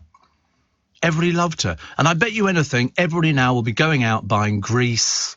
Every film that she's been in, people will want to see her. And, I can't believe how many albums she had out. But she was married to a guy called John Easterling, who she wed in 2008. But tributes pouring in all over the place. The nice big smile. She was just, when she came in here, she was just lovely. She was just, I can't say any more than that, apart from, reinforce it. Because sometimes, people come in and people have said, oh, what was so-and-so like? Or what were they like? I said, well, 90% of people were fantastic. John Travolta tweeted, my dearest Olivia, you made all of our lives so much better. Your impact was incredible. I love you so much. We will see you down the road and we will all be together again.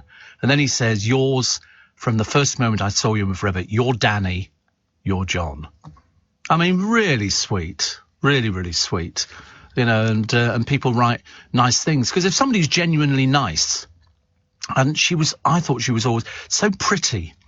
So pretty and such a lovely voice. But she had over 100. I can't believe how many albums she had out. I was staggered by that, actually. Absolutely staggered. But no, she will be much missed. But then, a lot of people said, but had she done anything? You go, well, she did spend a lot of time campaigning for cancer and to raise an awful lot of money, and she had a centre that was opened and everything else. And so, our commiserations to her family, but they all have the best memories, don't they? They have the best memories. Steve, can you give a shout out to you don't generally do shout outs, Makes us sound like two-way family favourites. But, Ben, I'll do it for you once. Shout out to my wife, Harriet, who's on her way to work in Windsor. Not working in the castle, is she, by any chance? She's a recent Steve Allen convert. Oh, my goodness me. Not sure I can cope with the adulation. The adulation is too much. Hollywood star Ryan Reynolds. Now, I don't know who he is. All I know is his wife is called Blake Lively, which always struck me as being one of the stupidest names I've ever heard in the entire universe. He's in something called Deadpool, but that means nothing to me, I'm afraid. But he's given 100 signed DVDs to a shop. He offered the hall to an office from an office clear-out to Rob Clark, owner of Mad for Movies in Wrexham, and proceeds from the DVD sales will be used to fight ITP, which is a blood disorder suffered by Mr. Clark's eldest son. Sufferers have fewer platelets, which can cause easy bruising, bleeding gums, and internal bleeding. So he signed all these films. But I don't know who he is, so it doesn't really help me. He's the most famous for his several appearances, the producer tells me, as Deadpool in the 20th century Fox X-Men films. He's one of the highest grossing film actors of all time. Is he really? You see, look at that, and I don't even know who he is. With a worldwide box office gross of over $5 billion. $5 billion. Isn't that amazing? Absolutely amazing. The Queen's Platinum Jubilee concert has held on to its top 2022 TV ratings spot despite stiff challenge from England's victory in the Euros. The Buckingham Palace extravaganza, which had Diana Ross, Rod Stewart, was watched by an average of 13.1 million people, which actually, when you think about it, isn't as many as EastEnders used to get years ago. England's appearance only drew 11.2 million. It's still respectable. Still respectable, 11.2 these days. I mean, you know, to actually get... I mean, when you think that EastEnders audiences are just dropping by the day, it's almost, excuse me, embarrassing. They've got to come up with some way of saving it, but I don't really know what it is. Steve, I've just finished listening on Audible to Olivia Newton-John's book. I can recommend it 200%. She's inspirational and she chuckles throughout the book. So try it. We'll listen again through the tears. I think she was lovely. She was a lovely person, and we'll have that image of her, you know, being a lovely person. I always thought she was sugar and spice and all things nice. A church organist is in all the papers today. Her name's Mary Edmondson. She's 89, and what does she do? She plays the organ. She's been playing it in this particular church for 75 years. And at this church near John O'Groats, she had a special visitor after a service, and it was Prince Charles. He just happened to be there. And she was given a basket of flowers. Charles praised her dedication and delivered a letter from the Church of Scotland, which called her truly inspirational. Mary, who was with dog Poppy, said Charles was quite taken by Poppy, adding, "I told her that she was going to meet the prince, and she licked his shoes." So the Reverend Janet Easton-Berry says, as he approached her with the flowers with a huge smile, she was in absolute shock. Not surprised at 89. That could have been the thing to kill her. Can you imagine? She's here to bring you flowers. Gone. But that was nice. I always wish I could play the organ. I can't. I have no gift. I had a friend of mine, and he actually could play it by ear. He would hear a tune, and then he could immediately play it. He could read music and everything else, but he could hear a tune. We used to use him on the programme on LBC. And people would phone up and say, Sports Sunday or something, that's Ski Sunday, and he'd play it immediately. I was terribly impressed. Terribly impressed. I can't do things like that, but, I mean, for goodness sake, honestly. We do our best. Thank you for your company today.